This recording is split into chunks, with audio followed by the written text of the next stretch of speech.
Better decision making gets the second booyah of the night. Tụi Quy đánh giá Esports như thế nào? Esports cũng chỉ cần thôi. There you go, there you have it. Wasana with that M249 as well, giving that some warning shot towards him, making sure that he couldn't assist his own teammate, and that also being taken out. And now on the axle left on just right above the rooftop, and a booyah goes towards the Buriram United Esports. See? Cheetah Caroline still like doing work. I understand English, don't understand Thailand, and they not good. Okay, he's not so good in Thai, but he's very good in English, guys.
Power boost.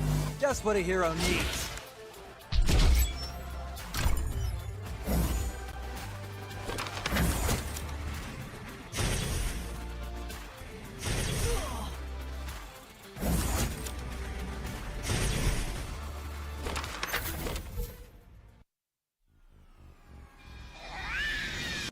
Hello, Greaser. Stop trying to look cool and help out already.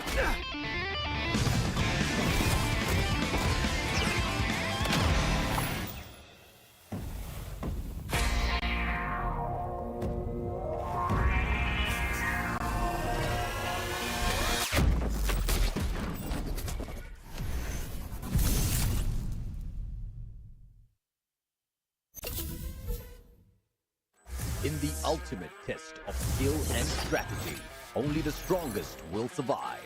Welcome to the arena where legends are forged. To claim victory, you must challenge your limits. This season's special features. This tournament introduces exciting new challenges, unique team skills, man-picked active skills for Clash Squad mode, champion rush format, randomized map order, total prize pool $378,000 US. Warriors will battle for glory and the ultimate reward. Tournament format. The tournament features two competitive modes, Battle Royale and Clash Squad.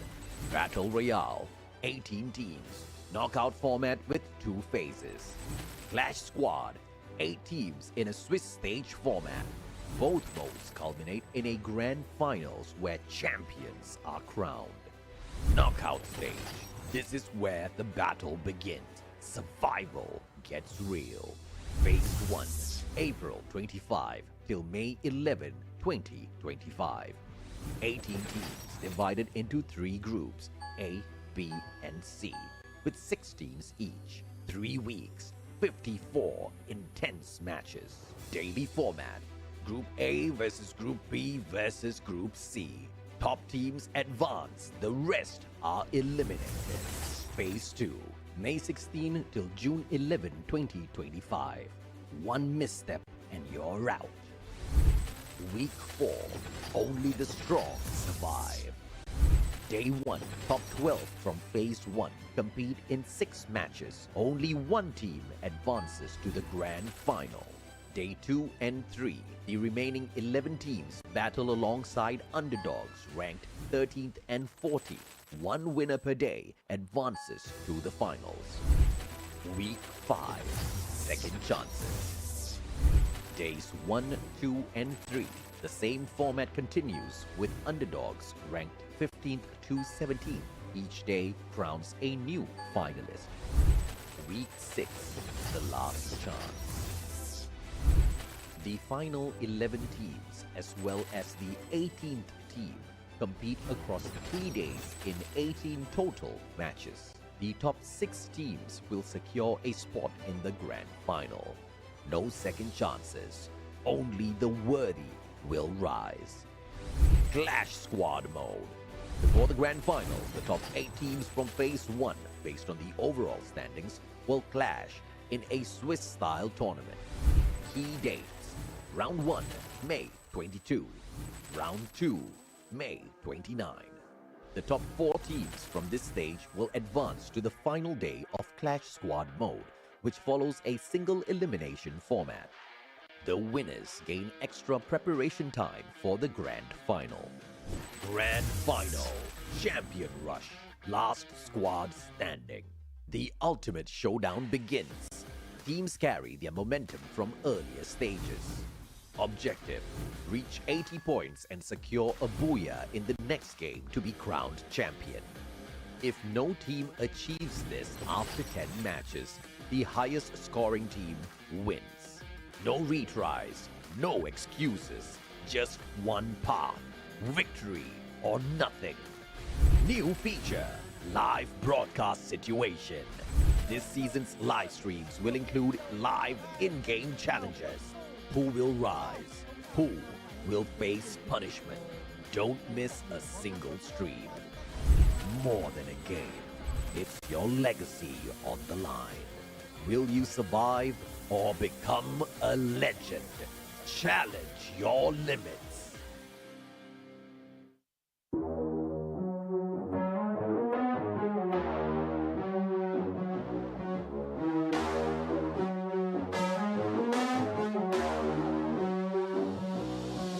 Manage the gameplay. The only question is who will be eliminated first. And electrotherapy makes the difference here. EVOS divide.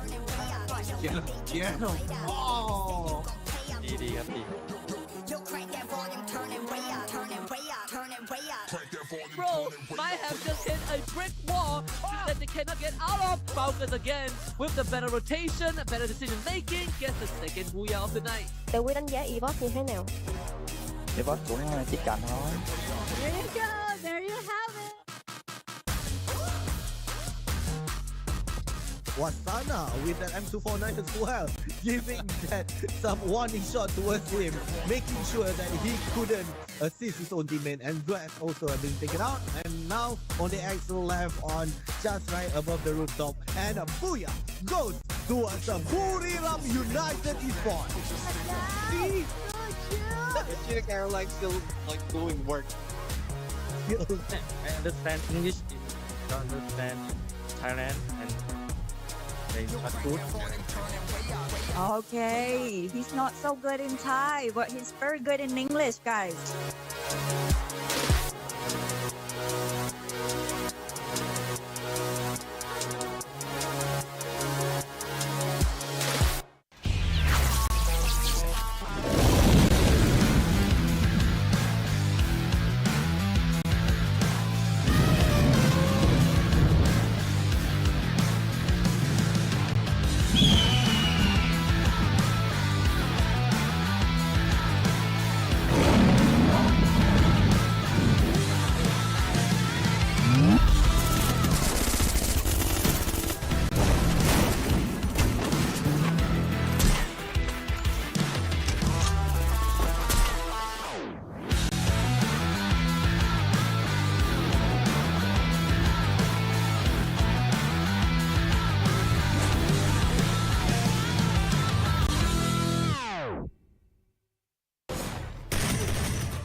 Power boost. Just what a hero needs.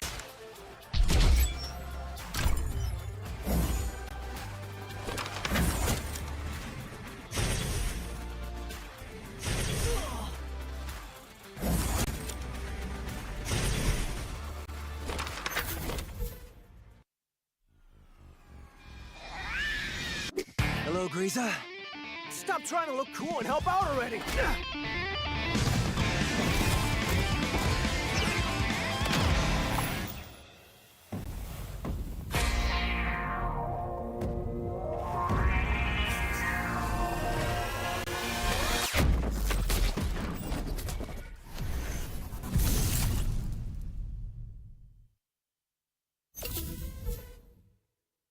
In the ultimate test of skill and strategy, only the strongest will survive.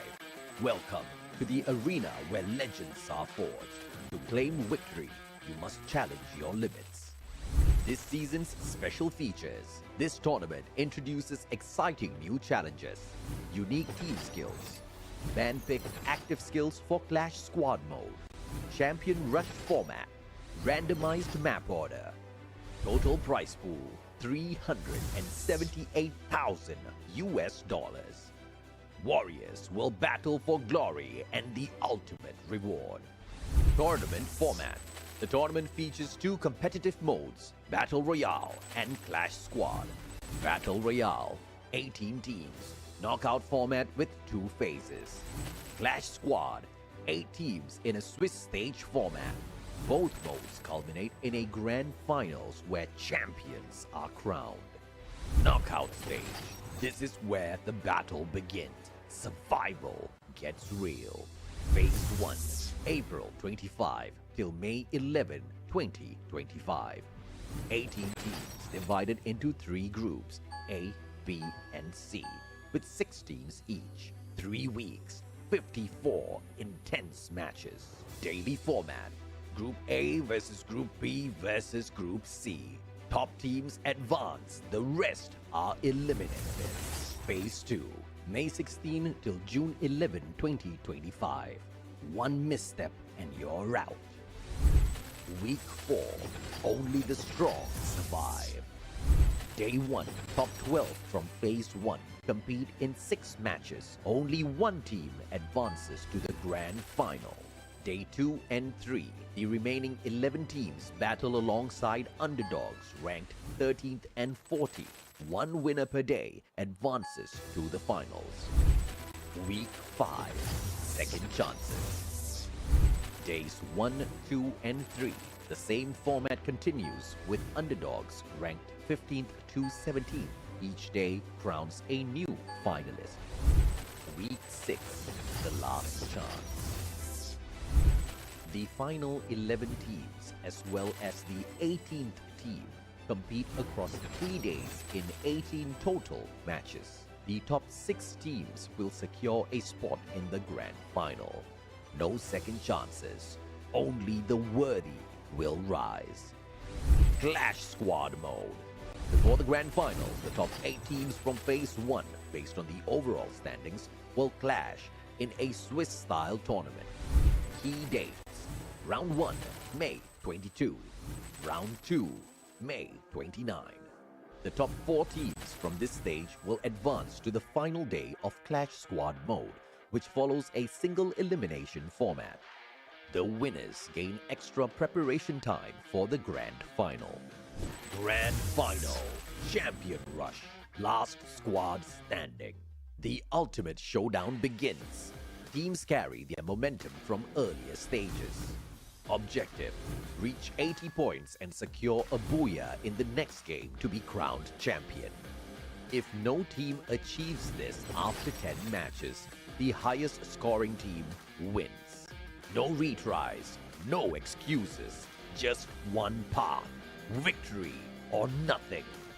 New feature, live broadcast situation. This season's live streams will include live in-game challenges. Who will rise? Who will face punishment? Don't miss a single stream. More than a game, it's your legacy on the line. Will you survive or become a legend? Challenge your limits.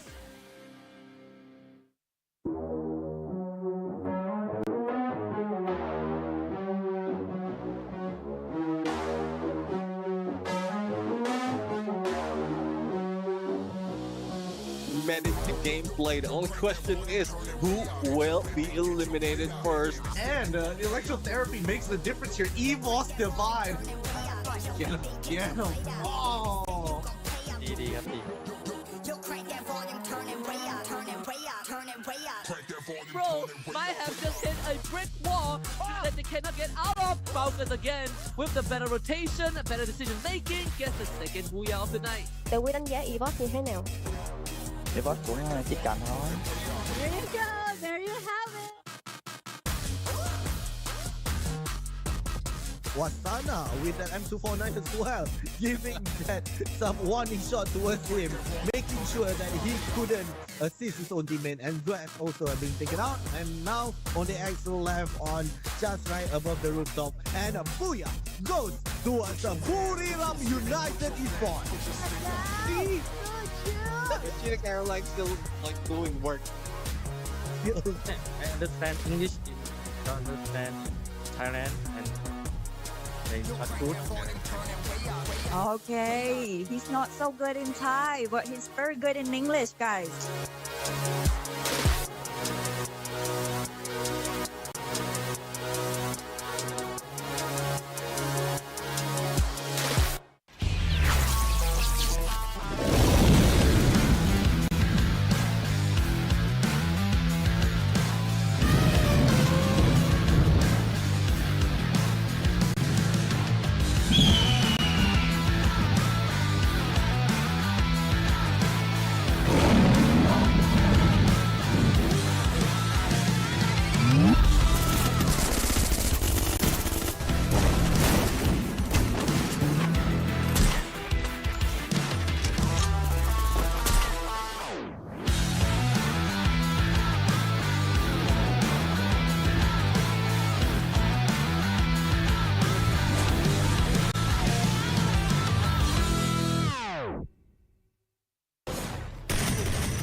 Power boost. Just what a hero needs.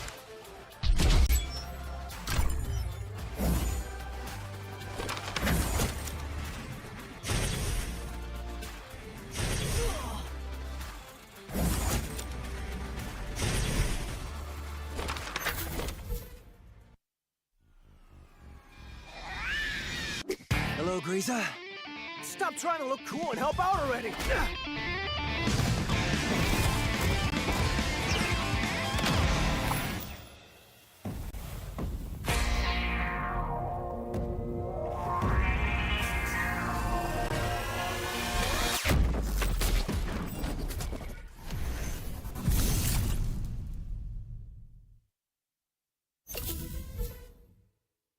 In the ultimate test of skill and strategy, only the strongest will survive.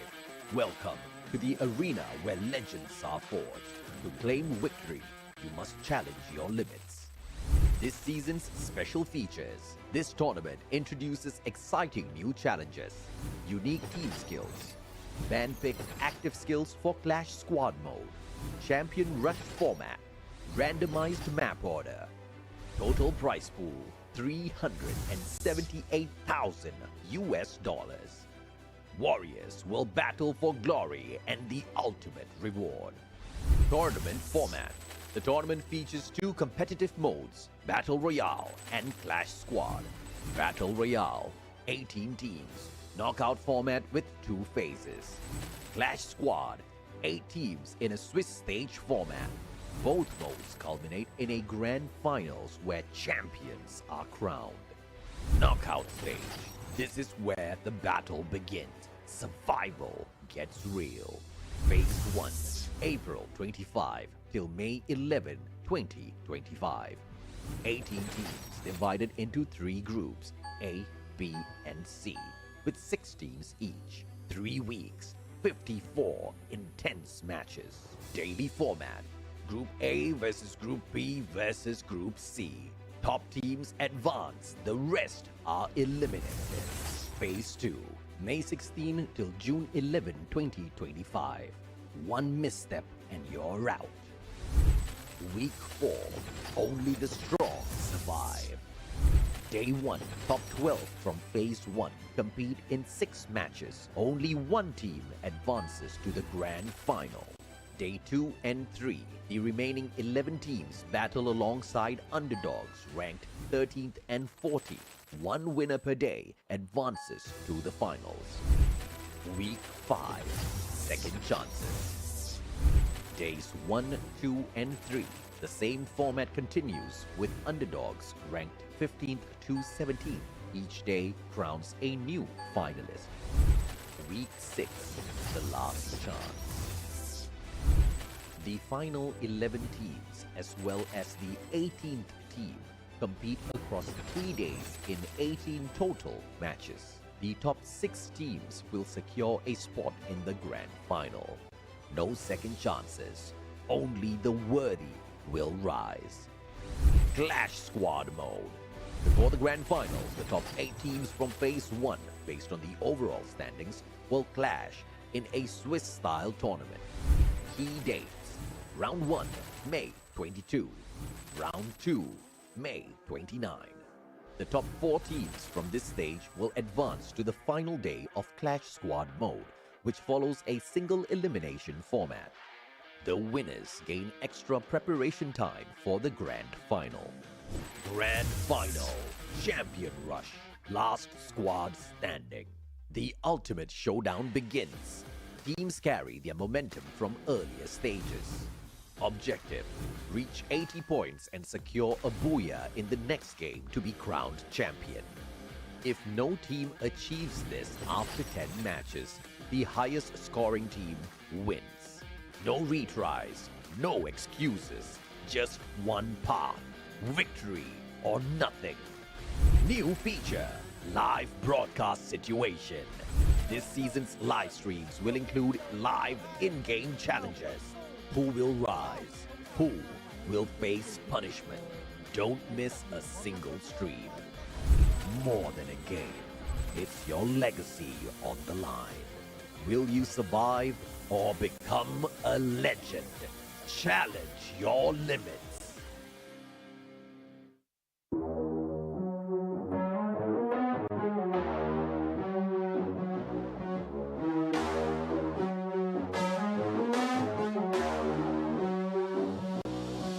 Managed gameplay. The only question is who will be eliminated first. And the electrotherapy makes the difference here. EVOS Divine.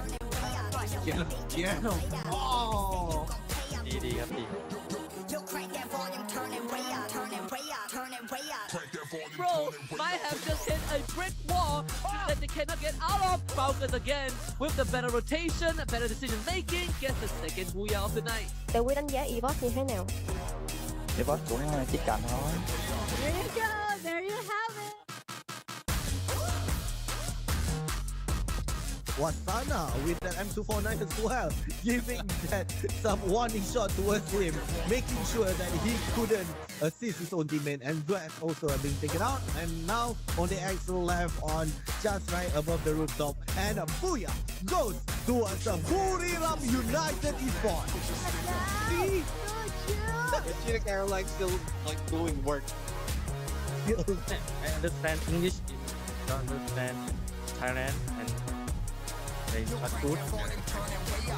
Okay, he's not so good in Thai, but he's very good in English, guys.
power boost. Just what a hero needs.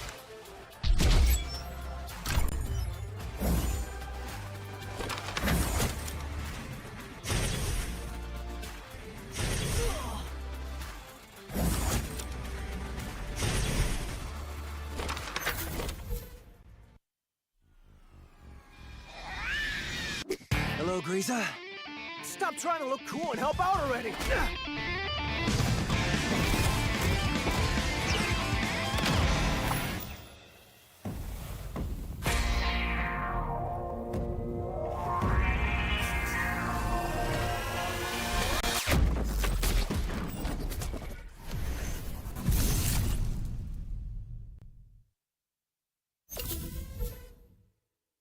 In the ultimate test of skill and strategy, only the strongest will survive.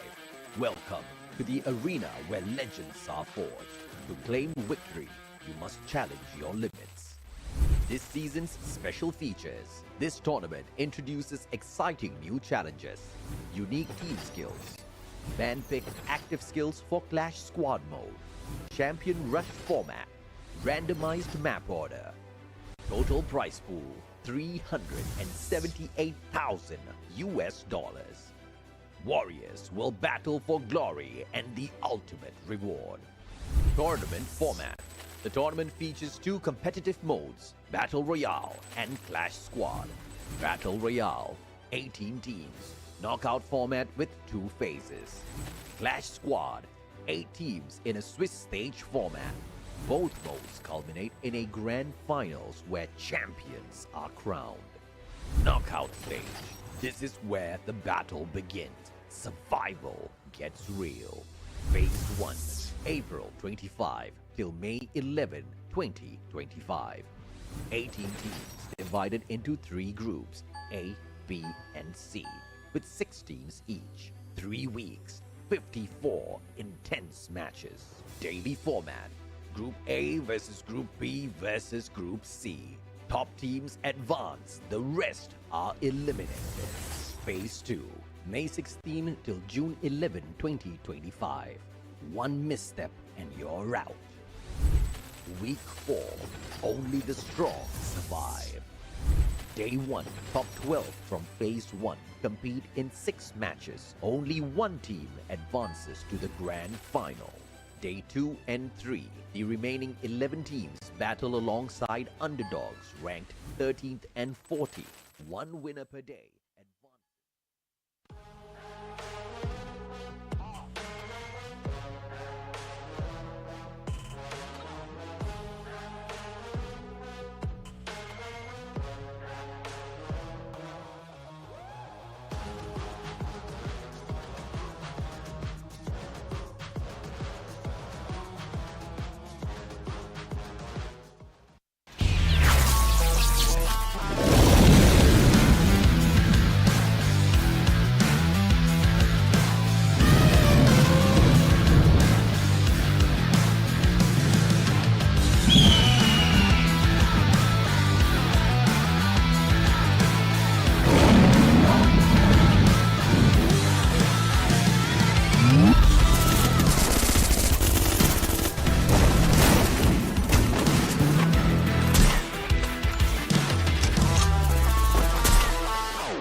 Survivors, and welcome back to the Free Fire World Series Southeast Asia 2025 Spring Knockout Stage Week 6 Day 1. That was a massive intro, but of course much deserving because we are also in the midst of a massive tournament as well. This week we're kicking things off with an amazing casting duo. My name is Dana Lee and I'm going to be joined by the wonderful, the pistachio, AJ. It has been an absolute pleasure to cast with you today. I know we're a little ahead of myself, AJ, but I love casting with you. I think we make a really good pair. We most definitely do. It has been a long time, Danny, and I think we're going to be able to rock it today as well. It is the start to the final week of Phase 2, which means no longer do we have a Grand Finals day every single day, right, for Phase 2. Today, this week is going to be a little bit different. 3 days, 12 teams will play, because these are the only 12 remaining teams who have not found the qualified to the finals just yet. And at the end of the 3 days, at the end of 18 matches, the top 6 teams will proceed to the finals. The bottom 6 will get eliminated from the competition. I am so in love with the brand new format. Teams get to hang on for quite long before the grand final. Yeah, and essentially it's a last hurrah, AJ, because if you mess up here, you've messed up the entire tournament. So let's see where things are going to be kicking off today, because, you know, you kind of want a great start. Speaking of great starts, we do have our own predictions, AJ. So walk me through your predictions for today. Inconsequential predictions. These are only there because production keeps forcing me to give my predictions. I hate giving predictions. I hate predicting what's going to happen out there to these teams. I think it is a huge disservice to predict who's going to be able to dominate out there, but just for fun, all right? This is just for fun for myself. I think EVOS has a great chance of going out there dominating. We've seen, you know, some flashes of brilliance from Visaka Srivijaya, WAG during Clash Squad as well. They proved that they really have got what it takes when it comes to the gunfights. And today, I think that momentum is going to carry on for them. But inconsequential from a perspective of, even if you are at that #1 spot by the end of today, it does not mean you're necessarily going to qualify by the end of the 3 days. Yeah, so just very quickly, my predictions obviously was EVOS, P Esports, and GOW. So EVOS, I think we're on the same wavelength. We really think this team is going to make it through. P Esports, I feel like this is a team that has potential to make it through. They've just got to find their footing for these next 3 days. And GOW, I think this is an underdog team. I really think they have the capabilities of making it through. They've just got to find, just like P Esports, they've got to find their footing and find some kind of stability in these next up-and-coming games, because we've seen them when they have a great day, it's a great day. Oh yeah, absolutely. And of course, one of the big motivation for all of these teams, no doubt the prize pool, 100K, if you do hit that #1 spot, to walk away with $100,000 in your pocket is just massive. And of course, this is the tournament timeline. We are on the final week of the run here for the knockout stage. After this week, it is grand finals, baby, but it's not going to happen immediately. We'll have to wait. We're going to take a long break. 13th and the 14th of June. 13th will be for Clash Squad, 14th for Battle Royale. Yeah, so massive preparation phase, but I kind of like this because teams have 2 weeks to really solidify their rosters for that grand final, for whoever has already qualified. So as you guys can see, we're kind of walking you through the tournament format. Most of this is basically done. We've done the majority of this. We're just in that final week until we do hit that grand final. So really exciting times, AJ. I think during this final week, do you feel like we might be in the midst of maybe seeing a couple of dark horses really starting to show their stuff? Because I feel like in tournaments, there's always going to be like that 1 or 2 teams where they don't look great at the beginning of the tournament, but later on, it's almost like they just wake up after hibernating for so long. Yeah, because of the brand new format of the competition, Phase 2 has taken away the big hitters, right? The top 6 teams that will be able to pull away the most number of points, will be able to really mess with other people's gameplay.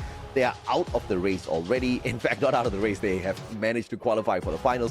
So this is where you get to see the mid-card teams really go out there and have a potential to dominate. And the lower tier teams do have a chance against the mid-card teams. It's all about who's bringing out their best in here today, tomorrow, and the following Sunday. So yeah, I think it's going to be underdogs galore. I'm expecting to see everybody pop off. Yeah. Do you feel like the addition of the new map might have thrown a couple of teams off? I mean, it definitely threw me off. It threw me off from the all of us off. Threw me off from a perspective of, you know, you just don't know what to expect from the terrain. You don't know exactly where to instantly rotate and find a safer spot in each and every single compound. And I think that has been a big game changer. But there's a very good way to counter that. All you need to do is just make sure you are prepared for battle, because those glue walls are going to come in handy. These active, unique skills, unique active skills will come in really handy as well. It's all about managing that battle on the go, right? And I think many of these teams are playing at a level where they are able to do that. So in the overall grand scheme of things, for a noob like me, yeah, it's a problem. For the pros, I don't think it's a very big factor. Yeah, but the thing is, how many pros are maybe left in the pool now, right? Because as you said, a lot of the top dogs, they're not here anymore. They've already qualified. It's really just everyone else fighting for scraps for the final slots to make it into that grand final. Like, it's a very tense moment. Every single team in this competition, they are all pros, all right? 18 top dogs in Southeast Asia are here. So yeah, I mean, I'll still count them as pros for now. I mean, they're still in, so sure. I mean, we're not in, so where do we stand in this rat race? I don't think we will ever be able to get We're not even a dog. We're not even a dog in this race. Not even a dog. Oh boy. But of course, you've got your LBS in here, your live broadcast situation, or whatever that S stands for. I call it the LBC, all right? The live broadcast challenge. Today, I don't know who's going to be in the live broadcast challenge, but I'm quite interested to see exactly what's the challenge going to be at the end, because it's always been super hilarious. But today's team list, and you'll be seeing the exact same list for today, tomorrow, and Sunday. CRM EWAS, Expand, Flash, GOW Heavy, P Esports, Toda, Vasaka Srivijaya, Vamos, WAG, as well as Onyx. Once again, the top 6 teams, the top hitters, are all out of the way. Now these boys get to show us exactly what they're made of. I hope we're in for some surprises today, AJ, because I think we're also used to seeing the same formula of like, oh, it's the same top teams getting the booyah, winning a lot of these rounds, but now we're starting to see some of these other teams coming through, and you don't have the big dogs here. I'm kind of keen to see like what kind of craziness is going to be coming up into today's matches, because it's not going to be a case of like, oh, it's Buriram, they've run into this team, okay, they're probably going to win this 99% out of the time. Now it's going to be that X factor of, okay, these teams probably a little bit closer in terms of skill level, means that there's a lot more room for error for both sides of these fights. So really, really excited to see if there's maybe something that hasn't been shown yet, because again, this is the final week for these teams to make it through. If you mess up here, if you have a bad start on day number 1, that could be the determining factor of you just not making it through. You can't afford to have a bad day, let alone a bad entire day. AJ. Yeah, I mean, I totally agree with you. I think it is a situation where these guys have to go out there and do their very best, right? But thankfully, they have already shown us that they are capable of wrecking even champs. I mean, you know, you brought up a very good example, and that's the prime example. Buriram themselves have faltered to the underdogs many times in the run thus far. I mean, that's a good reason why they were not the first team to qualify for the grand finals. RRQ did. It was a shocker for many, but the bigger shocker was the fact that Buriram is no longer dominating the knockout phase. But then again, it could also be an instant reaction to the fact that everybody now has started calling them the knockout phase champion. But for the grand finals, they seem to be faltering too many times. So I don't know. I like the slightly less aggressive version of Buriram this time round. But yeah, either way, in the grand scheme of things, it's good to have teams like that out. But it doesn't mean we do not have heavy hitters in the top 12 here, right? I think we just saw one heavy hitter. That's EWAS. P Esports, I mean, these guys are insane, all right? P Esports is a damn good team that does not understand the meaning of consistency. So when they hit really, really hard. How dare you insult my boys? I'm rooting for P Esports today. I see the potential, but I think I do agree. Like the one thing that's really holding this team back is just that consistency. They're just like GOW. You have great games, and then you have not so great games, and you kind of need to limit how many not so great games you have in a day, especially in this stage of the competition. You really want to be aiming for, if you can, a consistent top 3, top 4 placements across all of your games to feel confident. Oh yeah, absolutely. And of course, you could also play a version where you're not aiming for the top 3, but just going super berserk with those eliminations. But that's a very risky maneuver. But we've seen a few teams do that, right? Kind of get taken out in like the 5th spot and still end up in the number 1 spot for that particular game standings, mainly because they were just rampaging the lobby from the very start. Now, WAG, this is the team that, shocked the world yesterday, beating Virtus Pro. That was so phenomenal to see. Look, does that carry over to today though, AJ? Do you feel like that energy, that motivation, because when you beat a big team morale is going to go up. Do you feel like they're going to be able to keep that momentum going into today's games? Yeah, no doubt at all. I think they will definitely be able to bring the momentum in, but it's a different game altogether. It's a different mode altogether. And you don't get to buy your guns. You need to depend on Lady Luck to see exactly what you can pick out there. And the LBS for today, the points battle. Which team would reach 50 points first? All right, that's not a crazy level. And I guess the production team's like, all right, calm down, guys. We can't force them to reach 80 because, you know, I don't know when was the last time I saw Vamos at 80. Actually, you know, I'm actually glad that they did 50 points because this is a very achievable goal. It forces the teams to actually play really well for the first half of today, at least, because it's not a matter of who has more points at the end of the day, right? It's who hits 50 points first. It's a race. So all of a sudden, we're going to start seeing some more pew-pew, AJ, and I'm kind of excited about that. Well, I don't know. What if neither one hits 50 points? That's a huge probability there. Okay, here's the thing. I'm assuming if neither hit 50 points, it's probably going to be the team that is closest to 50 at the end of the day. Yeah, but most probably. I want to punish both of them. You're going to punish both of them? That could be a thing. We've got to ask production what actually happens. It would be very funny if they both get punished. Oh, damn. We've got Solara so early in the day here. We're starting things off at Nexterra, heading into Solara for Game 2, Purgatory, Alpine for Game 3 and 4. To wrap the day up, Bermuda and Kalahari. This is an interesting setup because you're going to have that chaos very early on. So perhaps that is the chaos we require here to kind of just reset the pacing here for every single team. And kind of put that equal playing field role out there at Solara. But then again, you don't know how much of grinding these players have been doing on the Solara map, right? Because if you're a pro player, you're obviously going to be wanting to dominate these maps very early on, because potentially not many others are going to be looking to dominate. They're just going to be looking to survive. So I do expect to see the harder working teams really rake in the points there. Yeah, so for Nexterra, though, we do have our top 3 teams by statistics. EVOS sitting on top in first place, followed by Team Flash, and then GOW. So these are the 3 teams to look out for, but by no means does this mean that this is going to be the be-all, end-all statistic for this map. Yeah. For all we know, EVOS, Flash, or GOW, these guys could be the first teams to be eliminated. So if anything, I'd be worried if I was EVOS, Flash, or GOW, because now you've got a target on your forehead. Teams are either going to be wanting to avoid, or they might even try to gun for you if they feel confident against you in a 4v4 situation. Yeah, I don't know if or not we're going to see EVOS tank it very early. There's a high probability that that does happen to Team Flash, because this is that one team which is like hot and cold a lot of times, but thankfully on Nexterra they are well prepared to take the fight.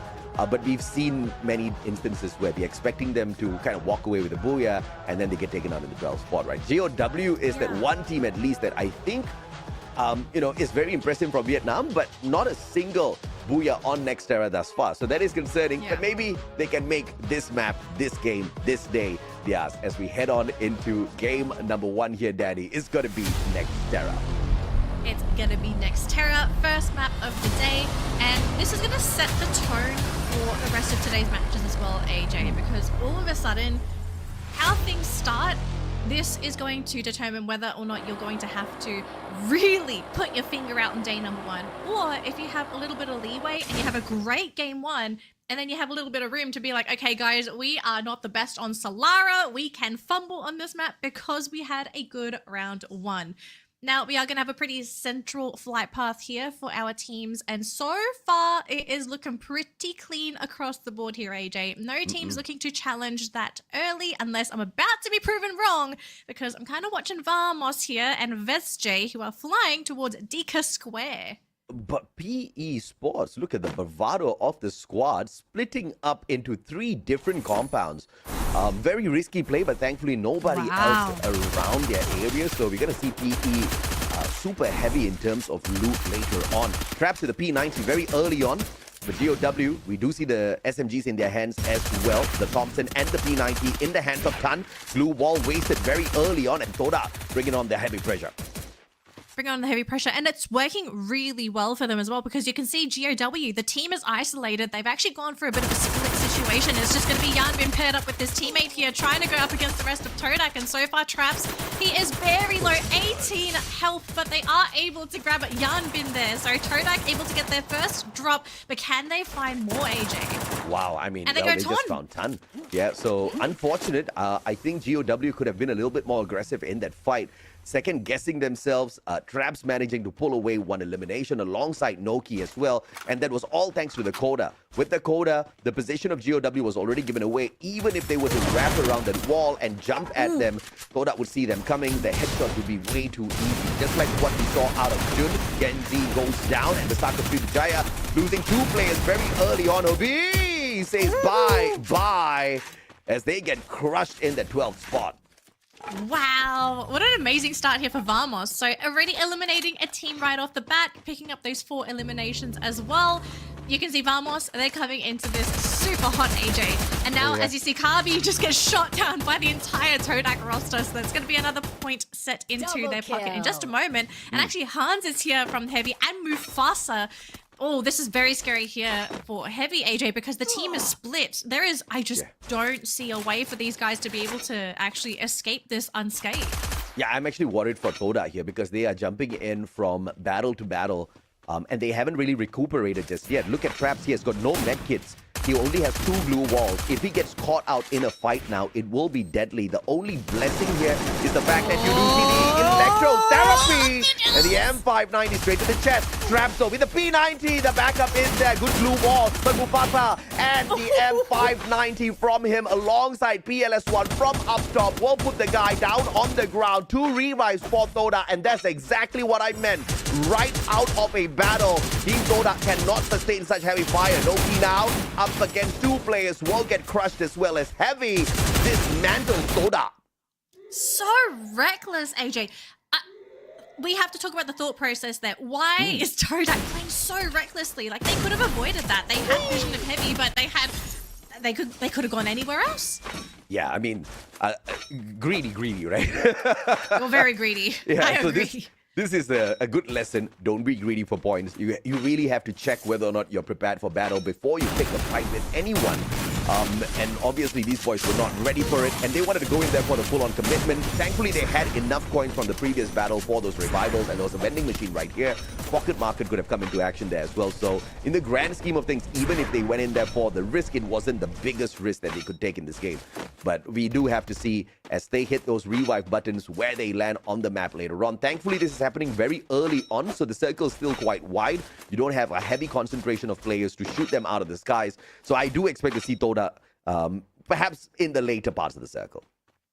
Well, let's see if they can actually make it into the later parts of the circle, because if they try and pull that off again, I don't know if we're going to see them actually be able to make it that deep into the competition. We do have Flash on the screen. Now going to pivot on over to Evos, who's actually run into Vamos. And so far, these teams very split. Look how split they are. You've got a 2-2 formation for Vamos, and then Evos, they're sitting at 3 players forward, and they've got 1 sniper in the back. But no clear line of sight yet. Yeah, big brain play from Vamos, just shooting that FGL shots towards the corner of the tent, because that's exactly where you expect the EVOS players to be standing, because they want to flick out those headshots from the corner. So although those big brain plays did come on through, EVOS losing 1 player very early on, but of course not fully eliminated just yet. That grenade out of nowhere, but the Steffi saves them. And EVOS preventing heavy damage from those grenades. Vamos almost cooked pretty much 3 players from the EVOS squad all at the same time. Jun down on the ground, and Axel ran in there for the sprays. But I cannot believe how Vamos is losing all of these gunfights up against EVOS. And this has to be the end. Bye-bye, Vamos, says EVOS. And that's a shocker of a defeat, because they just ran in there to what seemed like a fight that was supposed to be on the side of Vamos. And look at this, PE Sports actually making their own appearance and being shot at by Evos as well. So we could be seeing another gunfight on the map here, AJ. But it looks like for PE Sports, they're actually more busy with trying to go for looting, trying to finish up their economy rather than a gunfight here. So maybe they aren't actually fully equipped for this battle. No. PE knows they are well equipped. They hit 3 compounds at the same time. They are on their rotation right now, but PE knows themselves better than we know them. They know that they cannot trust themselves in a gunfight, and they're like, bro, let's just do this in the final circle. let's not do this too early. Let's play it safe. To be fair, I think I agree with that sentiment. Sometimes you don't need to go guns blazing. You just relax, okay? Let everyone get rid of each other, and then you can come in and clean up later on. We do have, it looks like a bit of a horrible situation for GOW. I think we just saw 2 players spawn in, and WAG above them as well. So not looking so great for GOW, unfortunately. This was a team that I thought would do quite well today, and with how things are looking, it is not looking so great. Now, I think WAG is just kind of scouting. If or not, it's going to be a good idea for them to reposition. They do have a vending machine that they're kind of camping at. So they're just going to probably... no, I think they're fully upgraded already. You see the level 3 helmets and West on them. Yeah. And Cyrus is stacked. This man is rich. I want some coins, bro. I mean, just hoard the coins. It's fine. Maybe they're guarding the vending machine, hoping someone's coming in from the outside, has to go for the buy, and cries them with a bullet to the forehead. I think it's a pretty good strat. Yeah, you can see they're trying to find if this is flying at AJ. Okay, so a little bit of camping. It's okay. WAG playing it safe. Well, CRM, are you going to pick up your 50 points quick here? Once again, FGL shots to the corner. I like this. Everybody's picked up on the fact that the corner FGL shots are doing a massive bit of disruption for the teams here. NETV, M590 not finding the full connection with the first level shot. Will find the perfect connection on the third one, and Flash cleaning house. CRM will have to look at game 2 to pick up those 50 points. It looked like they really had no chance in that compound. Flash are looking on point today, especially after just that little skirmish there. No one nearby. Onyx! Oh, that's 2 players. But did they see them? I think they know.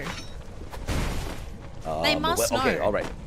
So the mini-map just kind of is a little deceiving. I thought they were closer than they were. So now Onyx is in a pretty decent distance away from Team Flash. And but they clearly saw them though, AJ. Yeah, for sure. But the problem is there's so many teams in here. And there you go. Yet another one joining the fray as well. This is the 10-minute mark. The circle is going to get pretty crazy in a little bit. And Onyx at the weapons bunker. And obviously this is going to be a danger zone. Everybody's going to be looking for a little bit of an upgrade, or alternatively shutting down the teams that are at the upgrade so that they can rip away their guns from them. So this danger zone Onyx needs to be a little bit careful with. As you see Adrian kind of just circling around, keeping an eye on who's about to drop by to say hi. If only he had eyeballs on the back of his head. That would be very convenient. We do have one of the Onyx players scouting out EVOS here, so providing some much needed information for the team. I guess they're trying to decide, like, is it worth maybe trying to advance onto EVOS here? They are going to see another player flying in, so this is confirmed that this compound is occupied. So Chrome doing a fantastic job keeping an eye on things over here, but he has to be careful though. He is out in the open, so if he's not careful, someone could just sort of pop him in the back of the head there. Prime looks like the rat that came into my kitchen to steal my cheese. You have rats in your kitchen.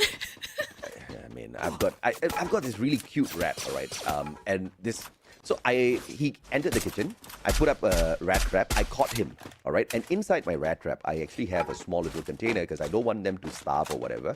And I fill up that container with water so that I can rehome them the following day. So I caught this rat the other day. And this guy was so feisty. You know, the moment he got caught, he was just slamming against the cage walls. And he was so irritated with me. And he started picking up that water container and slamming it down on the floor. I was like, what the hell? Ungrateful rat. No, I mean, he was so feisty and he was so angry. And later on, he just curled up into a little ball and he was so upset that he got caught. I didn't have the heart to rehome him, so I just let him go in my garden. So yeah, I've got a rat in my garden now. Wow, okay, we're going to have to check up on that rat at some point. Speaking of, though, we're going to check up on EVOS here because they did have line of sight on Onyx, just throwing a couple of pot shots, but nothing lethal connecting. So, yeah, EVOS, I want to hear your thoughts on this. EVOS did reveal their position, just throwing those pot shots into Onyx, and they were very low risk, low reward shots as well. Do you think EVOS is doing this on purpose to maybe try and draw attention their way? Because that's not really the strat normally. These guys are just trying to get some extra points. And if anybody comes knocking, if anybody comes knocking on the EVOS doors, there's no way to know exactly who's knocking on the doors, but Evos will take any fight, anytime. Wow, beautiful AWM shot from afar onto the most deadly player, the sniper on the side of WAG. But thankfully, the distance between WAG and the rest of the teams allows them a quick recovery. But that's not going to last for long, though. This next circle is going to be pushing them into a tight little space. And WAG, at this point, you look at their movements, they are confused. They do not know where to go. But the launch pad is going to come out. And a instant transportation to a safer area. And very lucky as well that Expand did not capitalize on that minor animation of Toy flying in. So all of a sudden, WAG, they have a compound and they've actually flushed out Expand. Yep. So now suddenly WAG, they do have their foot in the door. They've just got to figure out a way to kick the door down and actually force their way in right into the central area of that circle. And instead, they're going to decide to go to a different path. They're going to go up north, but this will push them more towards Flash and Heavy's direction. So hopefully they will be ready for a potential gunfight there because Flash, they did kind of prove that they are quite bloodthirsty today.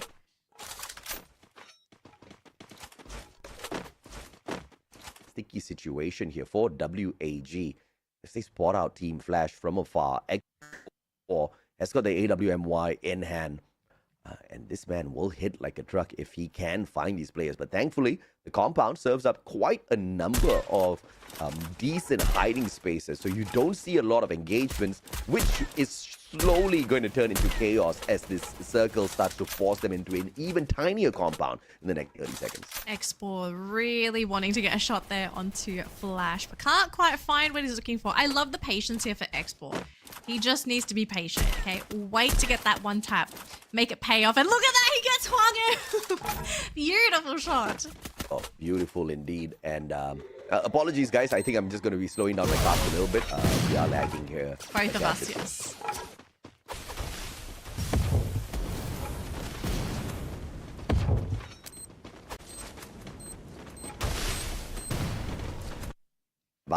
It's going to be nothing too much to deal with for EVOS, but PE as they circle them. Coach Shield's going to get knocked down to the ground. A little bit of a mistake jumping up towards the top of the glue wall, but Ray's going to sort him out instantaneously. Rasia rushing around. The sniper with the VSK looking for Nero. Nero's going to be that deadly player with the grenade launcher, and he's going to try to snuff out all of these EVO players. Double kill. Oh, but are they going to be able to get it, AJ? I'll tell you once I stop lagging. We are probably seeing the same thing. I wasn't sure if we were seeing the same thing here. Well, I'm sorry, guys. So I'm just going to be able to cast this, like, you know, frame by frame, but I probably am going to be missing out quite a lot of this action. Tikui, as he finds Decos, I think Expand is going to be in a lot of pressure here. He runs away. Walt coming in for the save as well. Tikui in danger zone. Yeah, my screen is pretty much dead as well. We do apologize, guys. I don't think this is going to be a pleasant experience for you guys listening to us cast, because you can't really see the action that's happening on the screen in front of us right now. But we are able to kind of catch up little by little. Circle pushing WAG in, and Afik spending time outside the circle. That's not good for business for Expand. It's not looking too good for Expand. Speaking of, everyone is fighting towards that top right-hand corner of that circle as well. Bottom left is very open if someone's able to maybe try and pivot down in that direction. But the circle is going to be moving towards the bottom section as well. And look at that beautiful maneuver from EVOS to be able to get themselves on the other side. But they're going to have to burn through a lot of glue walls because they've now left themselves pretty exposed against 3 other teams. We have GOW, WAG, and Heavy still in this game. And Heavy are 4-man strong, AJ. 13 eliminations to their name, looking to grab this booyah. And so far, they have a 40% win probability. Yeah, and this is exactly what we were talking about earlier on as well, right? Can the underdogs shine? Hell yeah, they can. Heavy with a phenomenal start. 13 eliminations already, looking for the booyah.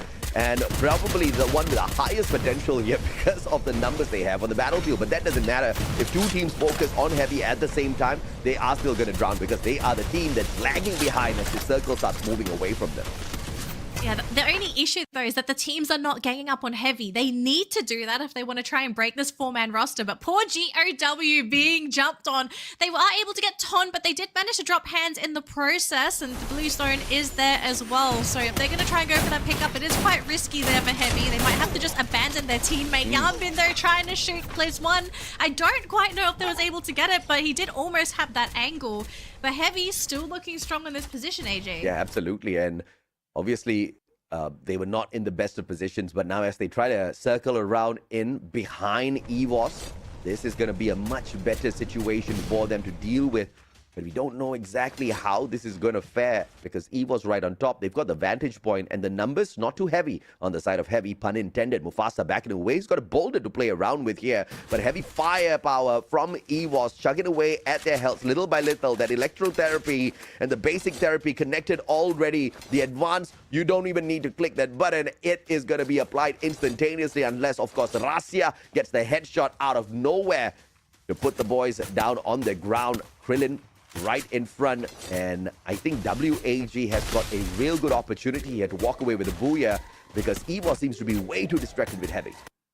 Yeah, well, the thing is, if WAG don't stick their nose into their business that's not theirs, I think they're going to be able to get at least second place. But look at this though, Toy actually going to be going for the launch forward and Heavy jumping onto EVOS, but they were able to manage to get that one connection. So now it's a 2v2 situation here, AJ, and so far Heavy, they tried to jump onto EVOS, but are they going to come out with some very heavy casualty? They do get one knock there. It's just Rasia versus two players from Heavy. WAG, do they want to try and jump into this themselves? They're playing it safe. They are waiting for, oh gosh, so scary, AJ. Yeah, Krillin cooking up the grenade, and the glue wall melters are going to be laid out first. What's Rasia want to do? Just doing the damage from outside. Rasia says, nope, I'm out of here. Quickly breaks those glue walls, heads on out, and potentially putting Heavy now in the line of sight of WAG, but Heavy right above Rasia, who's well hidden behind the corner of the wall. He shows up and forces Mufasa up the stairs once again. And look at this beautiful play by Rasia. He barricades the stairs. Now Heavy needs to literally shoot at these glue walls to get to him, and he has some moments to respond. Big brain play from the kid. What craziness is this? Both teams basically playing hot potato with Heavy, saying, we don't want to deal with this team. How about you try and deal with them instead? So Rasia, he's going to have to just try and play within that compound. He's barricaded himself. Beautiful play by Mufasa. Basically telling Rasia, you've done this to us. You can take it back as well. And now it's going to be Heavy trying to jump them to that high ground, playing up against WAG. Rasia, though, he has made his way outside. And look at this, Mufasa turning his attention off to Rasia, but he instead gets caught himself. Rasia is still alive with a tiny bit of health, and WAG, maybe they can take this game away from Heavy. I mean, that was just all Rasia giving the booyah over to WAG. Tuikui drops hands, and WAG says, thank you, EVOS, thank you, Rasia. But that was a big brain play from all the players, all the teams in that final sequence. Initially from Rasia blocking out the stairway with the glue wall, and then Heavy returning the favor by trapping him in that compound with their glue wall. But this is where it really helps to know the terrain that you're playing with. Rasia knew exactly where to go to find that exit, get back into the circle. Surprisingly, if I had gotten caught out in a circle like that, I would be dead by now. I don't even know how that kid survived. He gets in and gets a knock onto Mufasa as well, and that was one of the biggest difference maker because it should have been a fair 2v2 fight between Vietnam, but they instantly ruined Heavy's chances as Rasia knocks down Mufasa. And then for WAG, it's too easy because Mufasa with the initial damage, the blue with the damage onto Rasia as well. It was just a small little bullet sent his way. And then, of course, the team wipeout that followed as WAG picks up the booyah, but I'm pretty sure it is Heavy on that #1 spot. Yeah, I do believe Heavy is also in that first spot. I kind of want to think maybe the downfall for Heavy in that situation. Do you feel like after barricading Rasia, Heavy just decided, okay, Rasia is probably dead there, and they've just completely turned their attention to WAG, completely ignored the EVOS player, and all of a sudden, that's when the backstab came in. They lost Mufasa, 1 versus 2. It's little plays like that, right? We are seeing little plays decide the fate of these teams. Yeah, absolutely right. And even if they kind of assume that he is still there, he's alive, he will be able to recover, there's nothing much that they could have done in that situation because the circle was closing in. WAG was right in front of them. If they turn their backs on WAG, it's obviously going to be a disaster as well. So they were hoping and praying that the blue gets the job sorted, but Russia is just way too tanky. Once again, if I was to get caught out in a circle like that, I would be toasted by now. But Russia is just kind of surviving that, tanking that, very quickly rushing on in to find that safe spot for himself at the very edge of the circle.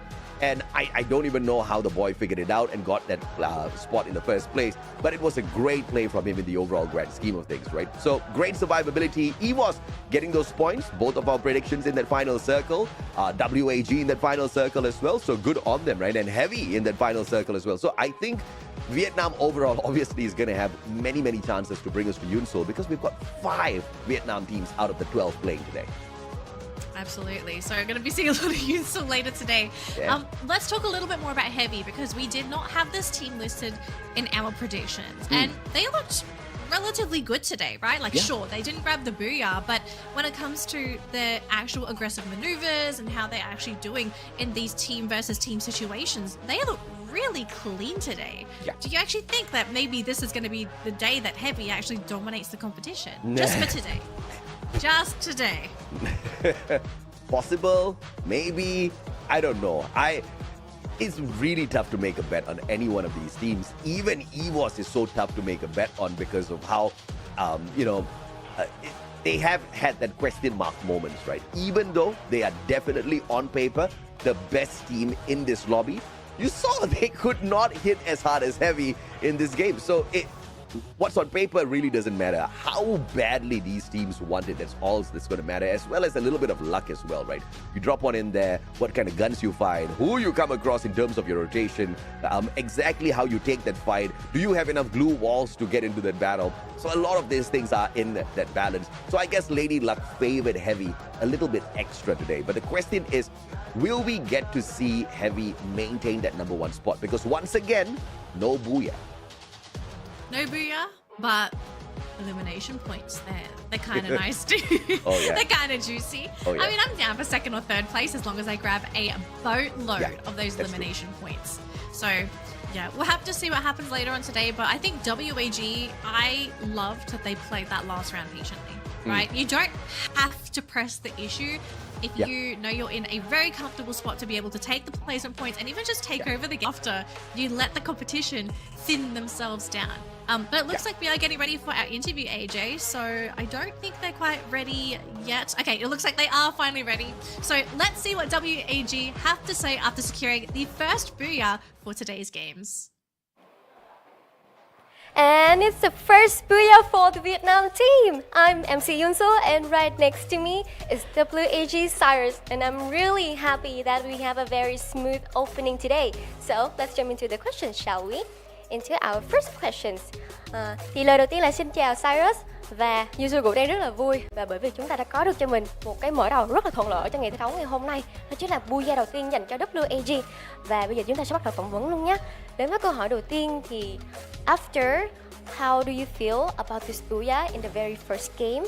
And how confident you are that you can get into the finals in Hanoi this thì đến với câu hỏi đầu tiên là vẫn như bình thường thôi, Cyrus đang cảm thấy thế nào sau khi mình có được cú booyah này ạ?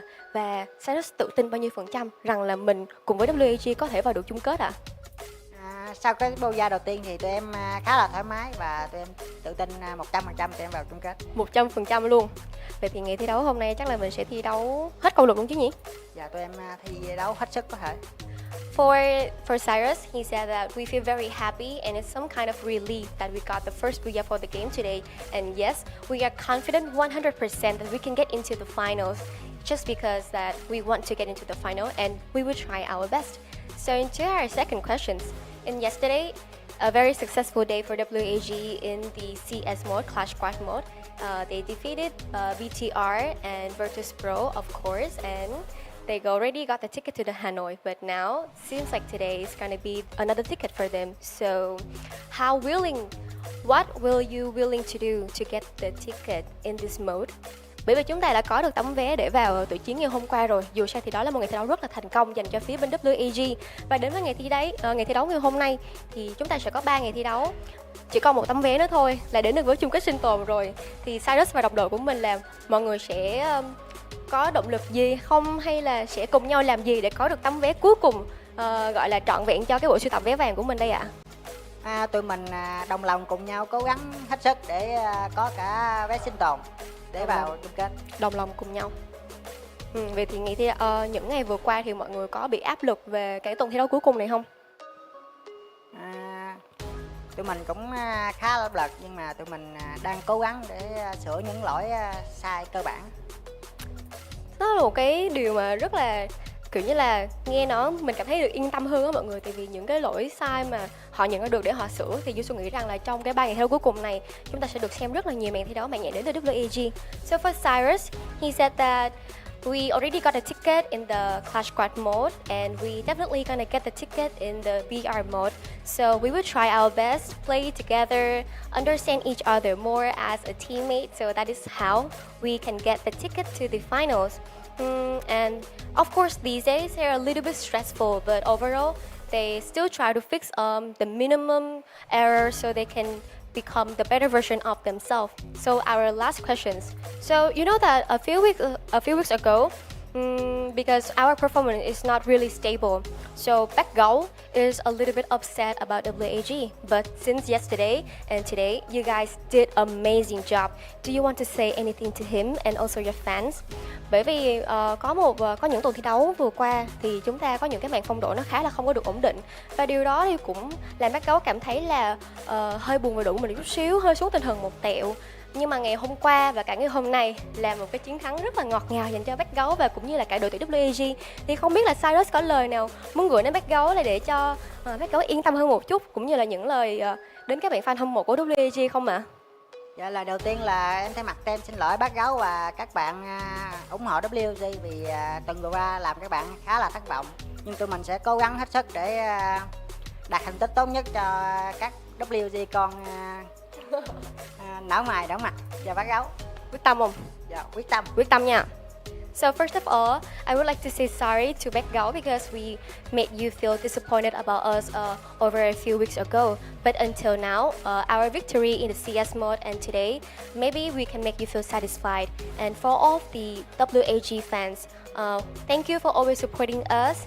And we will try our best in the 3 days so we won't make you guys feel down or disappointed about us. So please trust us and we will try our best, definitely, to get into the finals. Cảm ơn Cyrus rất là nhiều về màn phỏng vấn này và hy vọng là vừa sẽ thấy được WAG có thêm booyah và được lên bàn phỏng vấn cùng với Yusun ở trong 5 game tiếp theo. Fighting! Thank you so much for watching our interview. And now let's head back to our casters and see the game starts. I mean, I just realized that these boys not only booked their ticket to the Clash Squad playoffs, they have booked this ticket in Hanoi. We are going to have the LAN playoffs, and these boys are going to be representing Vietnam in a very, very big way, right? And if any team can get it done right, it's WAG. We saw the phenomenal fights from them thus far. And even in this game, even in this circle, they were one of the teams that were under heavy pressure. They were not in the circle. They had to rotate around, and they played that situation beautifully. And it's all about survivability, and they got that done right this time around. Yeah, I love the creativity, right? And them choosing their pathing towards that circle, because they could have tried to strong arm their way in between multiple teams, but instead they sort of pivoted. Like once they noticed the team one direction, they just decided, okay, let's go in a different direction. Let's try and see if this is much clearer. And it did end up being a clear entry. And the restraint, okay? Yeah. I think that is another thing we have to talk about here for WAG. They could have stuck their nose into that 3-team fight much earlier, right? Yeah. They could have decided, okay, these two teams are fighting each other. We're going to come in, we're going to vulture, we're going to, stick our nose into their business. But then instead they said, let's stop, play it safe, let these two teams occupy each other, and once one team is severely weakened or if they're busy, that's when we come in, swoop in and scoop up both teams for both points and grab that booyah. Sometimes it's really hard to decide whether you need to step into a team fight or to step back. And I love that WAG, they really chose their moments carefully for this first game today. Yeah, I mean, this is just phenomenal. And the MVP being the youngest kid on the block for the side of WAG just makes my heart smile, right? It's all about the kids at this point of time. Rasya, Tikui, this is just showing us what the future is going to look like in mobile gaming. We old ones are no longer going to be able to survive in this ecosystem anymore. These kids are playing it on a whole other level. They're playing on a whole other level, and here's the cool thing about esports and when you bring new blood into a scene. Normally, when you have the younger players, they have a completely different thought process playing that particular game compared to the old guard, as we like to call them, right? The old guard players that we all know and love.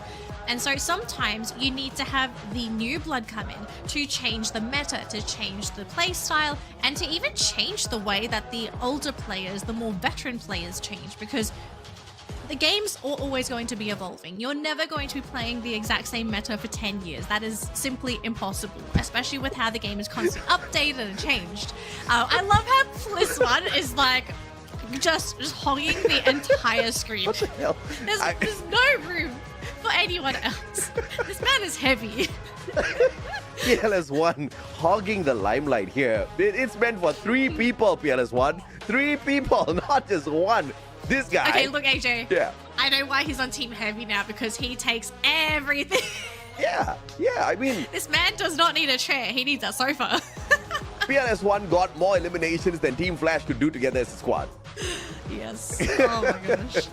Yeah, Heavy, of course, at the #1 spot, but the Booyah ripped away by WAG, who dropped down to the 3rd spot because EVOS and Heavy brought in the heavy gunfights and the eliminations. WAG, on the other hand, only with a measly 5 eliminations, but I am a big fan of a strategy like this. If you can get into that final circle time and time again, walk away with a Booyah, you're probably going to be in the top 3, and that's what you need 3 days in a row to qualify in top 6.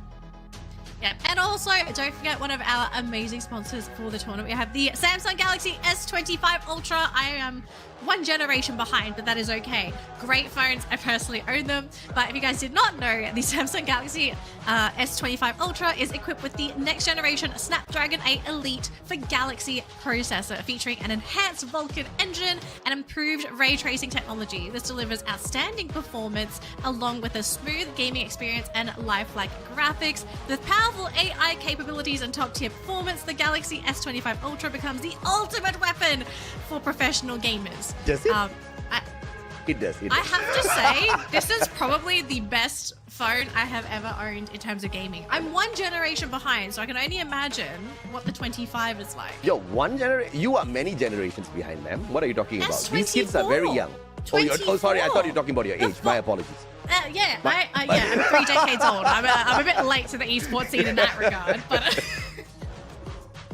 Well... I think it's going to be a little bit more chaotic here in Solara. Nexterra was sure as hell.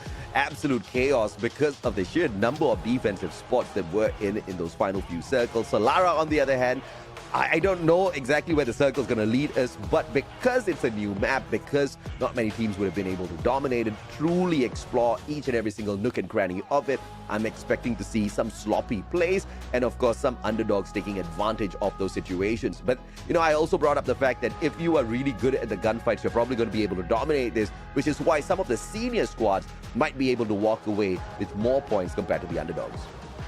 Yeah, so just very quickly, Solara, new map, also our top dogs for this map. Keep an eye out on our top 3 teams. I mean, EVOS is probably going to be top 3 in all of these maps today. I think a lot of people are probably questioning, why is EVOS not already qualified? And there's a variety of reasons. They sometimes just have not great days. There are some teams that just outshine them.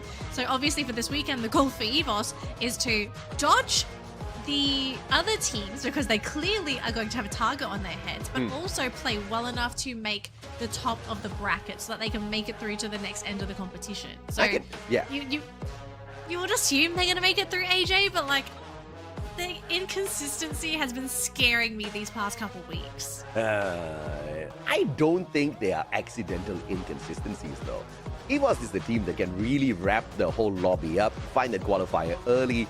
They've been doing this on purpose. This has been my theory from day one. And I obviously thought that they want to just dominate the final week. But based on how they played the final day of the Phase 2 qualifier before heading into Week 6, it seemed like they wanted to wait to the very final moment and then find the qualifier. But they were way too cheeky with that, and they lost their spot by a couple of points. But now that has presented them with a great blessing. And that blessing is to absolutely tear apart the teams that in a general situation would still get torn apart by them. So, and there are no other top dogs here alongside EVOS.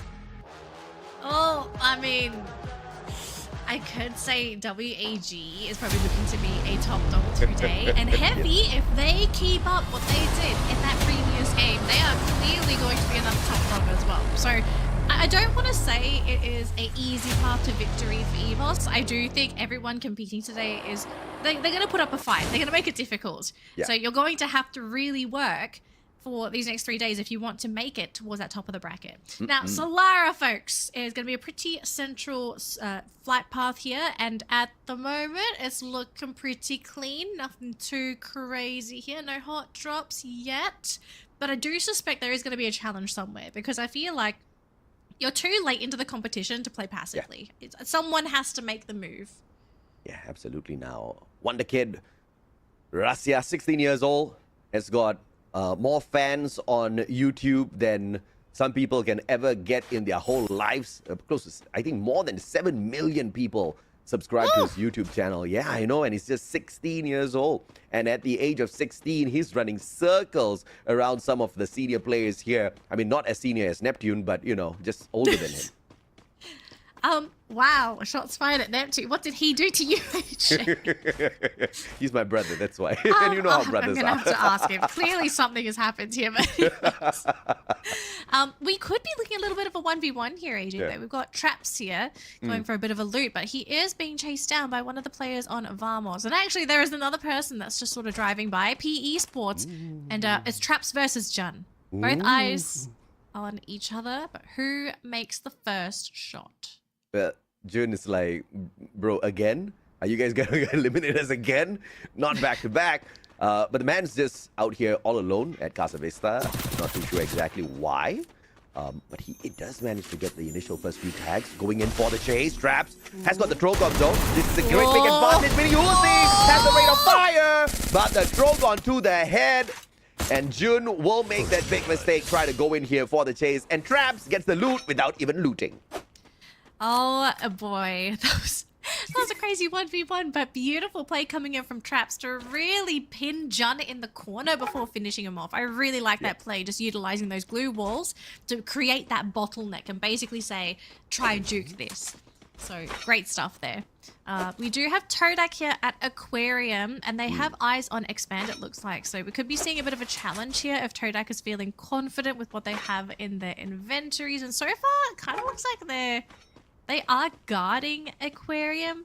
If you're Expand, is there any reason that you kind of want to take Aquarium away from Todak?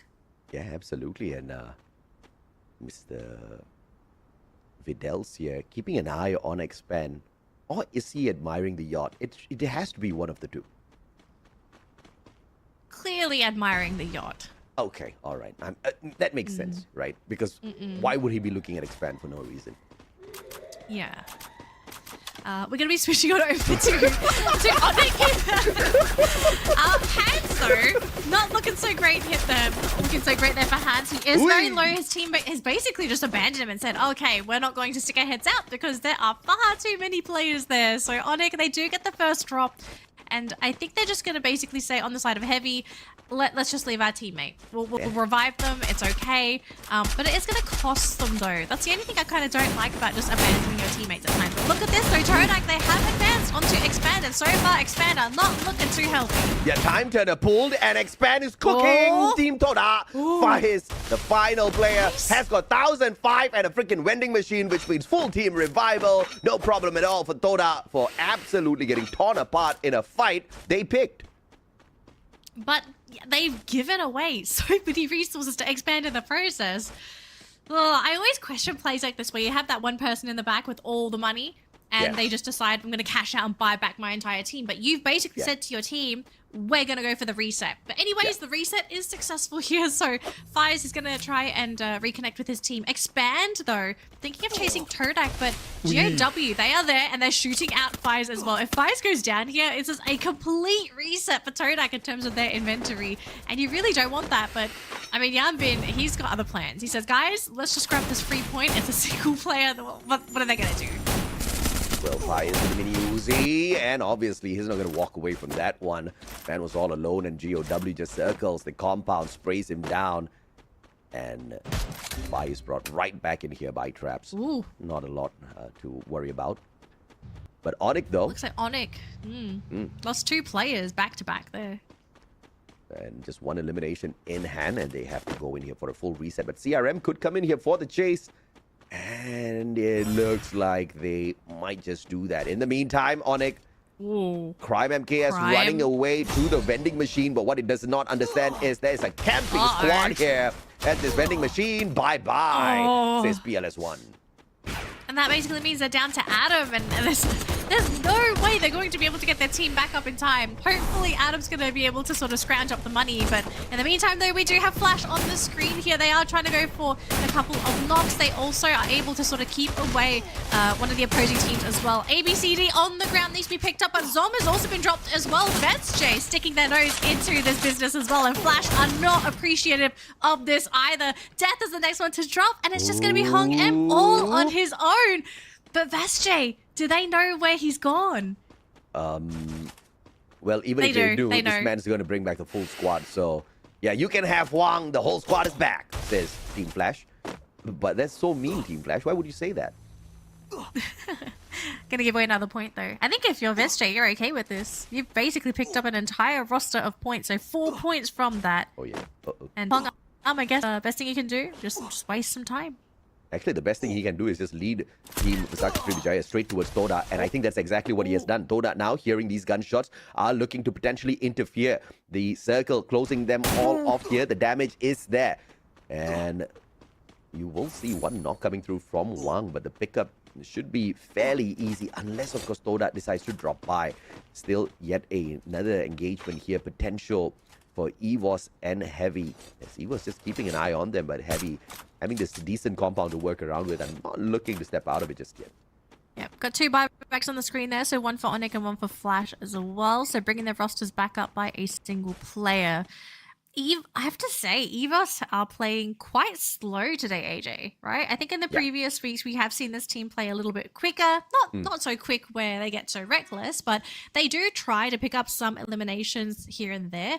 But do you think they might have slowed down a little bit because they may have felt that what's not worked previously was them being the initiators? Like maybe they have decided that every time we start a fight, it's not working out. So now we're just going to leave it to our opponents and let them start the fight. I don't know, because I think the aggressive version of EVOS is very scary. And they're just hanging back because I think they have finally acknowledged that, yes, we are scary, but this bloody lobby is so unpredictable. You don't know who's going to appear out of nowhere. And this is Solara, right? It's a fairly new map. They haven't managed the full rotation dominations just yet. So when you're not comfortable, it's best to just stay put and be one of the last few ones to make it into the circle. Yes, it brings its own fair share of risks as well. But if you've got a launch pad, and clearly these boys are super rich. We got to see a couple of players from the side of EVOS earlier. And I think we saw like 2,000, 3,000 coins on them. So they'll be able to pretty much go on a shopping spree and head in anywhere as they want. So there's no rush needed at this point of time. No rush now, but we are seeing... What is this? All the big teams are congregating together in the central side of the map. We're going to switch on over to Vamos here, though, because they are running into a bit of a kerfuffle here against PE Sports, and Raja is on the ground, so they are down 1 player. And look at this. Vamos, they are being rushed upon Esports, who are using a launch pad to jump on top of their team. And Vamos, I don't know if this team is going to be able to escape unscathed. They are still up there, but 2 players are down. It's going to be down to Jun to try to bring the team back. Jun and well, he manages to get away. Thankfully, there is a coin machine here and a vending machine as well. But Jun still does not have enough unless, of course, Suez can drop whatever coins that he has in his pocket, which he does. 400 coins, enough for one revival. And Vamos will bring probably Raja. There you go. Raja back into the play here. Quite insulting because they should have brought their captain back in. No. It's okay. The captain can focus on captaining now. He doesn't have to worry about his own character. So it's fine. Axel's probably thinking for the team and thinking, okay, how do we recover from this? Because they have more information probably on what pathing they want to take coming into that next circle. Speaking of circles, though, look at this, though. Onyx right next to VSJ. Joel going to be able to launch himself to the other side, and Adrian has actually been shot down and will be eliminated by guns. So that's going to be a player down for Onyx, and the team is split, AJ. This is not looking good at all for the Indonesians. I think it. Oh, okay. Onyx should be able to get that instant revival here. You see the pocket market in the hands of Adam. He's got enough coins on him as well. So, oh no, actually, he's not going to be able to do that. They need the vending machine at this point of time. And Visaka Srivijaya is slowly circling in. And Crime MKS obviously is going to get tapped at this point of time. There's no way this guy survives. And easy VSK, SOB picks it up. But Toda, that is their goal sign as they move on in for the rush. They think it's a full-on team fight between Visaka Srivijaya and somebody else, but they don't understand. Visaka is ready for a fight.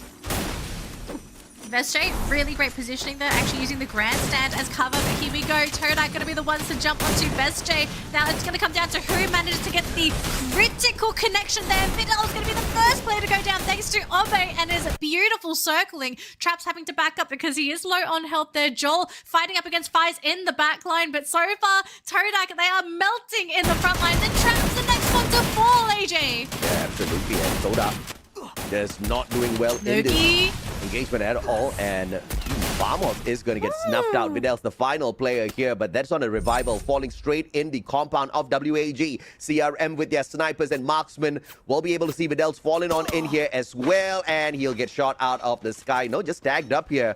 X-Ball might be looking for the finisher, and yep, WAG, they want the piece of this point as well, and bye-bye Toda, WAG. Oh, very unfortunate there for Todak. If they were able to have another player survive, or if they didn't lose their players all in one go, they would have had a decent chance at making it quite far in this round. So Todak going to be sent to the sidelines as we are down to our top 10 teams here, AJ. We still have 36 players on the map, but we do have a couple of stragglers still in the blue. Yeah. It's GOW and P Esports. This is a very dangerous game. This late into the game, this circle is going to start hurting, and with how open this area is, you really need to use whatever glue walls you can to slowly either sneak your way in towards that zone, or you're going to have to finish off whoever is chasing you. And so far, GOW, it looks like they're going to be the ones to eliminate P Esports. Nero all on his own as his team has been blown to bits because of all the grenades. Yep, all right, he's got the super med here, but the glue wall goes down, pulls the one out yet again, and could not complete the use of the super med. Had to use the inhaler, but the inhaler's not going to help him survive out there up against so many bullets. And Lau Ho will be the final survivor on the side of P Esports. Although this team can hit hard, they have been super inconsistent, and the inconsistency will continue in this matchup as well. There will be heavy pressure for P Esports as they try to sneak into this next circle, as Heavy and GOW do battle, and the chaos will continue here, Danny. Chaos is going to continue. Yapin just goes through a window and just gets popped in the head there thanks to Kabi. Heavy looking fantastic in this second round. They went absolutely crazy in game number 1, and it looks like game number 2 might be a similar situation here unless someone can put a stop to them. Yep. But look at teams that are left over here, AJ. Oh, wait a minute, Mufasa on the ground. He does get picked up though, so it's not looking too bad here for Heavy. Only 3 eliminations, but things are just going to speed up from here on out. I'm sorry, I have to correct you here, Daddy. It's not Mufasa, it's Mufasa. You have to say it. Yes. Can't be the last Wait a minute, Heavy's gone. Yep, he's gone. You said his name way too late. It's all on you. WAG 4 elimination. It's all on you.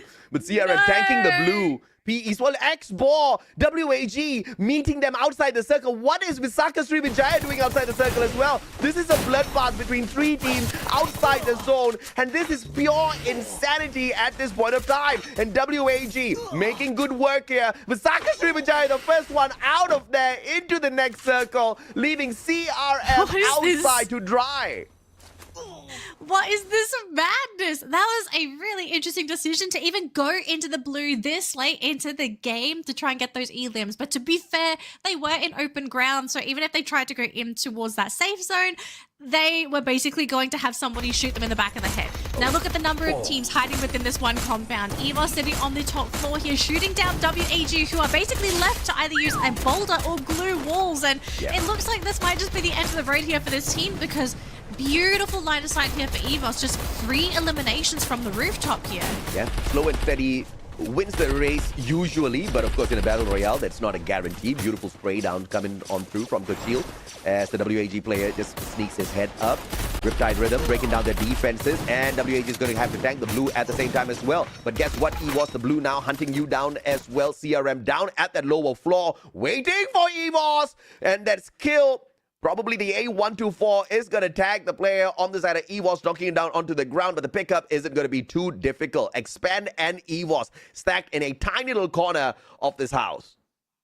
And if you take a look at where that next circle is going to be, it's in favor of Flash, who is camping that right side of the circle. It's we're basically moving to the east over here, but look at this though. EVO's going to be exiting the compound. They're going to have to fight up against Expand down here, because if you don't get rid of them now, they're going to punish you eventually. And it looks like Expand, they're going to be the next one to go down. So EVOS up to 6 eliminations this round, still 4-man strong, looking to maybe take this game and get their first booyah of the day. But Adam, you can see this man praying on the bottom of that on the bottom of the cover there, hoping he does not draw attention. And actually EVOS, they're going to launch themselves into GOW. Oh, bloody big brain play from EVOS here. That's where the circle is heading to next, and they get pretty much a lot of that ground covered with the launch pad. And now they are going to be the first ones ahead. GOW had a player there. They snuff him out. Now the rotation from Onyx behind EVOS, there's just a single player, and EVOS obviously in the prime position to walk away with a booyah here after taking away the second spot in the previous matchup. And now the opportunity, the third spot in the previous matchup. Now the opportunity to meet Team Flash early. 2 players on the side of Flash, Rasya from up top, VSK in hand, but he's just going to check out the situation and back away. Man, EVOS are basically just gatekeeping that circle now. So it's up to Vesjay, Flash, and Onyx to try and find their way in. But it looks like Vesjay, they've just been eliminated there thanks to Flash. So we're now up to our top 3 teams, AJ. We've got 2 players from Flash, 1 player from Onyx. I do believe it's Adam coming in from the back line there behind EVOS. And unfortunately for Flash, they are in the line of sight here for EVOS. So they're either going to have to decide, how do we dip, duck, and dodge to make it into that circle? And how do we 2v4 this? You don't. You just give EVOS the booyah. So Chill, M590, bye-bye Flash. Flash makes that exit in a flashy way. ABCD down at the bottom of this bridge like a little throw, barricading himself in with the glue walls. And the Rebel Rush gets him. The drop onto Rasya, the sniper on the side of EVOS. But still, 3 players alive on the side of EVOS. Going in for the chase now onto their brother Onyx. And Adam is going to try his very best to maintain a little bit of a distance here, but it's just a matter of time. Kochil, oh, that's just a hack, bro. Jumping onto the haystack, getting the vantage point here, and the drop with the M590 as well, leaving Flash as the final piece on the plate to eat before they strike this booyah. And ABCD cannot do it like 1, 2, 3, 4, as EVOS Divine show up strong 2 games in a row. Great recovery there from EVOS. Full roster booyah for game number 2. Yes, they didn't do amazingly in that previous round, but I mean, they still managed to get 3rd place in round number 1. So EVOS looking fantastic and strong for day 1 of week 6 for the competition here. And so far, if you're a fan of this team, okay, I have been... Okay, so AJ... has been basically saying, I have been cursing this team, and that is the reason why EVOS have not made it through to the next stage. I don't think I'm cursing this team. Okay, I don't think I'm cursing this team. First of all, you are cursing the team. Second of all, you asked me a question. how do I feel about the passive play? I told you the passive play is necessary. The passive play gave them the booyah. Now, as long as you stop saying the name EVOS, I think they're going to be the #1 team of the day. How do I cast them then? Divine. The unidentified team has arrived. The unidentified player. UFO. So the unidentified. UFO has been spotted, AJ. Okay, we will have to see what happens for the remainder of the broadcast, but that will be quite funny. But I think EVOS fans breathing a sigh of relief to actually start to see some stability coming out of this team, because for previous weeks, everyone has been hoping that they'd end up being in first place and making it through to the next stage. It hasn't happened yet, so it looks like it might end up being this stage of the competition. But we'll have to see what EVOS have to say themselves, because I think sort of peep into the set and just sort of hear from them. How are they feeling coming into today's games, and sort of what's going on with them mentally? Because I think it's going to hurt your ego to know that you are considered a favorite, but for every week that you've been considered a favorite, you are technically not winning, or you're not placing where you should be, which is first place. So I kind of wonder, like, what's that doing to EVOS mentally as a team, and how have they recovered from the lack of performance, I suppose, for the past, 5-6 weeks? I can tell you they don't care. Well, I mean, they still care gonna that they fly make to it Hanoi. through. That's the dream, right? That is the dream, but we can't just simply assume they're gonna make it through. No, we can. As long as you don't predict them anymore, they are going to make it, all right? The only way they don't make it is 3 days in a row, you predict EVOS is going to be in the #1 spot. Then they are not going to make it. But the issue to that is I've predicted them today. So have I royally messed up here? We do not know. Let's see what EVOS have to say after securing their first booyah of the day. Alright, thank you, casters. Second game of the day, and the booyah goes to EVOS Divine! Now that is a pretty good start. I'm here with Rasha, and of course we're gonna talk a bit about the game that had just ended. Halo Rasha. Halo. Halo. Ini hari ini fansnya Rasha banyak banget ya. A lot of his fans are coming to the studio to watch the game live today. Kita ngobrolin dulu tentang persaingan di pekan ke-6. Masuk game kedua, apakah terasa intensitas yang berbeda? Apalagi ini adalah pekan-pekan akhir, kesempatan terakhir untuk bisa ngunci poin sebanyak-banyaknya melangkah ke grand final. Have you been feeling the intensity of the last knockout stage, especially now that we're entering the 6th week and there's not much room for any of you guys to go or to do any mistakes? Udah berasa belum intensitas pertandingannya masuk ke pekan ke-6, apalagi ini udah pekan-pekan akhir untuk kunci poin dan gak bisa ada ruang buat kesalahan? Mungkin main aja, aku nggak tahu apa-apa. Gak merasakan intensitas, yang penting main aja? Enggak. Oh, so he's trying not to think about the intensity of the game or the competition itself. He just wants to play and wants to give his best during each and every single one of the game. Oke, kalau tadi game yang baru aja selesai, apa menurut kamu kunci suksesnya EVOS? Karena sebenarnya kalau kita lihat di game pertama juga udah nyaris banget kan. What do you think was the key of success for EVOS Divine on the second game that has just ended? Mungkin kuncinya ya. Kunci tak? Aku dong. Oh bukan ya. Apa dong? Salat. Salat, wah jawabannya. Jadi kuncinya adalah salat. Oke, aku translate-nya agak bingung ya.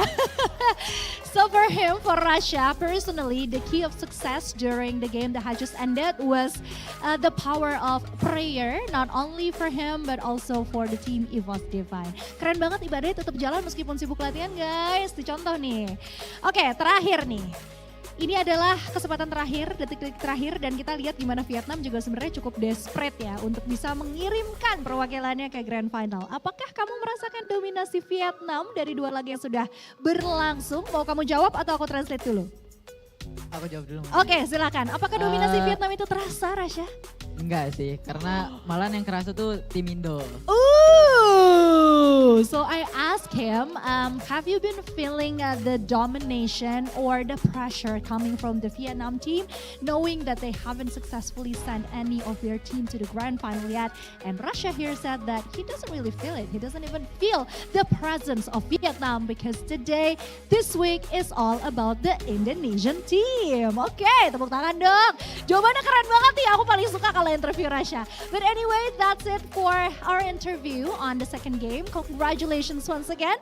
We're gonna go back to the casters because I'm sure they have a lot to say regarding the game and this interview. Take it away, casters!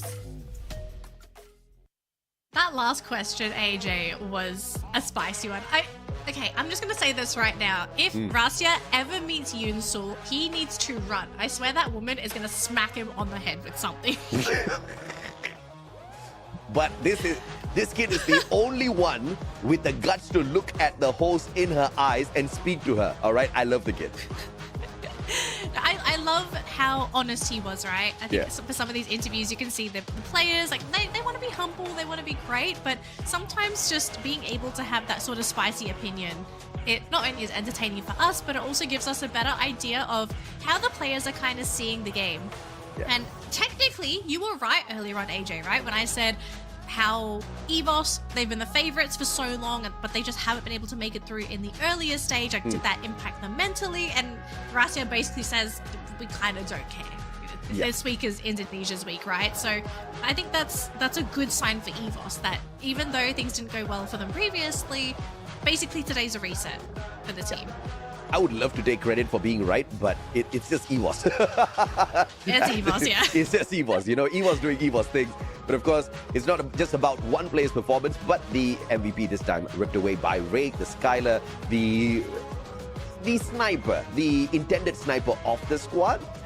But I would not say he's the main sniper. The main sniper is the one and only Rasya. This is a double snipe setup that is so deadly that I think has been giving the gold to EVOS in the recent times. I mean, Rasya on the VSK has been hitting like a truck. Sometimes the M82B, the man pulls it out. And without the M82B, he still hits hard with those snipers because he brings in that iris. Unfortunately, it was not a big numbers game for EVOS this time round because they're aiming for those booyahs. Even in the previous game, you didn't really see, you know, crazy number of eliminations. But I think these numbers are just enough. As long as they're in the top 3 game after game, with these average numbers, they're most definitely going to be on the #1 spot.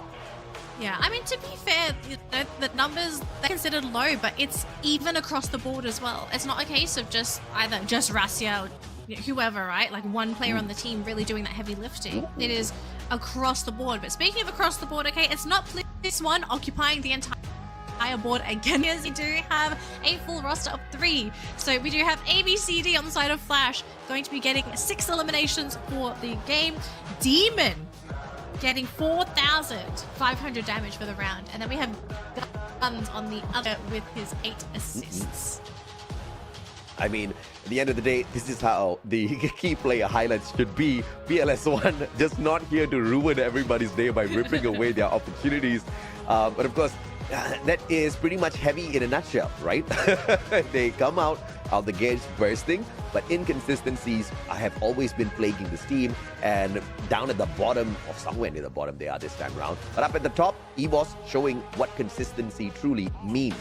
Earlier, they did not strike the booyah, but they did manage to get enough points to still remain a threat in the competition. Now with this booyah, in the overall standings, they should be able to launch themselves up to the top. Vasaka Srivijaya doing very well this time around with 13 eliminations, which is quite impressive.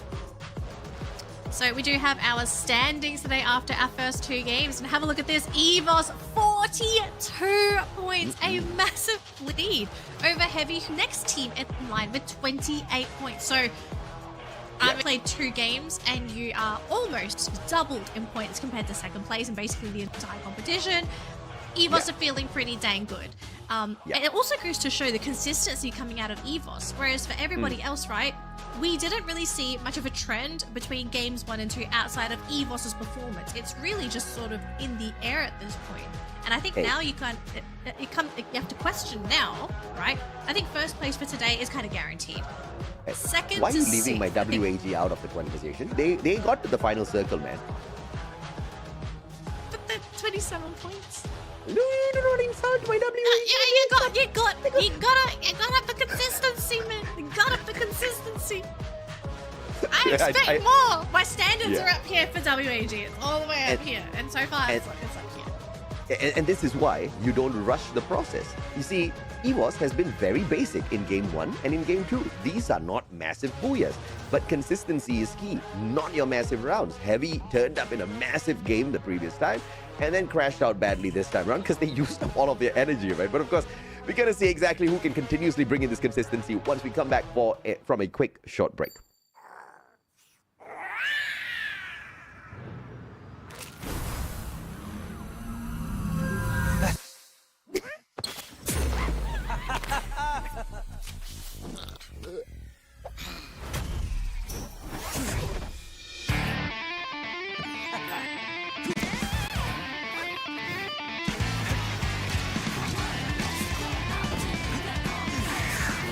Hello, Greaser.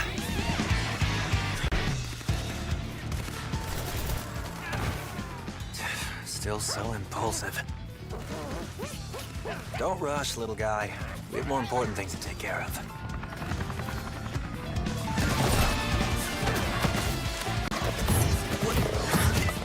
Oh, come on. What a hassle.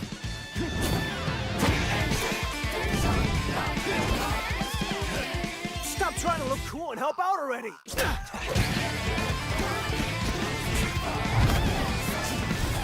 How many of those do you have?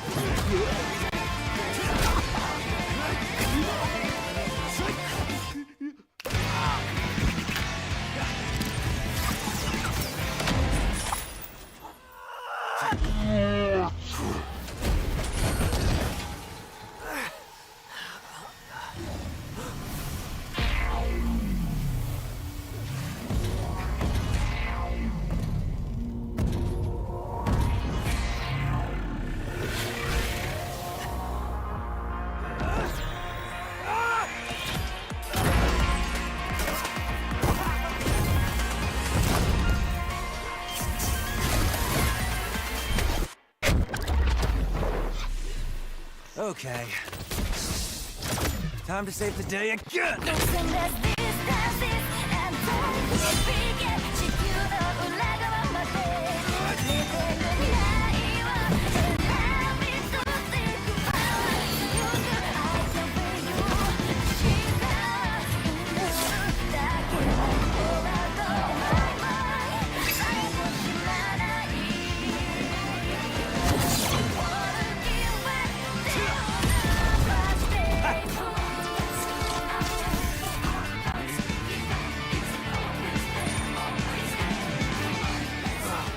What's happening?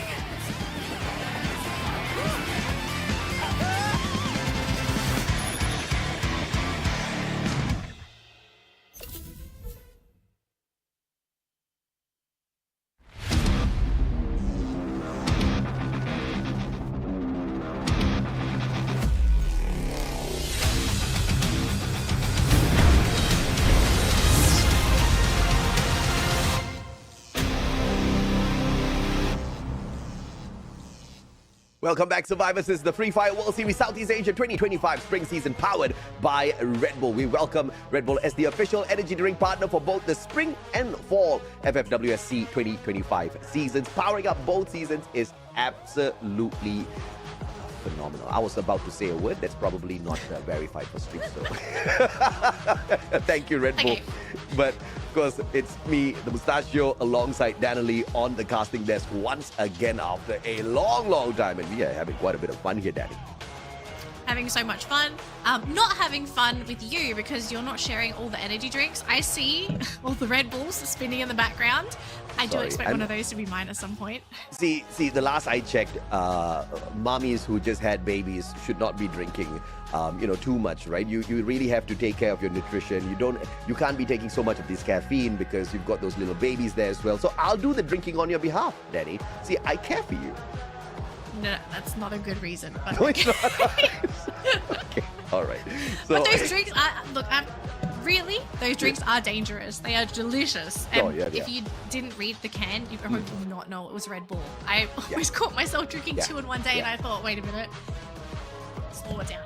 It's great. It works. Let's go back to Free Fire, shall we? Because we are getting ready for game number 3 here, AJ. Very quickly, because our viewers do not know this, we have got a bit of a player swap for 2 teams going into this next round. I don't believe there's any more here. So P Esports is swapping out Nkung for Don't Cry. And WAG is going to be swapping out Tikui for Alan. So we've got 2 player swaps. I don't believe there is any more. Yep, I'm correct. So just the two swaps for PE and WAG. Yeah, absolutely. Of course, these changes, whether or not necessary, we will see how it impacts the squads. We will see it a little bit as well, because PE Esports obviously a little bit of, perhaps the rotation of players could be because of the unfortunate performance they've been having. WAG, on the other hand, have been performing fairly well. So I think they're just subbing in Alan in just so that Tikui can have a little bit of rest. Alan can have a little bit of playing time out there as well. So all fair and dandy for the side of WAG. I will be a little bit more concerned about EWOS though, because WAG is making these plays in, and Alan is no shabby player. He will be able to pull away big points for WAG. So I think EVOS better watch out, and they need to start picking up bigger points, because if they don't want to allow the Vietnamese team to catch up to them, they better start running away. Yeah, although I think we do need to also quickly mention that EVOS, because they have that massive lead, they kind of have, I want to say, a 1-game buffer against everybody else, right? Like, let's say they completely bomb out on Purgatory. It doesn't mean that they're in the danger zone yet. They are still going to be pretty high up on that leaderboard. So I don't think EVOS is going to be that concerned coming into this next map, which, speaking of top 3 teams for this, Vamos, GOW, and then it's EVOS. Vamos, I kind of want to hear your thoughts on Vamos' performance today. They are doing okay, but do you feel like they are where they should be on that leaderboard yet, or do you feel like they could be a little bit higher? They are where they should be for sure, no doubt about that at all. But I'm very sure that, Delena pulled some strings here to put Vamos at the top there just so that she can smile a little bit. The team hasn't been as consistent as we would like them to be. Wow, someone's putting their job on the line here. But, As a Malaysian, I definitely want Vamos to perform much better. But I think this has been a very big problem with the Malaysian teams for a long, long time. They've got the skill. I think the attitude is lagging behind a little bit. I think the confidence is lagging behind a little bit. And once they get that sorted out, Vietnam better watch out, because Malaysia will catch up really, really fast. Once again, mechanical skills-wise, I think Malaysia can rip anybody apart, but they just do not have proper teamwork and chemistry at this point of time. Yeah, I feel like that is one of their major weaknesses at this point of time. I'm just worried that it takes a little bit too long for the team to actually find that chemistry, because I think that's been historically the main issue. Yeah. And altogether. So, I mean, you've got 3 days to sort of figure things out and try and fix things. Yeah. Is 3 days enough? We'll have to find out. But I think they can qualify. I think they can get top 6 for sure.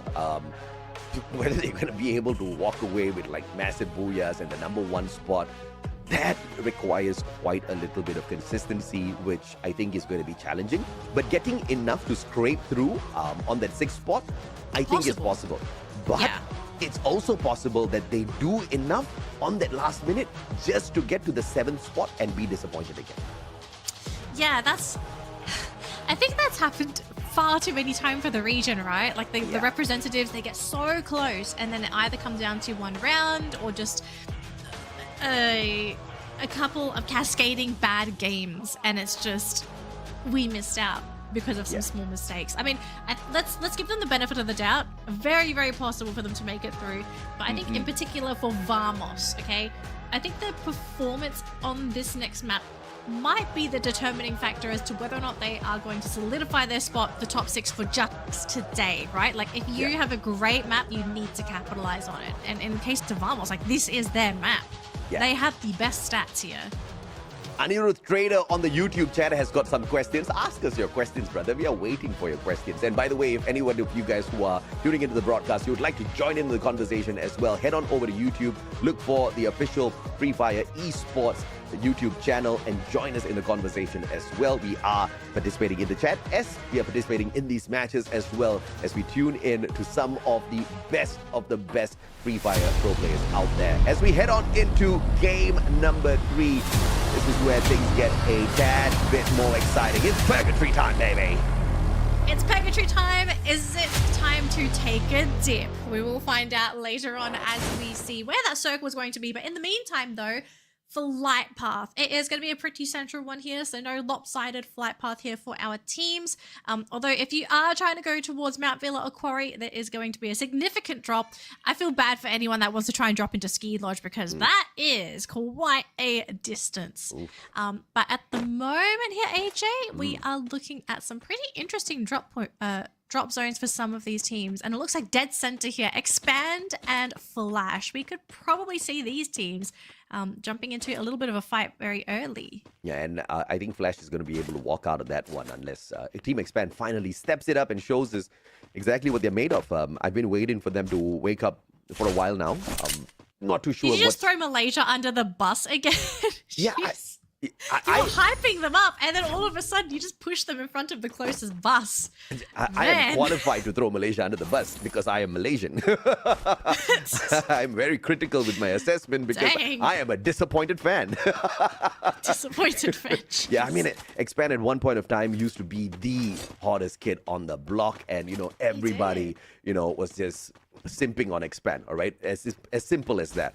But unfortunately, that version of Expand is no longer there. Pretty much the whole version of Expand is now in Vamos, pretty much broken up in pieces, and we just don't see the good old performance of Expand in the past, and Vietnam has left Malaysia in the dust. That's pretty much it. At one point, Vietnam was nowhere close to Malaysia. Vietnam was horrible out there. And now you see 5 teams from Vietnam on the Southeast Asian level, and you see teams like Heavy, you see teams like even Esports, as inconsistent as they are, walking away with some massive games. And it's just way more rare on the side of Malaysia. I think Vamos is the one with the biggest promise, but even they have just They struggle, yeah. Yeah, I mean, I want to cheer for them, but they haven't given me many chances. Well, let's hope they turn things around here on this map in particular. Now, we are watching Flash's perspective, and it looks like they have caught sight of Expand here, so it's go time for Expand, because this is not the best place to actually retreat from a potential fight. And Arfik, first player to go down thanks to Hong M. So already down to play, but Hong M, though, going to be sniped back by Decos. Great play coming in from Expand, and now this might just be what they have needed to push Flash back. It's a 1-for-1 trade, but I think a very much needed trade for Expand to be able to last longer in this match. I don't know what was Wang thinking. I don't understand exactly how that trade makes sense, but obviously he got a little cheeky there with the XM8. He thought that, I've got an assault rifle. I can assault people from afar. Yeah, they can too if they've got an assault rifle. Man, he couldn't defend himself. And the rest of the players on the side of Flash were like, you asked for that one, bro. We told you not to go there. And they back away from him, looking for those coins. Obviously, the revival's not going to be too far away for Team Flash, but Huang will need to sit in the corner for a little bit, waiting to get back in the lobby. He was, on the other hand, on the chase, and it looks like they're about to find Vamos on the way. Yeah, it looks like Vamos is going to be the goal here for them. Poor Zeus having an entire roster on his tail, and they see him too. Already half health, AJ, after just one tap. Oh, not a fun time here for Zeus. I'm assuming that they've basically just left Zeus for dead, because, yeah, there's no one else here for Vamos. It's literally just Zeus. I have given up trying to assess the strategy from the Malaysian teams, because I'm always confused. And this is not a new thing. This has always been the age-old problem with the Malaysian squads. Splitting up early on, that meta used to work when I started casting Free Fire close to 5 years ago, right? That meta has not worked since then, but the Malaysians are still living in the past, unfortunately.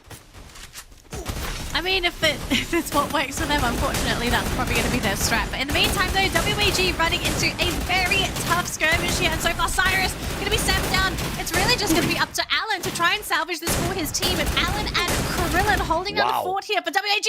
Alan, though, just getting knocked onto the ground. Export does get brought back there by Krillin, though. So WAG, they still have 2 players in this race, but Todak, they are still lurking around this compound. Yeah. So we might not be seeing Krillin alive for much longer. Yeah, absolutely. And great replay here from the side of WAG. They get to hop on into the battle once again, all thanks to those final second revivals. But of course, they have to be very careful.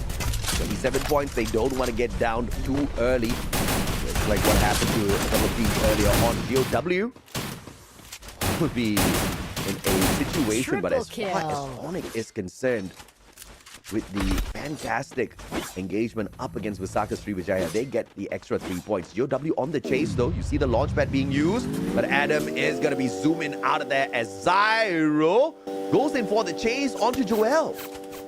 Oh, Joel, he needs to get out of here. I believe he's the last player alive for Vestj as well. Oh, that's it, Vestj. They are out of the competition. Oh, really tough. Really tough break for this team. Don't curse them so early, Danny. They're not out of the competition yet. They're just out of the lobby. They're out of the round. They're out of the lobby, but that means they're not going to get any more points, sir. You need the points. Dang. They're out of the competition? No! Suckers, out of the round. Unfortunate for them. Unfortunate for them that they did manage to pick up decent enough points. 20 points, so mid part of the table. So this is a heavy blow in this game. So, and it's game number 3, halfway point of the day. They obviously should have been looking to play a little bit more careful like their big brothers EVOS. And that's why EVOS is not seen in the early parts of the game. Unless they're forced to fight, they will stay out of trouble as long as possible, just focusing on the loot, trying to make sure they are well prepared for the worst case scenario in terms of those coins, well prepared in terms of utilities for the battle. And that's the strategy I want to see out of the Malaysian squads as well. Well, speaking of Malaysian squads, we have Vamos on the screen, and they're going to be temporary neighbors here with Flash, unless Flash run in the other direction. Looks like Dekos is going to be eliminated, though, on the side of Expand, so he's going to be off the map for a little bit, but a very successful assassination attempt on that side of the map. Esports going to be on the screen here, and it looks like they are being pursued by GOW. The team is split as well with one of the players on the other side of the river, so they got to get out of there ASAP. Otherwise, they could be losing some extra players here, and it looks like LBT has been caught. Yep, then still not looking great for Esports. As Lahore and Don't Cry on that revival already, it's not looking great for the squad. Look at the utilities. I mean, Don't Cry has got no medkit, no grenades, just one glue wall to work with. Just that one little glue wall. If he gets caught out in the open by Vamos, this is going to be instant shutdown. Yeah, and I think this is also Don't Cry's first game with the team today. So, I mean, to basically have nothing in the round and already being almost 8 minutes into the game, it's a pretty terrible start for the team.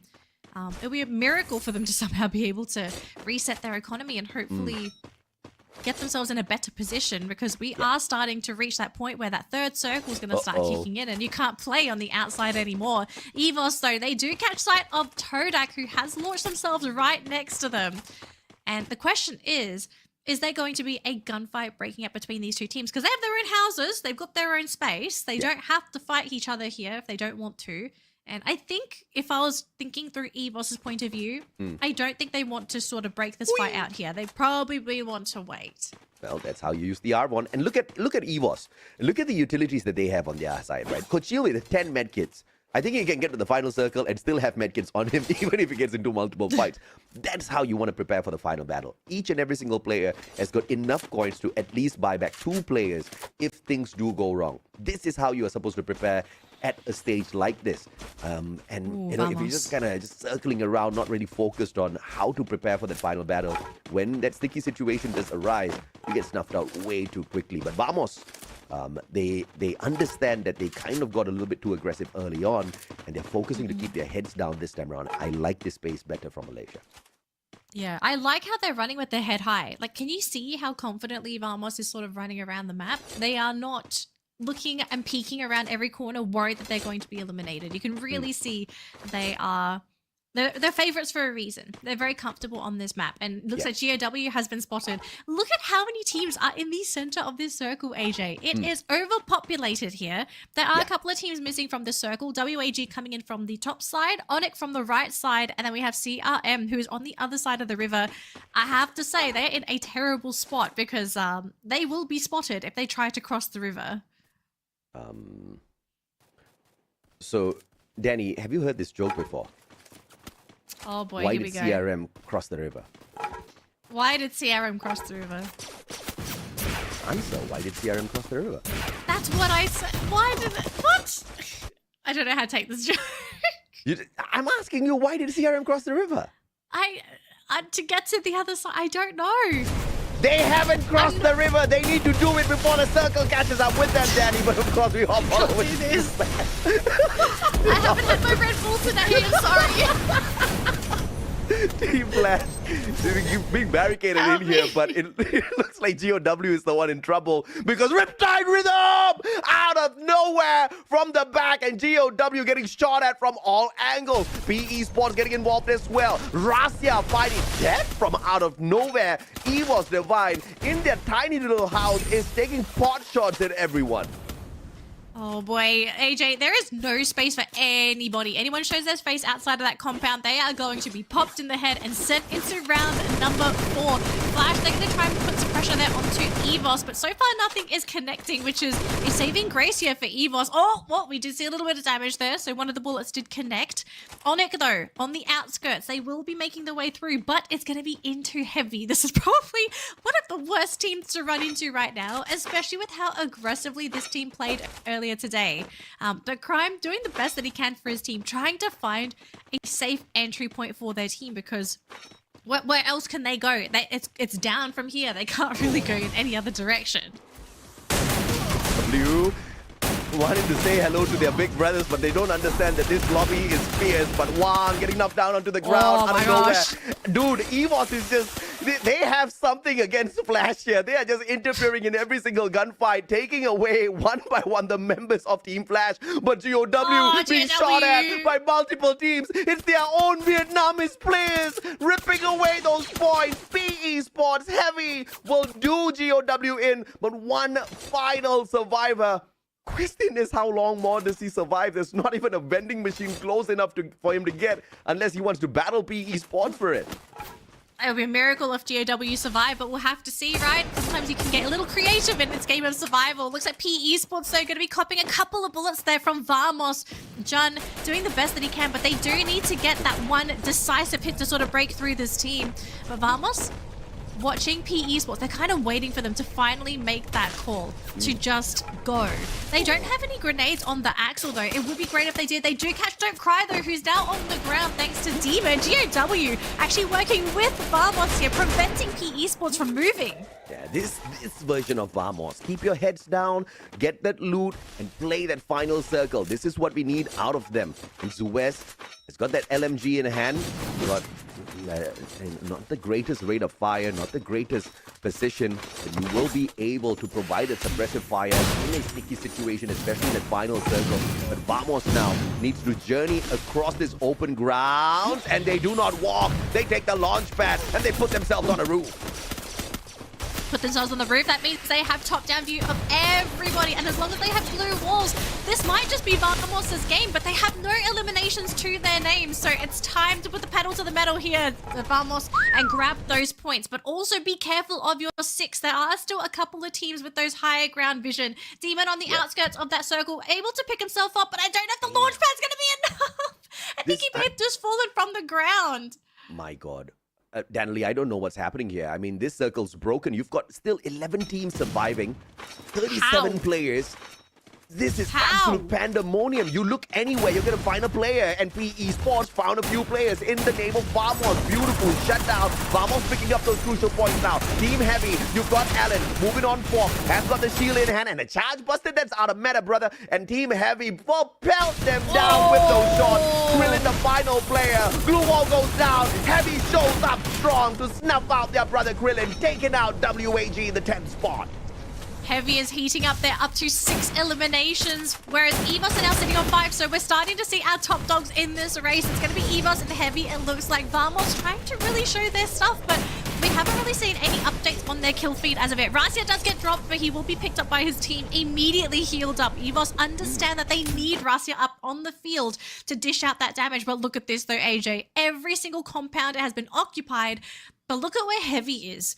I don't know how Heavy is going to find their way into the circle unless they have access to maybe a launch pad and maybe jump onto one of those other houses on the other side. They are going to launch themselves onto the roof on top of Flash's compound. This is huge. But look at this though, Expand. The team gets absolutely shredded. They lose everyone except for Volt, who is hiding in that corner. But this might just be the end of the road here for Expand. I mean, unfortunate for Expand. Luki's not going to get picked up. Waltz runs straight in behind his big brothers, Vamos. This is not looking like a good spot for Expand, but the survivability could still. And Jun just catches the man, as I say, that he might be able to survive. And now Vamos trying to open up the area for themselves right ahead in that compound. It's Team Heavy, but thankfully Heavy's not in that house. They're right behind it, playing the circle like a genius. Playing that circle so well. EVO's still hiding within that compound. They really want to get rid of Heavy, and they have to be so careful of +1 on that rooftop. +1's position, I think this could be a game-winning move here for Heavy unless someone can either shoot him down or get him to actually move from that position. Next circle is going to be heading towards the southern side, and it looks like it's going to be Vamos' circle, so it might just be the way for this team to secure that booyah. And it's time to move now, AJ, because if you don't start moving now, that circle is going to take you out. Onyx, got to be so careful. Look at Todak, just keeping them on their toes. Well, like you said it right, Vamos has got the advantage, but so does EVOS right above them. Issue is EVOS on that second floor. They will have to hop on down, and that animation is probably going to give that an opportunity to Vamos taking them out. Vidal's the shot from the back, yet another Malaysian squad still active in here. Toda has not been snuffed out, but CRM, we can't say the same for them. That's going to be it for them. Onyx are still guarding that circle, as well as Vamos. EVOS, though, are putting some pressure here on the other side.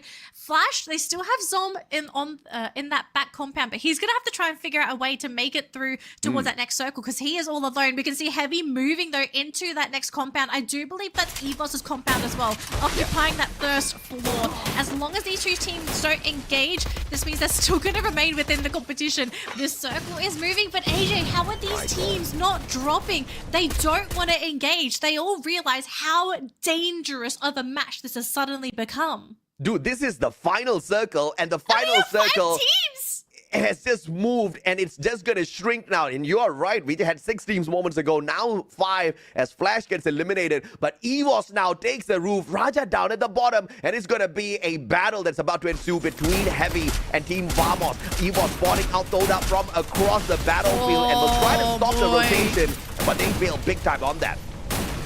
Ray doing the best that he can with this top-down view, but so far these connections are not landing for the team. Heavy! Oh, Kami actually gets caught there on the side of Heavy, and he's going to go down right away. But look at this, though, Heavy, they have nowhere to go because all they have is that blue zone behind them. +1 is low, will start to heal himself back up, but Onyx, I have to say, they're in a really good spot here. They don't have to worry about any teams above them or below them. So they have a clear line of sight. We might be able to see a bit of a swipe here for Onyx to maybe grab the booyah themselves, as long as they show restraint. We've seen in the previous round, you've got to hold yourself. Rasia, they're going to go down thanks to Vamos. That's the big player on the side of EVOS out of the game, and Coach Shield drops as well. It's just 2 players left for EVOS. Absolutely, and now Toda are at the top, and they do manage to corner EVOS. Toda should be able to finish this off now. Big play here, no key. Misses that opportunity, but makes sure he runs away to the rest of his team members who can back him up to remain surviving in here. EVOS left on with 2 more players. They had the loot, but they do not have the advantage in this absolute crazy circle. And out of nowhere, has no glue balls. There's 2. no glue walls on Ray. They've got nothing they can use for cover, so Ray's gonna go down. We have 4 on the side of Aim God, so he might be the saving grace here on the side of EVOS. Onyx still surviving there with a full roster and 8 eliminations. It might come down to them here. Vamos still in that compound. Onyx rushing forward, wanting to get rid of whoever is outside. It's Aim God hiding behind his glue walls, but now he's out of health. He's out of the game. It's Vamos versus Onyx. Come on, Malaysia. Vamos should walk away with the booyah here. They've got the eliminations, but what a drop on Onyx! Just absolutely snuffing them out in a blink of an eye with the M590s. Adam's going to get knocked down by the play zone. Zyru inside. Adrian and Onyx Olympus will make sure Malaysia does not walk away with a booyah. They take this one, and it is an absolute special one for Crime MKS going up against his ex-partners. That's huge for Onyx, and it came down to their final positioning within that circle. I think you saw that as well, AJ.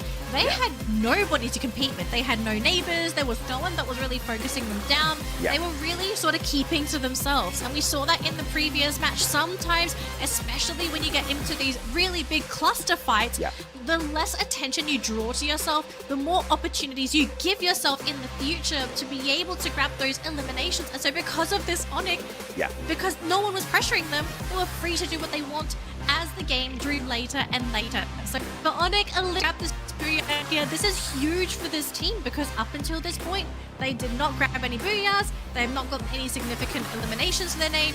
Now they've gotten a big injection of points that should be enough to actually push them into top 6 now. I mean, damn, what a game.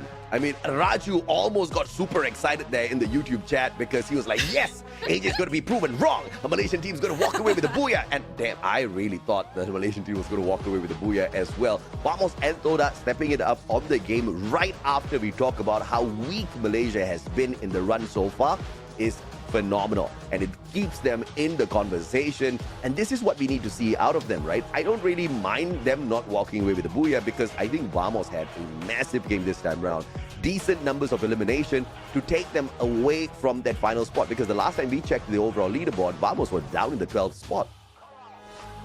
Look, you gotta do what you gotta do to grab those points. I am a little sad for Vamos. I was kind of hoping they would grab the booyah as well to, you know, really uplift them in today's games. But I mean, look, do the best that you can, grab those points, and do the math later today, okay? Try and figure out, okay, how many points do we need to get on average for these remaining games, and how much leeway do we have when it comes to grabbing these points? Because it's only day 1, right? Like, is it the be-all end-all if you are in last place? It's gonna be tough, but I don't think it's impossible after day 1. You've still got 2 more days. If you are still on the bottom and it's at the end of day 2, okay, maybe you start panicking, okay? That's your call to start panicking. Yeah, I agree. But the saving grace here is top 6 makes it through to the finals. So even if you are down at the bottom here on the final day, you're not looking for the number 1 spot. And I don't think the teams who are at the bottom 6 are going to be clocking in so many points where you can't really drag yourself out of the final spot, right? I think game after game, we're going to see the overall leaderboard change quite a little bit. But it's all about consistency, especially because it's not just a one-day sprint. It's a 3-day marathon, 18 games in total, where these teams just need to give decent performance game after game, but be in that final circle as much as possible. EVOS is doing it right. I mean, EVOS didn't walk away with a booyah, but I don't think EVOS cares about that at all. No, they got the eliminations, they got great placement as well, so, I mean, they're in the ideal spot. But anyways, let's see what Onyx have to say after securing their first booyah today. All right, thank you, casters. Third game of the day, and Onyx Esports stole the booyah, y'all! This is the second booyah for Indonesia, and I'm here with Zero to talk about the game that has just ended. Hi, Zero! Gimana rasanya booyah pertama hari ini di pekan terakhir, pekan ke-6 yang banyak dibilang adalah pekan keramat. How does it feel to finally get your very first booyah entering the 6th week, aka the last week of the knockout stage? Belum puas, Kak. Masih belum puas? Belum. Not satisfied yet. Obviously, ini memang kan sebenarnya masih game ketiga. Masih ada kesempatan nih 3 game lagi. Kalau secara realistis kita ngebahas target dari pelatih, dari tim, dari CEO tuh seperti apa sih untuk Onyx Esports? Realistically speaking, what exactly is the target that you guys have in mind for Onyx Esports, especially now that we're on the last week of the knockout stage? Kalau buat day ini kita target di top 2 sih. Ooh, so the target for today is to finish on the 2nd when it comes to the board of the day. Kenapa kedua? Kenapa nggak 1? Tanggung tahu? Satunya di final.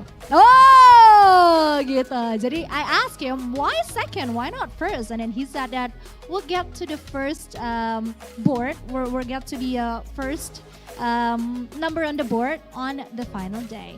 Terakhir, ngelihat gimana perjuangan dari tim-tim Indonesia. Menurut kamu pesaing yang bisa dibilang ini nggak bisa diremehin tuh siapa? Apakah justru EVOS dengan nama besarnya atau Veshaka yang kalau kita berikan kesempatan sebenarnya bisa tampil luar biasa berbahaya? Semua berbahaya sih Kak. Jadi nggak ada yang merasa lebih atau kurang gitu, nggak ada? Nggak ada. Okay, so I just asked Shiro between the two teams that Indonesia have other than Onyx Esports, which is EVOS Divine, and Veshaka Sriwijaya, which one of them do you think is the hardest to beat and the one that you can sleep on? And then he said that both of the teams are actually pretty dangerous. So yeah, they just have to focus on both and not get bitten by both, obviously. Oke, sebelum kita kembali lagi ke caster, Shiro, apa yang mau kamu sampaikan untuk para fans Onyx Esports yang lagi pada nonton dan senang banget karena akhirnya udah ada Buyah 1 hari ini buat kalian? Buat para Sonic tetap dukung kita, mau di bawah mau di atas, tetap dukung aja. Kita bakal ngasih hasil yang terbaik sih. I asked him, is there anything you'd like to say to the supporters of Onyx Esports? And he said, please keep on supporting us. Whether or not we're on top, we're still going to give the best for you, to each and every single one of you, the fans of Onyx Esports. All right, thank you, Shiro. Congratulations once again. Don't go anywhere just yet because we're going to hear about what the casters are going to say regarding this interview. Take it away, casters.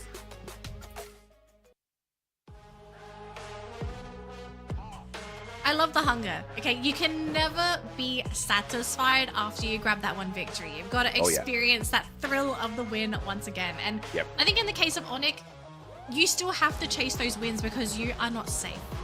On day one, you want to be top 6, you want to feel safe, so at least you have some kind of backup, you've got some padding to work with going into that game number 2. Sorry, day number 2.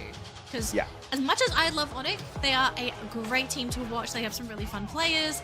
It's a team that's, I think like a lot of other teams in this grouping, they lack the consistency for you to confidently say, okay, they will always grab this number of points. They can guarantee their placement in the tournament. No, we've seen days where it's just, it's not Onyx day.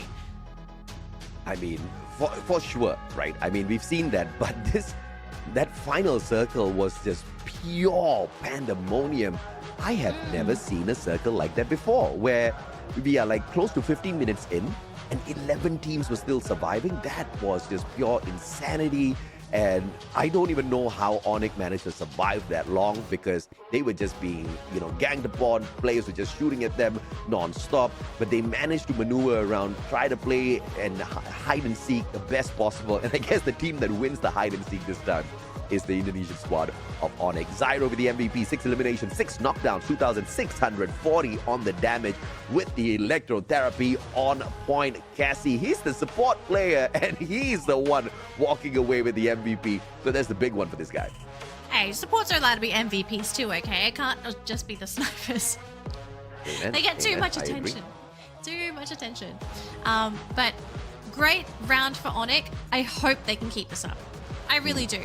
We just have to see a little bit more from this team in these next upcoming games for me to really say, is Onyx going to maybe be able to make it to the next stage of that competition? I mean, this is already some great news. Statistics-wise, this might seem high, but I'm going to say this right now. The statistics are going to be very bloated because of how clustered this game was. We saw so many teams within the confines of a tiny circle.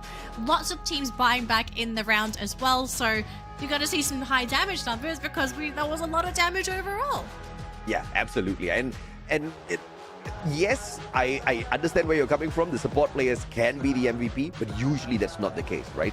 They are enabling their rushes to bring in these points. But Zyro was going in there halfway and he's like, bro, I'll just do it myself. 6 supports as well, 6 eliminations. And, as the support player, he was doing his job and he was doing his rushes job. And I think this is an issue that Onyx needs to sort out because their rushes should be pulling in the numbers and big time, right? But of course, it's not really a bad thing because this game will allow Onyx to really jump up the leaderboard. PLS1 shows up again. This time it doesn't sneak away all 3 plates, just a single one as the damage for the sniper of Team Heavy. Mufasa showing up with the total assist. And I wonder how much did Heavy get out of this game because placement-wise, Heavy has been abysmal today. But, yeah, placement-wise, they've been abysmal. Eliminations should be really carrying them up to the top. Onyx Olympus, 25 points in total. Yeah, with the eliminations as well, they are still going to maintain the #1 spot. So it's technically, I think, under heavy circumstances that sort of relate to heavy, these are decent stats. I think they're okay with this, but we know that this team can absolutely do better. It was just a case of those final circles, and I guess the placement of the circle probably did not help as well because there were so many compounds, like lots of places for teams to hide, so it just made it much more difficult to really put in that very aggressive play that we're so used to seeing in today's matches. So, I mean, it's not that bad for Heavy, you know, they still managed to occupy that second spot, 42 points. They're closing that gap between them and EVOS, which for EVOS fans, you know, you would love to see EVOS stay at the top of the bracket for the next 3 days, but they kind of have to step up a little bit because Heavy, the consistency that they put on today is very admirable. I mean, 3 Malaysian flags, not at the bottom of the leaderboard. I think Malaysia's winning already, but we just need a little bit more from them, a little bit more of the consistency. Like I said, I don't want us to see like massive numbers of eliminations, just get to that final circle. And I think Toda and Mamas got that right this time around. And I'm pretty sure they're playing on one of the best devices out there, the Samsung Galaxy Ultra. The newest version of the Samsung Galaxy Ultra is the S25. It comes with the next-gen Snapdragon 8 Elite Galaxy processor featuring an enhanced Falcon engine and improved ray tracing technology. Ray tracing on a mobile phone, once again, is truly mind-blowing. This delivers outstanding performance, lifelike graphics, and a smooth gaming experience. And with powerful AI capabilities as well, Danny, top-tier performance, the Galaxy S25 Ultra becomes the ultimate weapon for professional gamers, content creators, pretty much anyone. You can be anyone, and you will still have a good time with this phone. You've got it, Danny. I'm a little jealous. Okay, not the 25, I got the 24, so okay. I'm almost in that same boat. You're not essentially, awesome, I'm not. I'm sorry for being a bit too early to the party, but honestly, it's like a mini. It's a mini computer. It is so good. So I mean, I recommend the 24, but if you have the budget, just go the 25. That phone's going to last. But let's focus on this next round, AJ, because we are going to be flying into Alpine for round number 4. And so far for today, we have not had any repeat teams getting booyahs. It has been a different team across the board, but it might change going into Alpine. Yeah, no doubt at all. I think this is going to be a huge shocker, but I've got a question for the chat. Who do you guys think is going to walk away with the booyah next? And I don't want a team's name. I want a flag because Vietnam has got the first one. And back-to-back, we've had the pleasure of seeing the CC, who has literally a fan base in the YouTube chat at this point of time. But do you guys think Malaysia will be able to walk away with the next booyah? They may not be on the top 3 teams for this Alpine map, but the last I checked, I think Vamos is very comfortable here, Danny. They're comfortable, but I mean, if you take a look at the stats on the screen at the moment, right, it is supposedly in favor of EVOS, WAG, and Heavy. And in particular for EVOS, because look at the difference in points between first and second place here for stats. 197 compared to, what, 140, 150? That's a big gap. Hell yeah. I mean, that's why you and I have been cursing EVOS for a while now. they know how to play a good game. Doing my job, apparently. I was hired to curse a single team. I don't know why I'm being brought into this broadcast. To curse that single team. That's exactly why we hired you. EVOS is literally topping the charts for every single map. Who did EVOS tick off? I do question this. Who did they tick off? I need to find out because this is a mystery for me. Look, they might prove us wrong. They might be the first team to actually grab 2 booyahs today because again, we've only had single booyahs across the road. But EVOS statistically across all the maps so far, aside from I think Purgatory or last map, that was the only map that they were not the favorites on, statistically speaking. So maybe they won't grab the booyah because they're on top of the leaderboard again.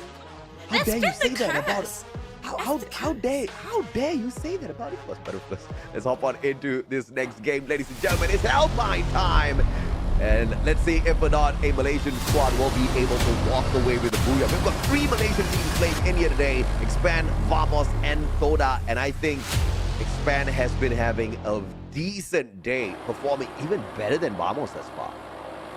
Which is actually quite shocking, right? Because I think most people would instantly assume for the Malaysian teams, Vamos is supposed to be the leader for the region. So for that to happen today, either something's gone on or Expand had a light bulb. Something's just clicked. We'll see if that continues on for the rest of today though, because so far for our drop zones, we are not seeing any direct competition for any of these drop points as of yet. So it looks like it might be a bit of a quiet early game here, AJ. And I hate games like that. I like chaos. Well, you're casting the wrong game. Hey. Free Fire is one of the most chaotic games, all right? If the teams choose to be chaotic, we do not have this power. We simply observe. You remember when we were casting, what was it? MCPS? Season 1? Wait, okay, when you say MCPS, you have to say the season, because you can't just say MCPS. Oh, let me think back to the multiple after 3 seasons. children, you have gone deaf. I just said season 1. Yeah, after. Remember those days when 2 teams will be doing battle and we'll see the nameplates of other teams on the screen and they're like 5 miles away, and I was like, okay. So that was a different kind of chaos. This chaos is a cleaned up chaos, right? The meta is so balanced. The teams are all, they're not equal on many fronts, but there's that capability of RNG that can still mess up even the best team's gameplay out there, right? And I think that's the best situation to have out here. Instead of just having a scenario where you're going to just have Buriram, for example, dominate every game after game after game and make this whole thing boring. I will advise to all of our wonderful viewers, if you need to do anything, as in go to the toilet or grab a drink, this might be the best time to do it, because I do suspect something's going to happen soon, but maybe not for the next minute. So yeah, go bring your phone with you if you have to. Do whatever. Go. Oh, actually, no, don't do it the now. Moment you said that. I jinxed it, which is a good thing, AJ. The chaos is happening. Thanks for jinxing it. I like that chaos. All right. ABCD. Man does not have the M590 just yet. Let's see if we can get it done with this shorty. Let's bump towards the glue wall. Obviously not going to tag anyone just yet. Upper floor progress here for Expand. The electrotherapy, the basic therapy connected onto ABCD. And the Zom with the support from the back. The rest of the Flash players need to come on in here for this battle as well. So we also see EVOS not too far away.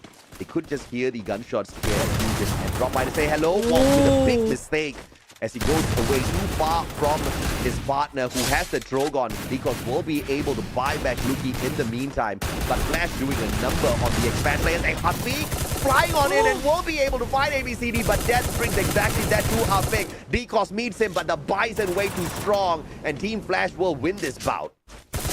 Wow, but they actually made that look a little bit scary. I have to say, Expand, they reacted very, very well in that situation, regardless of the team that they actually went up against. So I can kind of understand why Expand is actually performing a little bit better than Vamos for today in particular.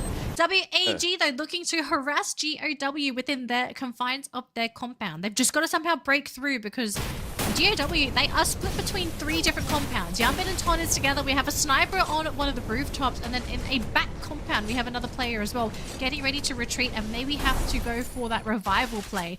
But WAG, they say, hey, we see that sniper, let's get rid of them first. And the civil war between WAG and GOW is going to take a pause for a little bit now, as WAG just puts a little bit of distance between them. And I think there's still one straggler from the back, and I don't think WAG wants to take this flank and backstab. Krillin is... Ooh, I think X-Ball wants to try and snipe D. Oh, beautifully done. Uh-oh. X-Ball gets away in the nick of time. Yanbin too slow, brother. Oh, that was super scary, though. If he got one tap there, that would have been deadly. On side of Expander, we do see 2 buybacks, so it looks like they have managed to somehow find some place to recover and bring the team back. Malaysia is back, baby. Although things are looking really scary here for WAG as they continue to try to flush out GOW, but so far, no go. I wasn't a big fan of the Expand engagement, because I think they could have played it a little bit more patient based on their guns. Alan here trying to make sure that GOW will regret this rush, but Demon, what a shot from the window. AWM straight to the chest, will be able to get the knockdown onto Alan. Man just got subbed in here, but already with 2 eliminations. You see exactly why they brought him in. I mean, Alan's on fire today. keep him in, man, if he's going to be able to grab you those elimination points. WAG, they're going to continue with the chase as X4 has been caught out by Deep. But they do finally down. So the threat has been eliminated for WAG. Back to doing whatever they want to really down here. Occupying that bottom right-hand corner of that circle just under Stadium. So I guess the question here is, where is this next circle going to be going for this particular match? And how is the circle going to impact the other teams that might be towards the outskirts of that circle, right? Because the distribution of teams can determine who is going to make a deep run and who isn't. And so far, EVOS are looking pretty clear here. There's no team anywhere. North, south, east, or west is clear. So I guess just a free looting game for... Oh, but WAG, they actually catch sight of Expand? No, they're using the vending machine. Do they know Expand is here? Well, they're going to find now. They do. Risk exposure. Oh, the quota popped by Expand, giving away the information. WAG, they could have just kept them guessing at that point in time. But now Expand has all this information, which they choose to do nothing about. They just want the vending machine. They want WAG to go away. I mean, successful so far, so it's a win-win for Expand as well as WAG, right? Now these teams losing too many resources in that process. Yeah. And yeah, it's a peace treaty. Both teams just signing that peace treaty and going along their merry way. Don't cry, they might be crying in just a second, because in the confines of far too many Flash players, and that's going to be a free, easy point here for Flash, who is sitting on 6 eliminations, AJ. No glue wall, you cry. Don't cry. No glue wall, you cry. I mean, running out in the open without a glue wall is just a bad idea. If you guys, I mean, you're allowed to cry now. So. Don't cry. It's definitely crying. Welcome to cry. Flash with 6 eliminations. What the hell? Okay, all right. I just said that. Did you not pay attention to me? Jesus. Nope. I wonder what Shalini thinks when she starts talking to you. Man. Exactly what you're thinking now.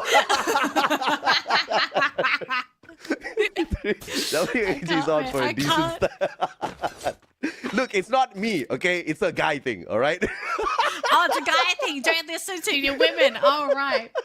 That's why there's chaos in the world. It's a common problem, right? My wife goes around complaining to everyone, and then all her girlfriends are telling her, like, you're facing the same problem? Oh, yeah. You all face the same problem. Oh, wait. You know who might have a problem, though? Heavy. Dead center. We see EVOS and Heavy having a bit of a stare-off in that central area of that circle. Speaking of the circle and the placement as well, because everyone is so spread out, we might have a situation where we could be looking at another 11 teams very deep within this game, because teams are just not running into each other. Oh, but Vamos is here too. So we've got 3 teams. Heavy, Vamos, and EVOS. You just get excited every time you see Vamos, don't you? I get excited when I see teams that are far too close to each other. We need to social distance again. Oh, please, don't get me started, man. The Big C is back with a vengeance, and it's not fun. But okay, I hope everybody stays safe. Please wear your mask when you guys go out. That's a public service and announcement. Please wash your hands. Wash your hands. Wash your hands, wash your face, wash your brains, wash everything, guys. Be clean, all right? Danny's speechless. Well, I'm trying to figure out how do I wash my brain without causing some kind of damage, you know? It's just... You meditate. You meditate. You cleanse that brain. I meditate, okay. Okay. The CRM 4 eliminations. I mean, it's good to see them showing up here with the numbers. Everybody on their team just sharing the eliminations with each other. But up against Visaka Srivijaya, who's been having a terrible day today, CRM can just use them as a launchpad. Both CRM and Visaka Srivijaya currently sitting down at the bottom of the leaderboard, just back-to-back with each other. Visaka Srivijaya in the 10th spot, CRM in the 11th, 2 points separating them. So this is a very big fight between these two teams. It is a really big fight. So yeah, I have to say CRM, having a really tough day today, right? Both of these teams not having the really best of days. They kind of have to make it through, and the fact that both of them ran into each other, a really unfortunate circumstance, but someone's going to have to sort of break through, and it has to be VSJ because they are the team that is the furthest away from that circle. All it takes is a really great grenade to connect. It does get a couple of connections. No immediate knockdowns as of yet, but the rush is finally happening here for VSJ, and they get off bay. Then guns as well. 2 players down, and CRM, but the double shot as well. Another 2 players going down. It's a 2 for 2.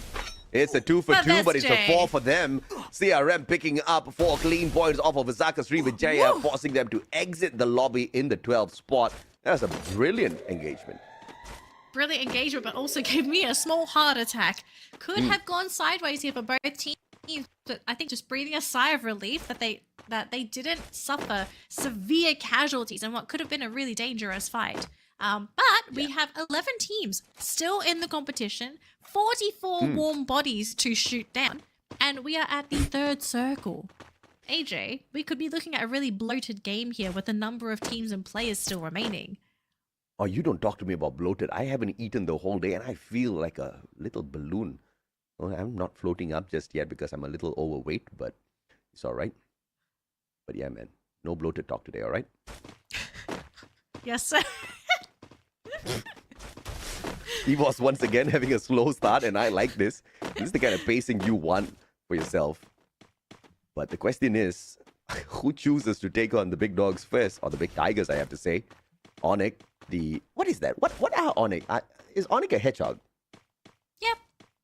Actually, it could be an echidna, but I do think it's a hedgehog. It could be a what? It could be a echidna, an Australian hedgehog. Have you not heard of an echidna? I have never heard of that. Australia has its own unique hedgehog? Yes, it's not a hedgehog. It's literally just called an echidna, but it looks like a hedgehog, and it has a pocket to put its babies inside. What? And it lays eggs. What? I know it sounds strange. Actually, wait, I have no idea anymore. I think it does. Do echidnas lay eggs? We will find out after this broadcast. I do need to research my Australian wildlife again because we have some crazy stuff in Australia. you guys most definitely do. I thought kangaroos were friendly, bro, until they were built like jacked up bodybuilders. But of course, WAG trying to take out the bodybuilders. Vamos! And what a nade in there. Hitting them like a truck. But WAG not too fancy with the footwork here as well. Alan 8 will be able to wipe out the final player on the side of Vamos as those ice grenades are belted at them. And now WAG facing heavy losses and 2 Malaysian teams making the exit back to back. And it was the exact 2 Malaysian teams that made it to the final circle earlier. And that's exactly what I'm talking about as to why I'm disappointed with them. Well, back to the drawing board for them for that next game. They're going to have to spend some time trying to figure out what their issues are, right? So that they can stabilize their performance going into this next game. But let's focus on this one here because we still have 9 teams remaining, 33 players. And look at Hong trying to put some pressure here onto Onyx, who's trying to find some kind of cover here because look how open the circle is. There is almost no natural cover to work with, no houses to work with. So it's going to be a battle of blue walls and hills, AJ. Oh, Neptune just corrected. He said Sonic the Hedgehog, and then he bracketed Onyx out of Sonic. So it's definitely a hedgehog. Dude, this man corrected. You need an old man to crack stuff like this. Neptune's the guy. Neptune's the guy. Oh, gosh. All right, hang in there, folks. Hang in there. We are starting to see some teams try to put some pressure here onto these teams on that low ground. I have to say, though, Flash are in a brilliant position here because they're using the cover of this little dip in the ground, and they are trying to put some pressure here onto Expand. Look at Expand. They can't even leave their compound without being sniped by these teams on the outside. This is free food. So many bodies on the ground. 3 points for taking. It's a buffet. It's a buffet indeed, and Expand's not doing the eating. They are being eaten alive out there. Unfortunate. Well, thankfully, Sierra makes the exit first, so Expand can smile a little bit before they exit the lobby. 8 more teams left on in here. It's just pure chaos, and I love this chaos that's breaking out early instead of the final circle. WAG is going to be put down to the ground as well. Cyrus, with the Horizon line in his pocket, is going to get snuffed out in the 8th spot.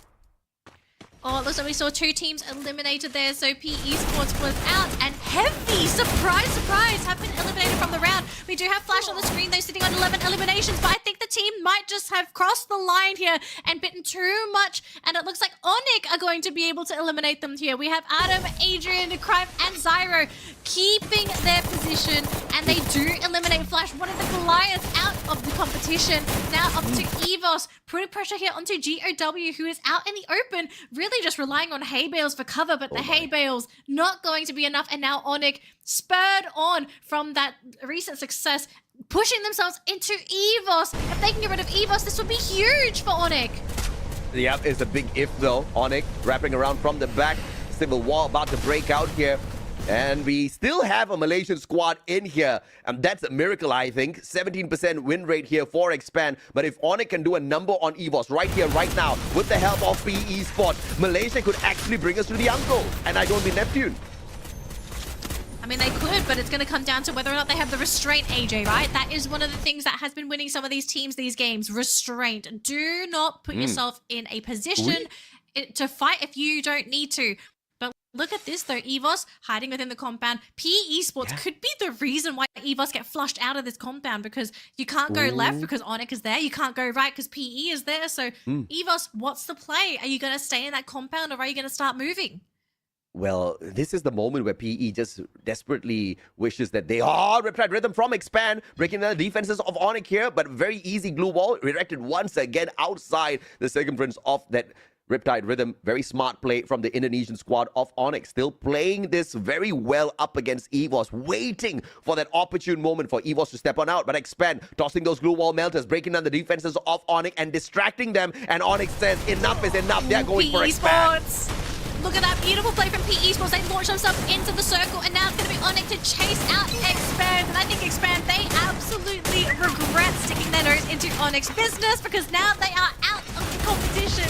It's Onyx, PE, and Evos remaining. LBT, they're going to be hitting the ground here for PE Esports. So it looks like Onyx, Evos already putting pressure on the team, trying to use this new compound, because we do have some cover now because this circle has finally moved. PE Esports hiding within the confines of that compound, but you can see Onyx, they want to take over this. PE Esports grouping up together in that corner. I don't like this play, AJ. I love the play by Evos, though, just letting these boys get the job done. PE obviously putting the hurt onto Evos, and this is the final tail end of that battle, and Evos can finally get involved once again. Prime MKS gets caught out in the open. 13 medkits on this boy. He can recover for all day long, but the circle is not going to be dragged on for much longer. Prime MKS, decent enough glue wall for him to battle with, barricades himself in, gets caught outside with Rastia, but Rastia outplays Crime with the M590, and now it's a 4v2. Zyro moving around with that beautiful Rebel Rush, but unfortunately he's got nowhere else to run to, and Evos will secure the 2 booyahs that you asked for, Danny. That was insane. I don't know how Evos did not get eliminated before hitting that next checkpoint, because they were sandwiched between 2 teams. They were sandwiched between PE Esports as well as Onyx, and they somehow, some way were able to make their way into that next circle without losing a player, and basically just letting the competition finish each other off, right? Because you can see Onyx, they changed their attention. They wanted to get rid of who was on the other side again? I totally forgot, but they Expand. They decided to go onto Expand instead. How dare you forget Expand? I'm trying my best here, AJ. I'm fighting to survive on the broadcast. But I think Expand did make one major mistake, and that was to basically trigger Onyx, because it all started with a glue wall melter. If that didn't happen, I kind of feel like Expand probably would not have died there. Yes, I agree with you. They poked the wrong animal, and everybody knows you don't poke a hedgehog, right? First of all, it's absolutely rude to poke a hedgehog. Secondly, you might just hurt yourself, and that's exactly what happened to Expand. But jokes aside, if you're going to use your Riptide Rhythm, you need to have decent communication on your side. And Onyx was fully exposed. They were at the side of that house. Running to the back of the house means they have to tank the blue and possibly just hurt themselves even more, because they can't wrap around and sit in between Evos as well as PE Esports. So Expand using that Riptide Rhythm was genius, but zero follow-up? Inexcusable. That was a terrible play from the Malaysian squad. And then later on, they followed up with the glue wall melters. The glue wall melters were there, but there were no shots that followed up. And Onyx was like, all right, this is clearly a team that we can take on. They just rushed at them. Easy 4 points for the Indonesian squad. I don't know. I think that one was a lesson Xpand definitely needs to learn something from. Yeah, I think another thing to sort of think about, right, is that in a situation where, let's say we've got 4 teams remaining and you've got that circle moving, you're clearly going to fight back against the team that is poking you. The team that's not doing anything, you just leave them alone. So, I mean, congratulations to EVOS, second booyah. Let's see what they have to say during their interview. All right. Thank you, casters, survivors. Indonesia's on fire tonight. Another booyah for EVOS Divine. I am extremely happy if you can't see from my expression. And I'm here with my friend Ray. Hello, Ray. Halo. Wah, keren banget EVOS hari ini. Apakah memang target kalian hari ini adalah mengambil booyah sebanyak-banyaknya, meratakan semua yang ada di hadapan kalian, atau apa sih menurut kamu kunci dari stabilitas permainan EVOS sejauh ini? Is your target today is to secure as many booyah as you can, or I don't know what exactly is the secret behind EVOS stability in terms of performance so far? Mungkin target kita ngumpulin poin sebanyak-banyaknya aja sih, Kak. Kita main ngendok aja biar main ngendok. Iya. Nih gue bingung nih nge-translate main ngendok gimana ya? main save. Oh ya betul. Okay, so what he's saying is that of course the focus right now for them is to get as many booyahs as possible, to secure as much points as they can, and they're just trying to play it a little bit safe in order to get the booyah. But I think that's working for them. For now, it's working wonderfully. And yeah, let's go on to the second question. Kita masuk ke pertanyaan yang kedua nih sekarang. Sudah game demi game berlalu, kesulitan apa sih yang mungkin masih dirasakan terlepas dari kesuksesan kalian selama ini? Kalau bisa di-improve lagi, apa yang pengen kamu improve dari EVOS Divine hari ini dan sisa hari terakhir yang ada di pekan ke-6? Is there anything that EVOS Divine can still improve in terms of performances, especially today and the rest of the week, since we don't have that much time anyway? This is like the 6th and the last week of the knockout stage already. Paling kita mencoba buat untuk solid aja sih berempat terus, Kak. Soalnya kita masih suka sering keculik-culik di late game. Okay, so solidity, which means communications ya, komunikasi menjadi satu kunci yang mungkin masih bisa diperbaiki lagi sama EVOS, khususnya buat tim-tim mereka. So communications is the key that they're still kind of working on, but so far so good. They're showing how incredible they've been playing together, especially today on the first day of the 6th week. Pertanyaan terakhir, hari ini banyak banget nih fans yang nonton, dan fans yang nonton hari ini juga rata adalah fansnya EVOS. Boleh dong kasih selebrasi, please show us your celebration move to, of course, say your thanks to the supporters that have been watching your every single move today at the studio. Go on, Ray. The signature roar! There you have it, survivors. The signature celebration from Ray, of course, his roar. And now we're gonna go back to the casters. Thank you, and congratulations. Take it away, casters.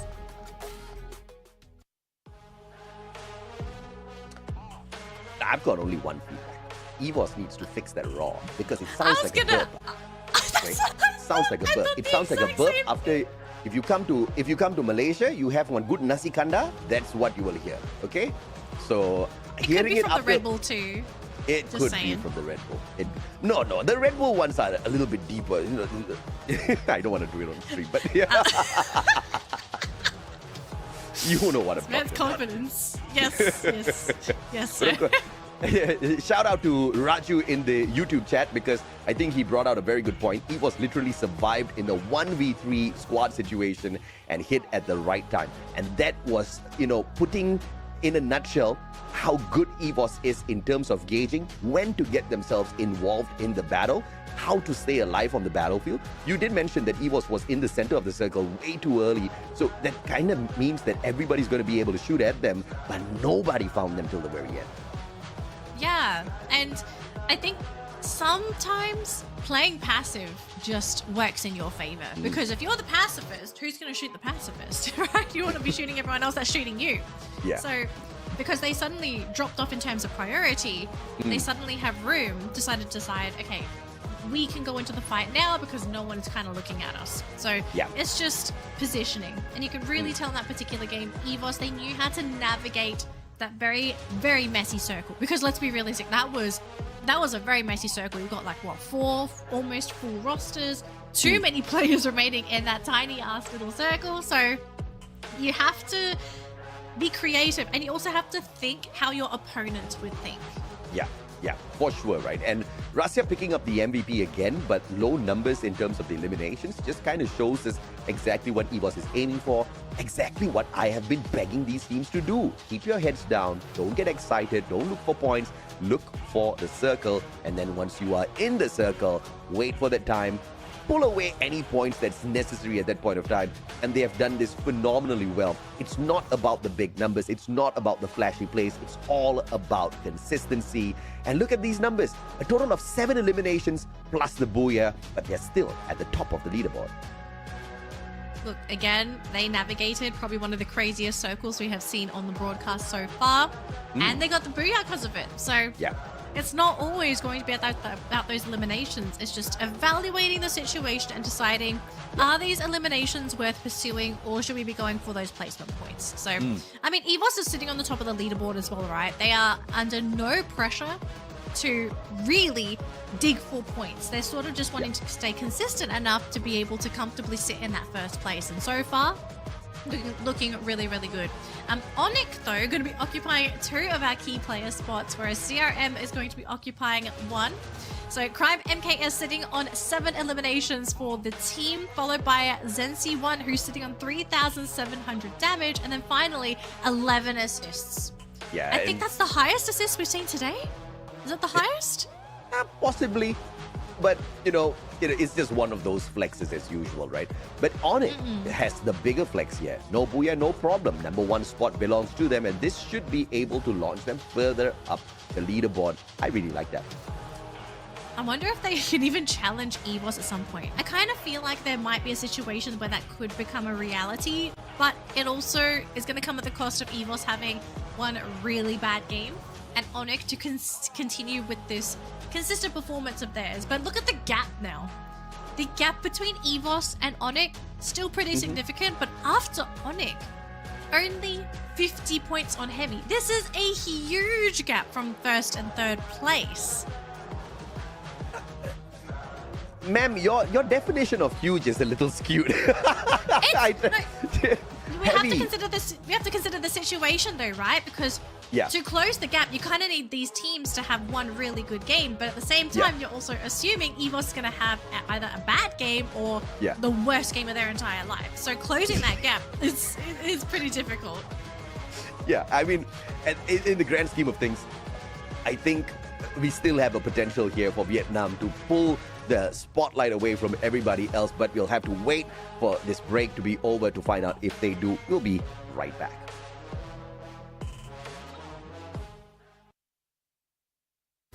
Total matches. The top 6 teams will secure a spot in the grand final. No second chances. Only the worthy will rise. Clash Squad mode. Before the grand final, the top 8 teams from Phase 1, based on the overall standings, will clash in a Swiss-style tournament.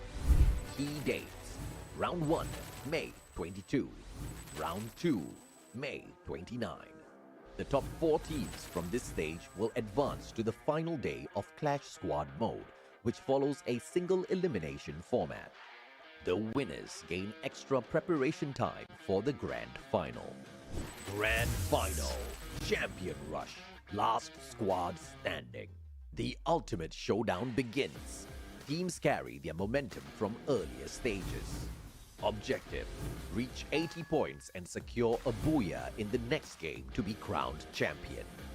If no team achieves this after 10 matches, the highest scoring team wins.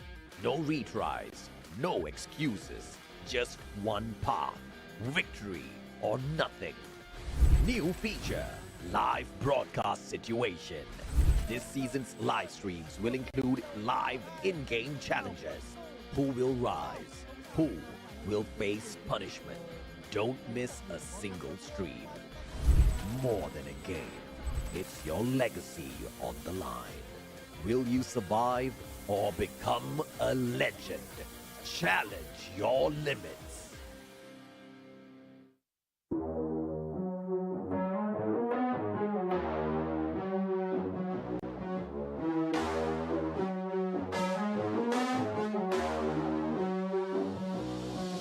competitive gameplay. The only question is who will be eliminated first. And the electrotherapy makes the difference here. EVOS divide.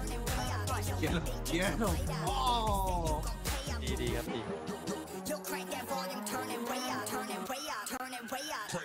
Bro, I have just hit a brick wall that they cannot get out of. Falcons again with the better rotation, better decision making, gets the second booyah of the night. Tớ Quy đánh giá Esports như thế nào? Esports cũng chỉ cần thôi. There you go, there you have it. Wasana with that M249 as well, giving that some warning shot towards him, making sure that he couldn't assist his own teammate, and Dwayne also being taken out. And now on the axle left on just right above the rooftop, and a booyah goes towards the Buriram United Esports. See? Gina Caroline still like doing work. I understand English.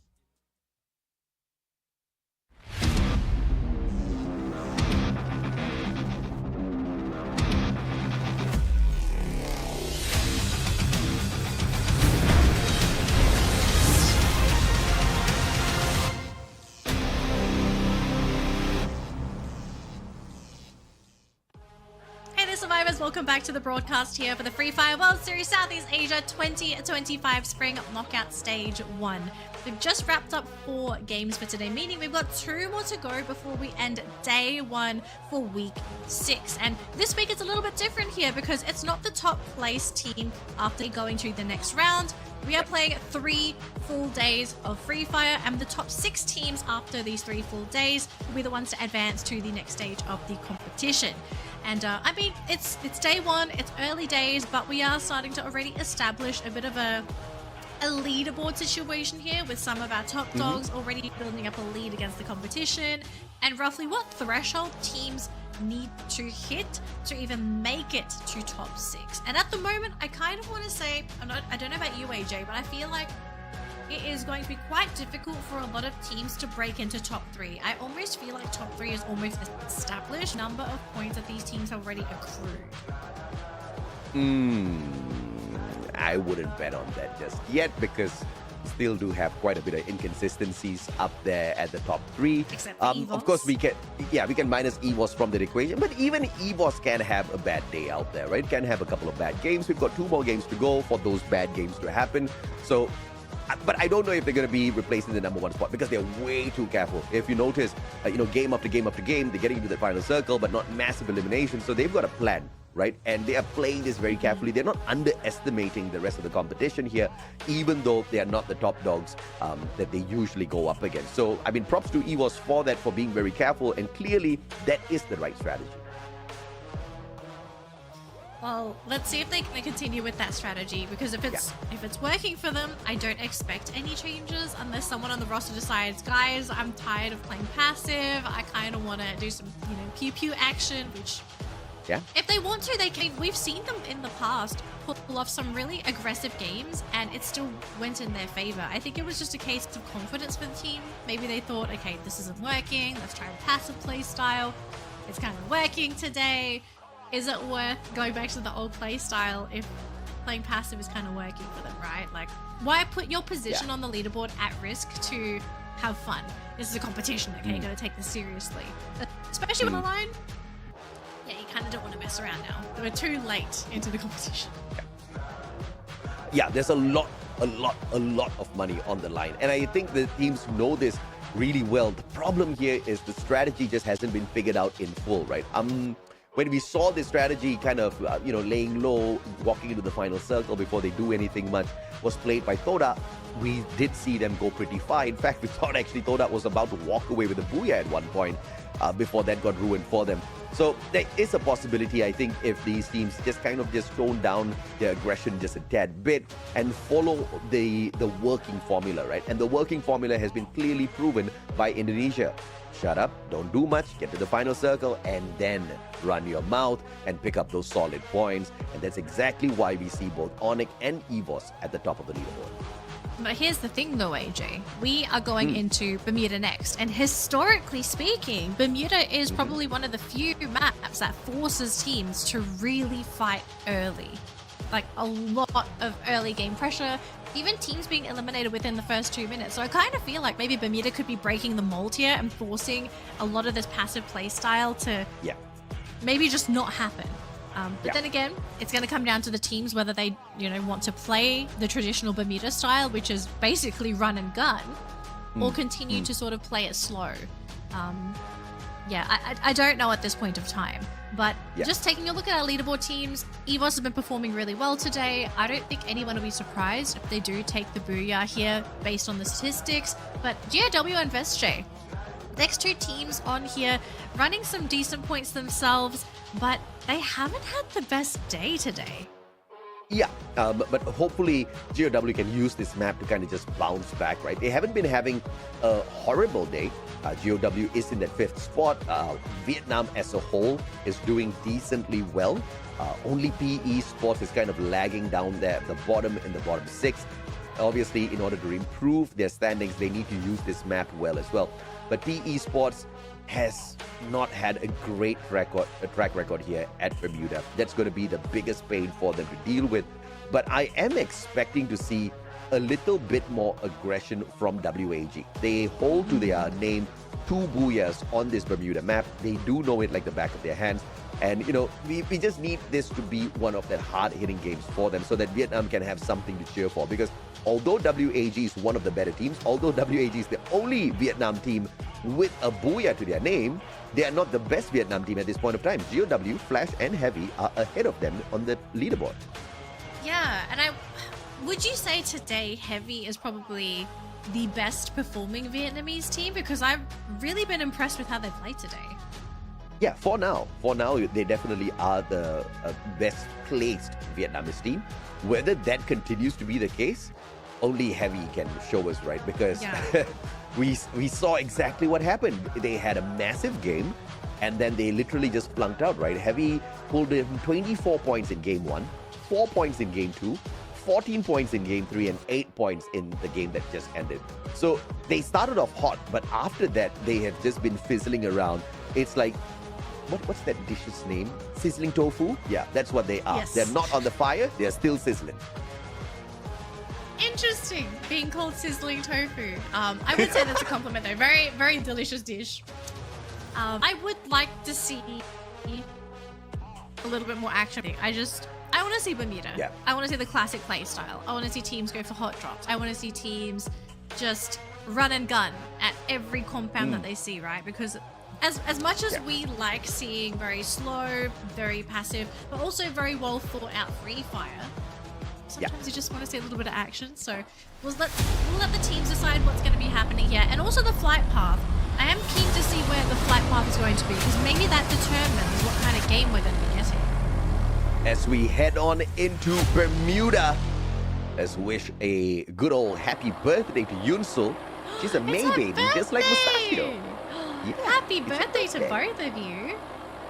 It's not my birthday today. I was just born in the month You of said May baby. Yeah, so happy birthday to both of you. Happy month day then. Great. Yes. Done. A Birth month day. Yes, happy birth month English. sounds right. Happy birth I'm sorry. month day. I will tell you a very fun fact about having children, okay? When women have children, their brains temporarily shrink. And I do feel a little less intelligent at the moment. Okay, It's no okay, comment. it comes back, I no promise. No comment. I will not tread into dangerous territory by commenting on something wild like that. It's okay, your wife has my back, it's all good. Women gotta support women here. I can trash talk the guys. I cannot say anything about the women, alright? I don't want to kill myself early. I want to live long. But Soda meeting the Saka Srivijaya early on in here. P19, the hands off traps. Good Rebel Rush to back away, but 32 HP. And thankfully, Joel was there to knock him down to the ground, but the backup from the side of Thoda is going to be phenomenal here with Saka Srivijaya. Horrible start today. I wish things would lighten up for the team, but it just like that. But then again, we are traditional play stuff for Bermuda, right? And there was likely going to be action. We already have a first team eliminated, and of all the teams to get the points, it's Todak, right? Todak going to be very appreciative of those points, because how far down is Todak on that leaderboard? They are pretty far down. I think there is a opportunity for them to, of course, climb up a little bit. They're in the 10th spot, by the way, to answer your question.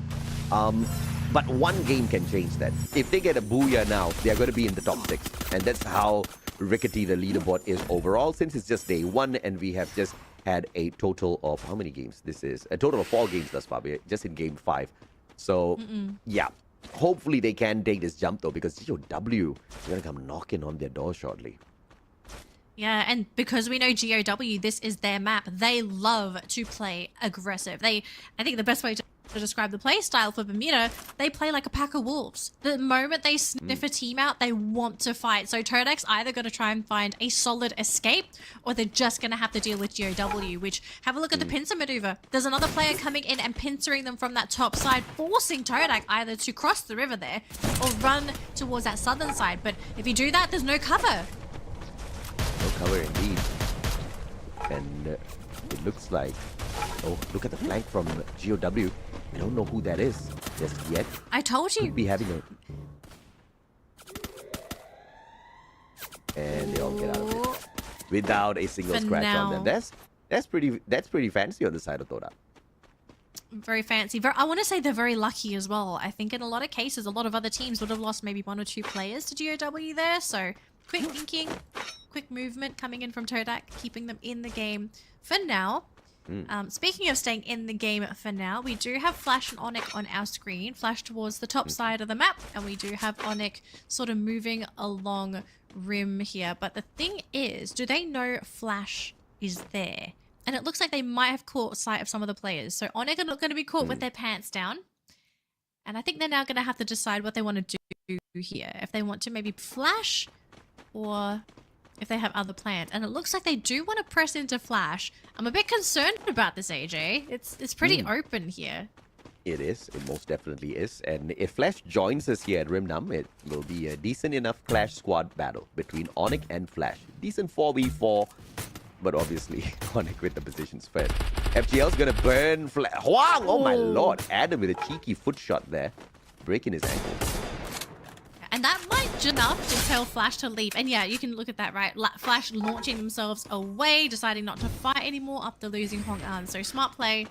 Self-preservation, I think, was just really the best call there for Flash. You really did not want to fight there with a player disadvantage. WAG, quite early game for this team. We didn't really see anything happen. They didn't run into anybody. They're just kind of driving around. And have a look at their inventory. They are starting to get pretty decked out. So I think WAG are going to be a pretty big force in this particular matchup, especially with their item advantage. I think the question is, what is going to be their position moving forward as these circles get smaller and smaller? Are they going to run into a lot of other teams, or are they going to be just sort of on their own and maybe playing as more of a spectator? Because I would love to see WAG get in on this action at some point. It's just, if you don't run into anybody, I mean, how to have action with no opponent? That's true. I mean, you could entertain yourself by shooting at the wall, but it doesn't really get you points. Yeah. I would advise against that play, AJ. Wasting bullets. X-Ball up top, this is dangerous. DSK, Allen, Trogon, Afik, really low. Oh, gets the 180, man! What a play by Afik, but Cyrus ruining the day. As Tikui finds Afik, that was a damn good play by Afik. And Deckers could be the next one to fall as well, and you do not want this. And have a look at who is here on this map. Oh my, Tikui just going up. Double kill. He will be pushed. Yeah, I mean, just literally one connection on there with the headshot, and they snuff out Expand. Beautifully done by WAG. Easy 4 points picked up from them. But of course, the highlight for Afik for sure, that 180 was just brilliant as he worked his way out of that, but the numbers overwhelming him. WAG picking up those 4 points basically means they have managed to climb over GOW as well and get closer to Team Flash on the leaderboard. Wow. Okay, great achievement so far. Can they climb higher though? So what would they need to go another placement higher? Are you being sarcastic? Hey, I'm being serious. That's not a great achievement. Answer the question. How many more points would you need to go another place higher? Uh-huh. Because clearly the teams have to set goals for themselves, right? Like how many points do we need to overtake XYZ? Let's say top 6. 10. Just 10 about points. 10. Okay. Well, they are in the top 6, so they are literally in the 6th spot. So right now, technically, they are in the 5th spot. Oh, but, so 5th you know, spot, okay. that could change. Yeah, that could change if they kind of mess this up for themselves. And maybe about 8 more points gets them into the 4th spot. Get the booyah, and you're in the top 3. I mean, that just goes to show how important the booyah is, right? Depending on the teams that get it. So, lucky, not going to be so lucky there, unfortunately. Really? Just Oh, get they are taken on a out. hunt, aren't they? This is rough. Well, Africa has managed to get out of the sticky situation. Probably used the zip line to maneuver himself into safety. WAG on a hunt for sure. And the They want 5 points in their pockets. Yeah, exactly, yeah. Clearly want to grab those points for themselves. Actually, surprising how aggressive the Vietnamese teams are playing on Bermuda today, because we also have GOW, right? Also hunting around for these elimination points. So WAG and GOW playing very proactively, whereas everyone else is just sort of minding their own business, it looks like. So it could be a bit of a slow one again, AJ. Are we just going to see another case of 11 teams going into that 4th circle? I'm yawning again already, man. I mean, Oh, where's boy. the chaos? Where is the chaos? Well, where's this circle eventually going to end up, right? Like, I have questions. Where's the circle going to be? And I kind of wonder, is it going to be a circle where we have a lot of compounds, or is it going to be a very open one? Because I think the teams now have to decide, like, okay, if the circle is going to be headed towards a more open area, you should be focusing on your economy. You want to get as many glue walls as possible, because glue walls are essentially an economy in an area where you have no cover. You mean like GOW? GOW right now? I mean, they're launching themselves onto the rooftop. I think they're not doing too bad. No, they don't get eliminated right off the bat. But oh my gosh, they are playing with some major confidence here. Yeah, they did Yan Bin dirty there by blocking his pathway with the glue wall. Man almost died. But thankfully, PE Esports were busy running away. Yan Bin has got the FGL here to burn through that glue wall. Nero needs to be careful, but grenade tossed on out will connect with Tan, but doesn't do a ton of damage. Pun intended. Tan now backing away. Dian from up above. Flash kind of a little bit too far, but there is a potential that they might venture into finding out exactly what all this sound is about. So you can see GOW again, they are basically just corralling their opponents, forcing them to just run around the compound. And the question is, for PE, how do you engage into DOW? Because if you try to run, they're just going to chase you. Yeah, well, I think the chase has been on for a while. Lao Ho, what a rotation. Look at that wrap. Yeah, flanking around from the right. Has the They really AWM. play like wolves. They do. But, okay, never mind. I'll bring up that point later. PE. VSK in hand, Lao Ho will be able to do a lot of damage here. But GOW very smartly, I don't know whether this is intentional, has wrapped around towards the right-hand side. So now Lao Ho is practically useless.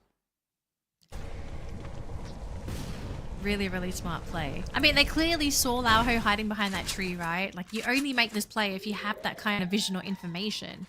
So GOW, they now have PE Esports in a really weird spot, because Lao Ho is not going to be...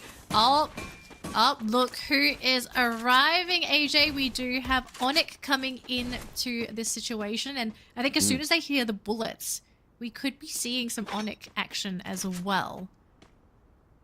Well, Tiku is in, Krillin subbed out, and clearly WAG is just making sure everybody has got enough playtime out there. They're not too fussed about making top 6 at all, and I'm totally on their side. I don't need WAG to pick up massive points. Getting top 6 should be a no-brainer for that squad. They've got enough firepower and skills to be able to pull that away for themselves. But of course, that does not set aside the importance of finding that booyah, even if they are a capable squad. Vamos now, right in front of the WAG, sandwiched between WAG and Expand, puts Vamos in a very sticky situation. Oh, this could be really awkward. WAG. All it takes is for one really great grenade to just ruin Vamos' day. So far, no major connections, but look at this though, WAG, the fact that they're throwing grenades, they're actually using it to leapfrog forward. Yep, A grenade up top. Oh, beautifully done! Alan with the triple! They need to go in here for the finisher! And it's only shoot! Man tries to jump away. Alan says, no, you come back here, baby! 5 eliminations! He just wiped out the whole squad! That was gross. That was legitimately gross. Alan is on fire. That was a brilliant play. Did Vamos absolute dirty? I mean, Vamos should have seen that one coming. WAG was chucking everything, including the kitchen sink, at them. But it was a brilliant play from WAG, initially just teasing them with the glue wall melters, making Vamos think that, these boys don't have those frags. And that one frag that went up to the second floor as they kind of forced them in towards one tiny little space of that compound. That was big brain play. That was no accident. No, very, very intentional. And we have to give them props for such an amazing play. We are getting very close to our next circle, folks. We still have 9 teams remaining in the competition, and you can already see the teams on the outskirts of this blue zone are trying to figure out how to get in, but at the same time, they also realize that you kind of have to get trying to get into that circle. Otherwise, we're back to square one, where there's far too many teams and not enough real estate when it comes to finding cover. CRM, they are one of the gatekeepers for the circle, but they aren't quite in yet. They have to break through and past Heavy, which Heavy's not going to be an easy team to move at all. So CRM's going to have to try and find either a creative way of removing them or finding an alternative way of just sort of going around them. And it looks like they did manage to squeeze on through, and now they are the ones gatekeeping the circle from Heavy.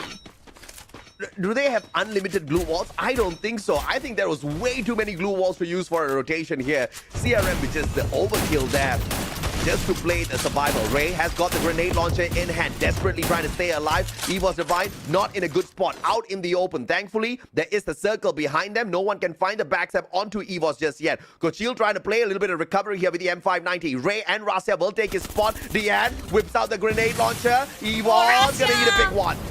Rasia is on the floor. It's up to Ray as well as Kochil to maybe turn things around. Kochil bouncing around. Ray does pick up Rasia, so back to a 3-man squad. Lauho is going to be completely abandoned by PE Sports, so it's a 3 versus 3 situation. Yan Payment from the side tried to cause a little bit of havoc, but he gets taken out, and that's going to be for GOW. 9th place for this round. Evos, though, still sticking around. And look at this. Onyx is coming in as well. PE Sports about to be squished into a sandwich. Nero's been caught. Yeah, I mean, PE, they should have finished their meal. They just went in there for a bite and they left it in the open, and Evos is coming back for some revenge. They should have finished off this Tiger with that first shot in itself, and now this Tiger is pissed, and Rasia is on a roll. Manages to take out Jump from the side of CRM as well. Evos fighting so many battles all at the same time. I think this might be too many battles if they aren't able to finish off these other ones, but PE Sports, they are more concerned about Onyx, who is right next to them. Evos, they've turned around, they've turned onto Heavy, who are on that low ground, because look at this, so many glue walls, because there is no concrete cover over here. CRM going to be eliminated in 7th place. WAG barely surviving, but they are sitting on 14 eliminations. Alan is gone. The big damage dealer has been eliminated, but the team is still looking strong here.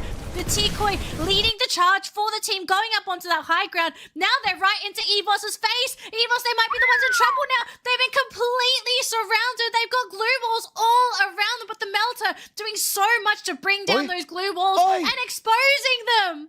What is WAG doing outside the circle? They had such a good opportunity for the Booyah, and they threw that one away, taking the risk, doing battle outside the circle, and they will be punished! What a monster truck fight! Pushing the player outside of the circle just to get an extra bit of advantage, and PE Sports suffers heavy losses. And once again, Indonesia reigning supreme. Evos and Onyx, we are gonna see Conchita Caroline all over again. Rasia been caught on the ground and eliminated, and it looks like Onyx is going to be taking another Booyah here. They get rid of Evos, meaning PE Sports is going to get 2nd place. But Onyx Esports going to be getting their 2nd Booyah of the day. Unbelievable performance coming in for Onyx. I mean, this is all on WAG. They could have brought us to Yunsul if they did not I am still confused.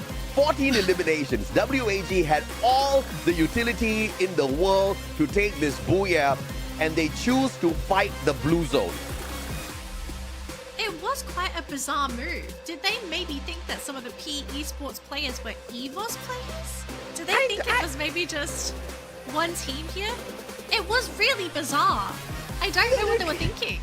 Regardless of what you're thinking, you don't fight the blue when you're doing the final circle battle. That was just insane. But Onyx Olympus is going to say, thank you very much. They walked away with the booyah. Like you said, the second one for this Indonesian squad. And now, 5 games in, 2 teams from Indonesia have scored the double booyahs, and it's very impressive. Very impressive, and I think, if I'm not mistaken, because I'm not really mathing here, does this push Onyx into second place now? They're still in second place, right? They were in second place. They were staying in second place I because thought EVOS they were got kind of the like second. competing against Heavy for second. No. They were in second. They were in the second 2 place. Indonesian teams, yeah, at the top, right? And what they have now managed to do is just put a massive distance between themselves and WAG. WAG is dropping the ball big time here. Yeah, tell me. Yeah, I don't know what WAG was thinking. Like, they had Yeah. a beautiful opportunity to really just run away with the game, but to play so recklessly. And I think it was needlessly reckless as well. Like, why would you even attempt to go outside of the blue zone? Yeah. Did they think, okay, if we go the outside of the blue zone, there's no glue walls, maybe I'm going to be able to do the thing. I don't know what's happened. Here we go. You We're got back. glue walled. We're You got back. glue I walled, got and glue your walled. glue wall Yes, is I a did. static photo of yourself. I got fired apparently. But yeah. No. You got fired for being compared to Delena. Delena is not Danily. Delena is in the chat. Danily is here with me. But of course, we've got the interview, so let's throw it over to Kenchita Caroline. We'll be back with you guys in a bit. Oke, terima kasih Bung Surya. Another one for Indonesia, guys. What a day it has been. We still have one more game left to play. But right now, I'm here with Adrian from Onyx Esports, who just secured their second booyah of the night. Hello Adrian. Wah, ini aku lihat kayaknya kompetisinya berasa banget di antara EVOS dan juga Onyx malam hari ini ya. Malah kayaknya Vietnam gak kelihatan sejauh ini ya. Mana yang katanya mau dominasi. Oke, gimana kamu merasakan ketatnya persaingan di antara tim-tim Indonesia hari ini? Kita nggak usah bahas yang negara lain deh, Indonesia aja karena sejauh mataku memandang itu sih yang paling kelihatan. Is there anything you'd like to say or comment regarding the competition between the Indonesian team? Because it's been pretty heating up between Onyx Esports and EVOS Divine so far. Both has secured 2 booyahs out of 4 games. Oh, sorry, out of 5 games. Karena tim-tim yang jagonya udah lolos. Oh, jangan merendah dong. Karena tim-tim jago udah lolos atau karena memang kalian 2 tim Indonesia dan ya bisa dibilang Vesaka juga hari ini determinasinya lebih nih untuk bisa menampilkan yang terbaik. Okay, so basically what he's saying or what would he like to say in regard of Indonesian team's competition tonight is that he feels that it was easier for them because most of the tougher teams has been going to the grand final, so the fight isn't as hard as it was last week and the previous week. Okay, kalau ngebahas mengenai Onyx sendiri gitu, hari ini penampilan kalian berasa banget peningkatannya. Apa sih pep talk yang disampaikan kamu ke diri kamu sendiri dan juga kamu ke teman-teman kamu atau teman kamu ke kamu? Apa yang kalian ucapkan ke sesama anggota dari Onyx untuk bisa menyemangati diri sendiri? Saling percaya satu tim aja sih. Oh, saling percaya. Okay, I ask him, is there any pep talk that you give yourself or your teammates? Because we've been seeing Onyx Esports improving a lot, especially tonight. And he said that, well, the main thing is we just try to believe in ourselves and in each other. And that shows actually during the game. The teamwork actually has gotten so much better than the previous week. Okay, sekarang nih, tinggal 1 game lagi. Seberapa yakin kalian bisa kembali mengamankan booyah? Akankah ini menjadi booyah ketiga Onyx atau booyah ketiga bagi EVOS Divine? Buat Onyx lah. Buat Onyx lah, yakin? Berapa persen? 100%. I asked him, we only got one game left. Do you think it's going to be a booyah for EVOS Divine or Onyx? And how sure are you? He said 100% sure it's going to be Onyx Esports' booyah. All right, congratulations once again, ladies and gentlemen. That was Onyx Esports. Kita langsung aja beralih ke caster. Terima kasih ya. Thank you for watching the interview. Survivors, let's get back to the casters.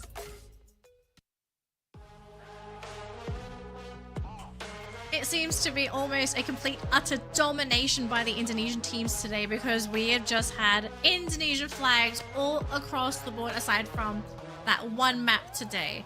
And we could be ending with another Indonesian team on this final map, because you remember what this final map is, don't you? Starts with a K, ends with a Mari. Kumari? I love you, AJ. Kalahari. The thing with Kalahari, and I think you probably would have noticed this as well, is that Kalahari is a very, very popular map in Indonesia. A lot of the Indonesian teams, they are, I wouldn't say they specialize on it, but you can tell this is a map that this region is really practiced on. And I kind of wonder, are we just going to be seeing another one of the Indonesian teams securing this final booyah today? Or can we see a little bit of fight coming back in from either Vietnam, Malaysia, and other regions? Because if we just get another Indonesian team, it just almost feels like it's going to be Indonesian domination this weekend.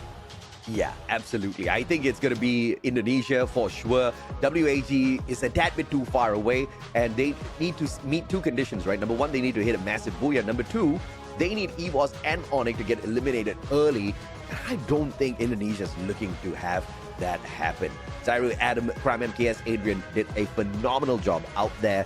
And even earlier, right, I think their positioning gameplay was just phenomenal all throughout the day. I think placement points-wise, these two Indonesian squads have truly outperformed the rest of the competition. Except Basaka Sriwijaya, for some reason, I don't know what they're doing, but they are at the bottom of the leaderboard. Yeah, I'm just thinking, is it a case of maybe the team trying things and it's just not working out? Are they just unlucky with who they run into? I kind of feel like there are just too many things kind of going wrong for VSJ, and that sort of led to this not so successful day for them. I mean, who knows? Maybe they can sort of fix things in this last game, and then they can hopefully fix things for the rest of the weekend. But it just means that this is an uphill battle for VSJ, because you are now behind on points, right? Like top 6 is the goal, but you're competing with 11 other teams. So it's a case of who is the better team, and you can't really afford to have too many bad days. But anyways, we do have our key players, 2 players from WAG and also Rastia from EVOS. We have Alan with 7 eliminations, Rastia with a beautiful number there for the damage, 3. And yeah, moving on yet again very, very quickly here, AJ.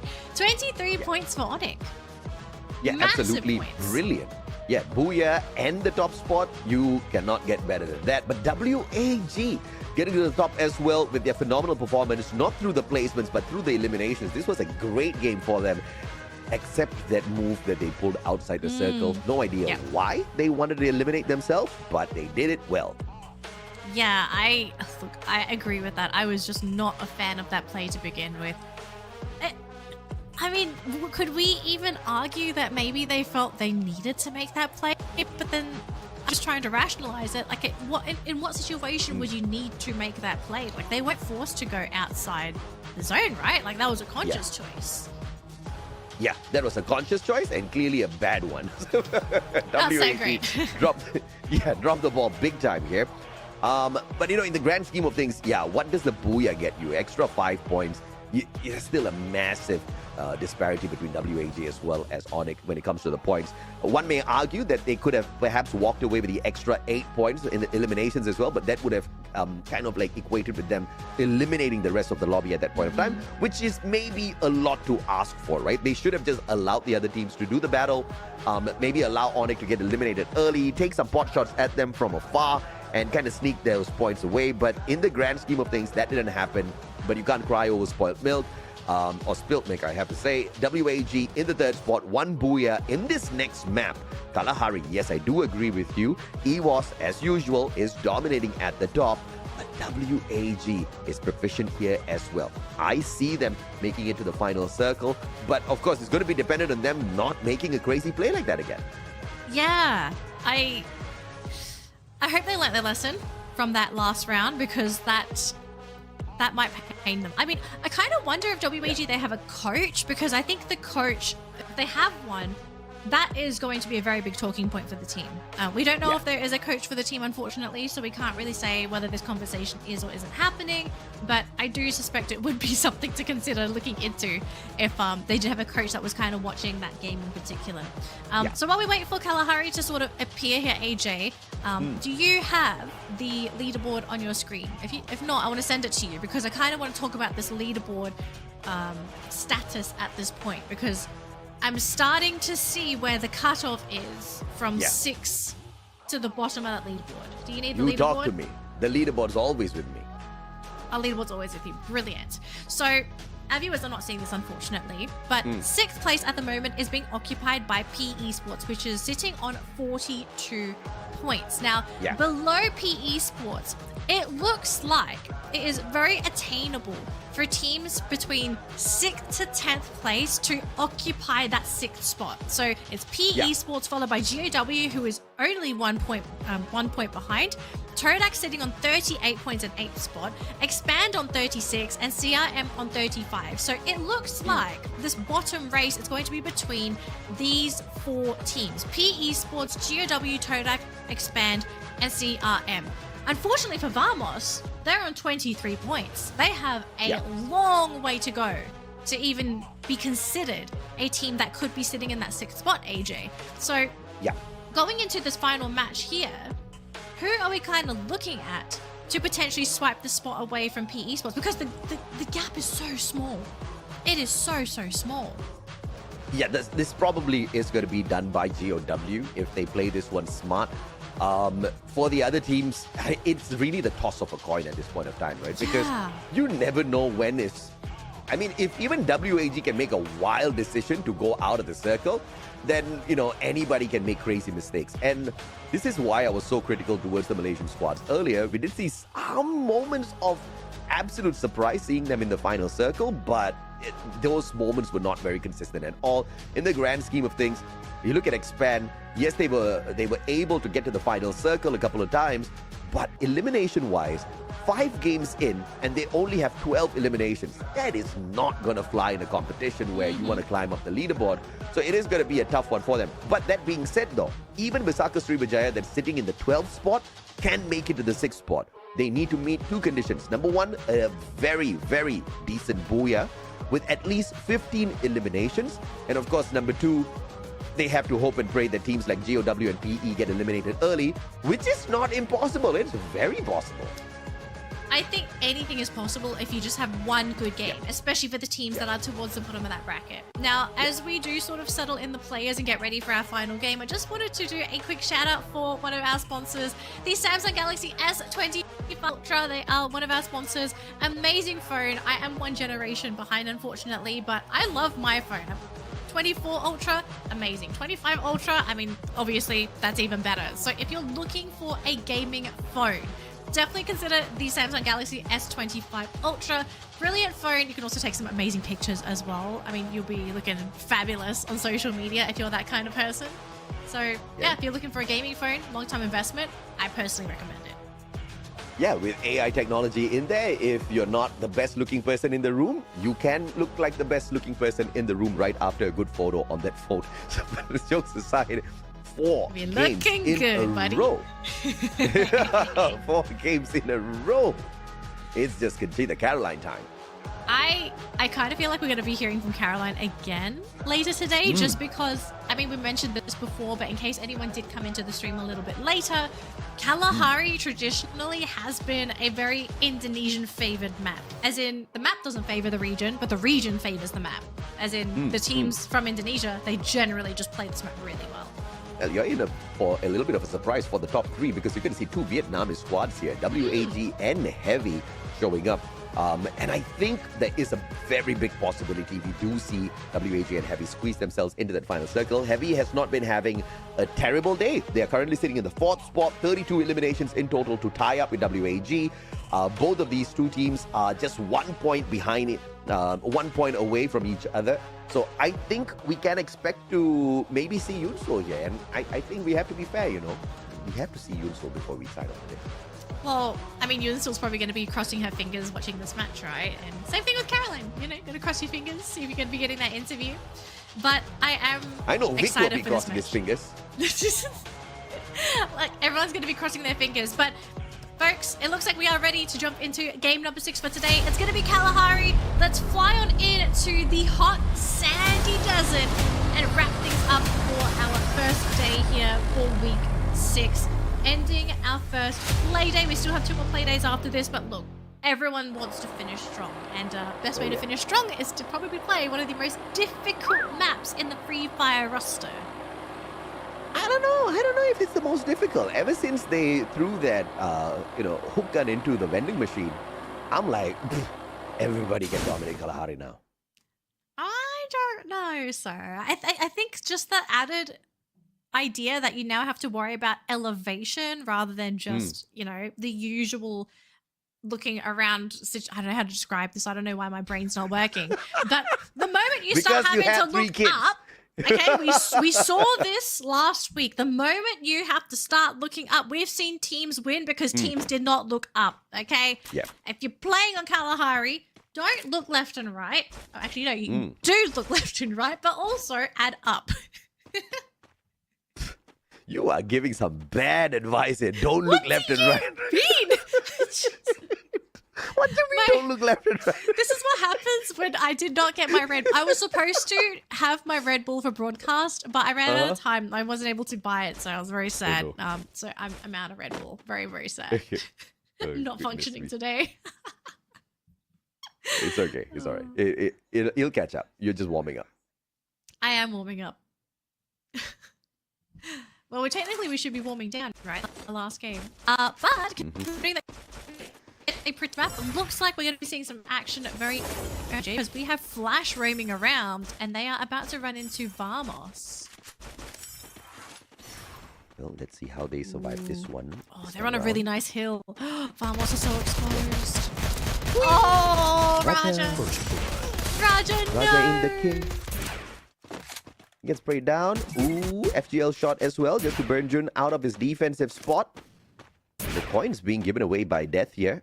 Maybe he wants to go Super Saiyan as he meets the players of Vamos up close and personal. Jun is stuck. He's going to sacrifice himself as the rest of the players on the side of Vamos get away. Oh, luckily for Vamos. It could have been much worse, but it looks like Flash, they are committed to chasing Vamos. And I feel really bad for them. Jun has no idea what's in store for him because Hong An, he's trying to snipe him down. Glue wall gets used as well. That's a very early glue wall. So that's going to be one precious resource already expended by Jun. And Hong An's not done. He says, I want this elimination. I want this point. And I've got another Riptide Rhythm thanks to the update. Now, Skyler gets to hit 2 of those. Axel's gonna get sprayed down here as Flash meets Team Vamos. As West tries to take 2 for himself. It's only the Zom on the knock. ABCD is still there. Mag 7 in hand. Great enough. Rate of fire on the shotgun. And the Bison does not use by Suez. And my goodness, what kind of a glue wall was that? Pulls it out on the wrong side accidentally. And it's sprayed down. Sometimes it's just going to have to be those misclicks. It happens every now and again to players.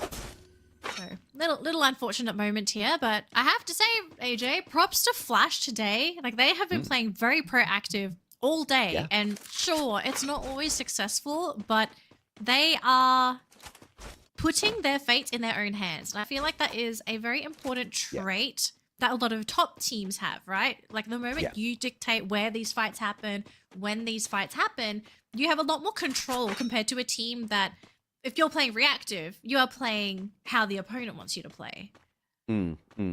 I think we are going to see, history being made here by the end of day 3 for a potential 5 Vietnam teams qualifying for the grand finals. That could just happen because you see, even PE Esports that was struggling down at the bottom of the leaderboard earlier made that recovery from the 5th game, right? And now we have 5 teams from Vietnam all in one row, from the 3rd all the way down to the 7th spot. If this was the final game already completed, everybody would from Vietnam except GOW, and they would have lost the spot by just 1 point. You know, and I like the fact that they are experiencing this today. They know that the spots are limited, and getting 5 Vietnamese squads into the finals is definitely going to be a miracle that's not going to be easy to achieve.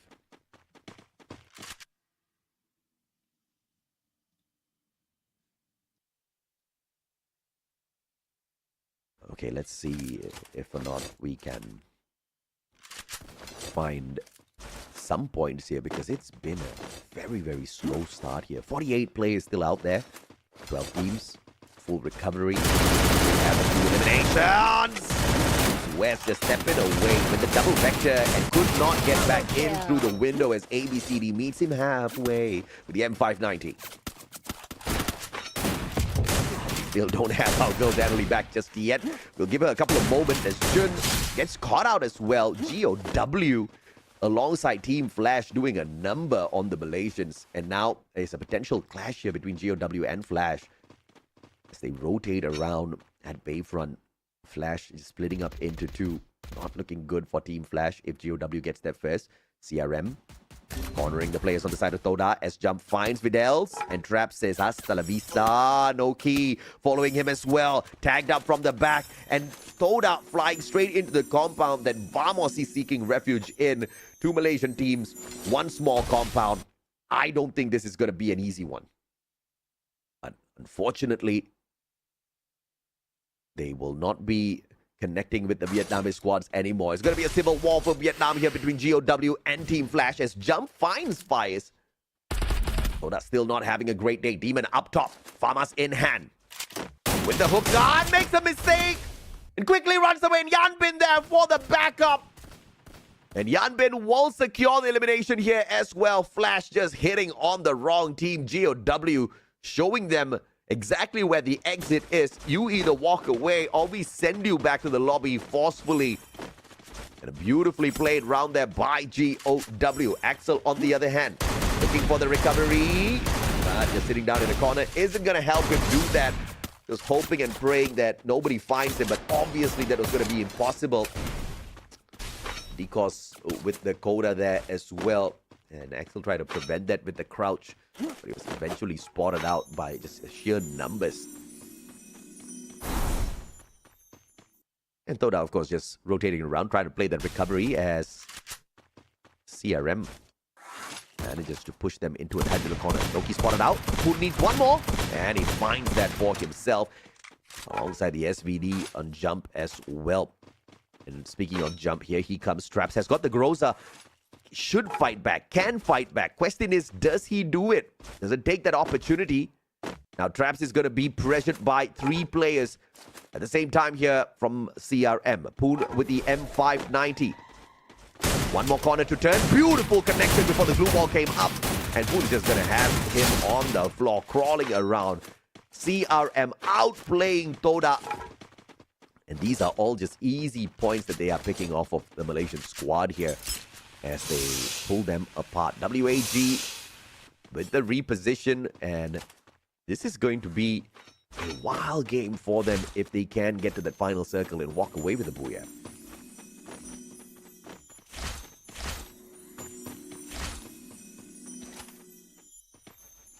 WAG with the drone in the air, eyes in the sky. But Onyx, on the other hand, at the top of the leaderboard, about to get smashed to the wall by your brothers with Saka Sriwijaya. High ground advantage. But Adrian crawls away, gets picked right back up. A sliver of health. Those medkits saving the lives of Onyx. And it looks like Expand wants to join the fight here as well and pick off a couple of extra points. Luki keeping an eye on them. Adam. And no tags by Expand at all. Adam trying to bait out the shots here by the Malaysian squad. And Onyx is just stuck between a rock called Visaka Sriwijaya and a hard place called Expand. As WAG makes the rotation. Traps down on the ground. Allen, doesn't need to go for the steal as the knock belongs to X-Ball.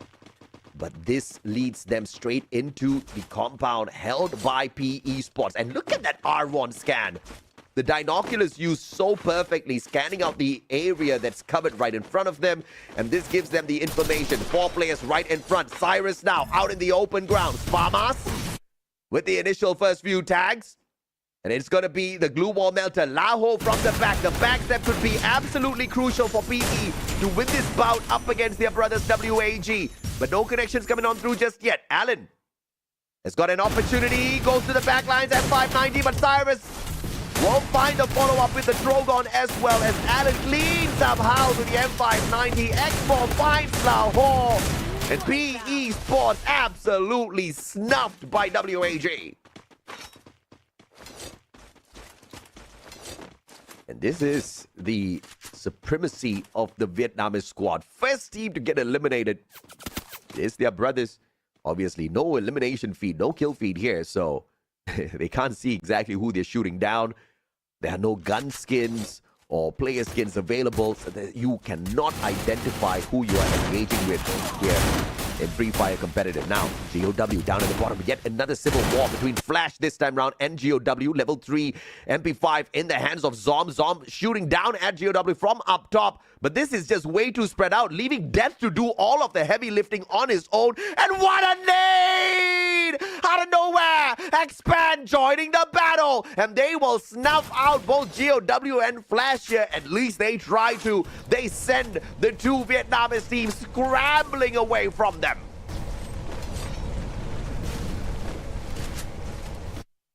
And they unfortunately don't walk away with the big points. And oh my goodness, GOW, what a reposition now, taking that high ground, flanking around. Expand thought they had the drop on them, and Team Flash now might just come back in here for a little bit of revenge as well. Risk of exposure, all thanks to the Dakota. They back away thanks to the Wukong here on the active skill card. Waltz will be able to quickly reposition, but the question is, how long can he stay alive? Looking beautiful headshot with the VSK. Finding Yanbin, putting him on the ground, but a good pick up there. And the Riptide Rhythm does not make a scratch onto GOW at all. Yanbin able to get up, walk away. And a fantastically played defense here by the Vietnamese squad of GOW. As Expand now getting tagged up by Team Flash from the back. GOW not letting them walk away easy. You dare interfere in our fight? Coming for our heads. Demon wants some blood. He's going to go up front looking for him all on his own. Blue Wall Melter is going to be laid out here so that Expand can no longer deal with those defenses. And GOW just rushing on forward, pulling out their own blue wall. Steffi pop as well. And they don't manage to find the drop just yet. But Wang, Team Flash continuing the fight up against GOW, and Waltz! What a rush! Straight into the players of Team Flash, and GOW chips in as well. And a beautiful turn of events as they do manage to snuff out Team Flash. Expand still surviving, but GOW cleaning up house. Waltz with the push, and 590 not good to find the target just yet, and Afik will get the last say. GOW down. And what a phenomenal sequence of events here for Expand. They survived. But my goodness me, that was not an easy fight at all. And it's all right, because this is a sticky situation indeed, but it's the most number of points we've seen Team Expand pick up in a short span of time. WAG, 6 points, lesser than what Expand has on themselves right now. This is a big round for the Malaysian squad.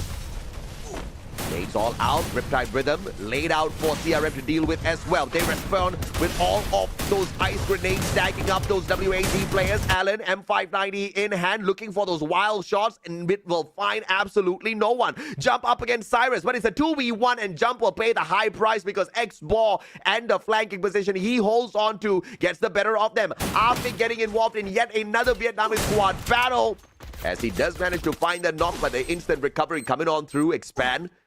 Trying to sneak away these crucial points. X-Ball with the knock on to Poon, and Rasya will chip in as well. as CRM now gets eliminated in the 9th spot. WAG hopping on into the circle. And Vietnam will be represented well here by this squad, strong as anticipated. WAG doing really well on this Kalahari map, but heavy though. Backing away from Vamos. Yet another time for Malaysia to shine. Raja with the grenade. Fighting that long tag, but only managing to find a tickle onto Kabi. Kabi is not entertained by that at all. Cooking up a grenade of his own as he tosses it straight towards them. WAG joining the battle. And this is just absolute chaos at this point of time as WAG secures a decent spot in this compound inside this next circle, and it's going to be the final one. And the zone forcing everybody in. 8 teams, 25 players left on in here. And there is just no way WAG drops the ball from this point of time, unless, of course, something goes really wrong. Grenade launches could do WAG in. You do see the electrotherapy connected here between Alan as well as Cyrus. Question is, Cyrus, can he push on together with the rest of his team members? Heavy coming, knocking on the doors of their big brothers. WAG, Alan up top.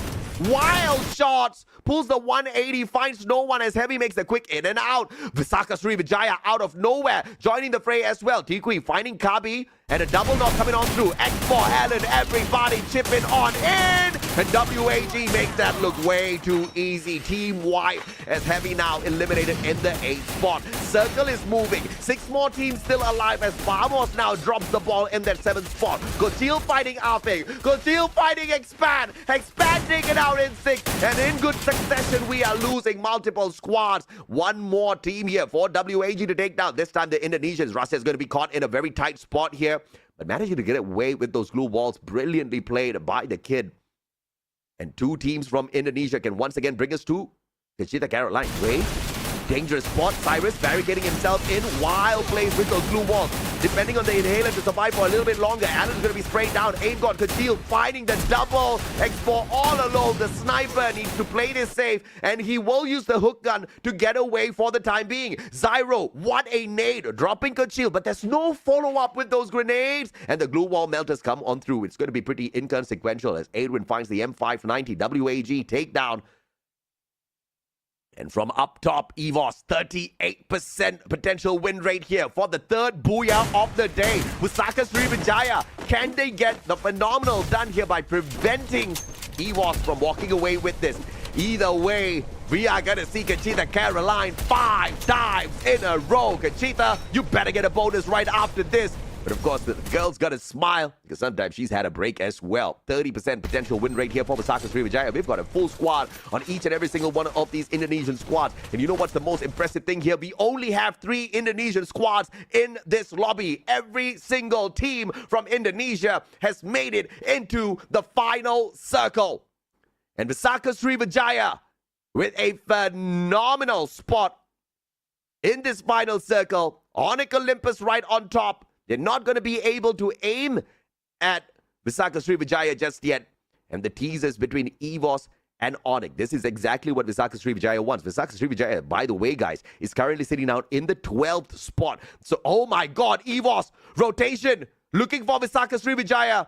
Double, triple monster truck pulled in. And those are the glue walls. EVOS using the monster trucks as glue walls. How insane is this play? This is insanity at this point of time. EVOS pulling out every single trick up their sleeves to play this survival. And we definitely need to see some sort of move coming on here from Visaka Srivijaya. Circle now. Gonna start closing on in. It's either you take this fight or the circle forces you to fight. Ice grenade, tagging the players up first. Rasya backing away, has the AWM in hand. And look at Visaka Srivijaya. So dirty, so sneaky, staying behind these lines, using the boulder as cover as EVOS and Onyx do the dirty at each other. Rasya with a double knock. This Wonder Kid is blazing. And it's still the Rasya gameplay here as EVOS absolutely snuffs out Onyx Olympus. And finally, Visaka Srivijaya being baited out.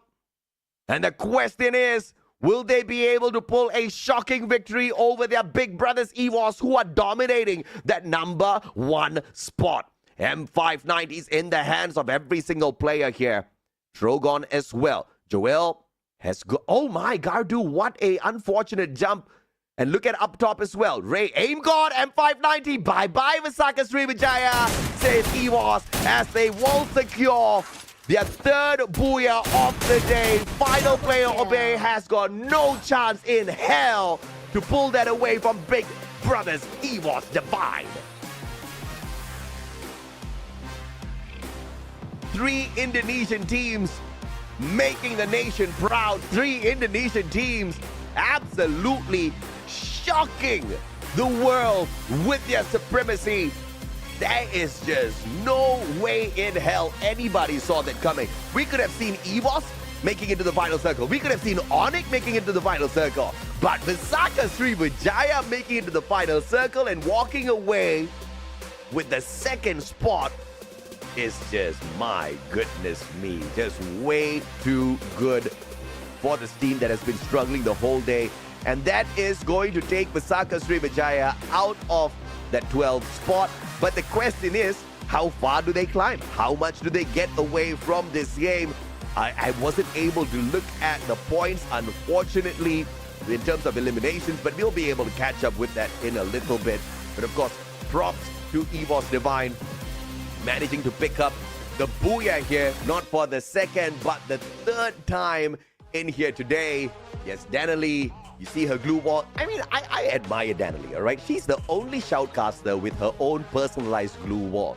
And when you see this glue wall, would you even break this glue wall? No, Skylar would not throw his Riptide Rhythm at this glue wall. If Skylar saw this Riptide Rhythm, if Skylar saw this glue wall out there, he would take his Riptide Rhythm and he would throw it to the opposite side of the map. Nobody would break down this glue wall. But jokes aside, guys, Danalee's trying to fix her mic and her camera and her computer all at the same time, so we'll have to wait for her to catch up with us. But what a game that was. Did you guys expect the utter dominance that Indonesia showed us today? I sure as hell was expecting Vietnam to wake up, because let us not forget, Vietnam has got 5 teams in this lobby.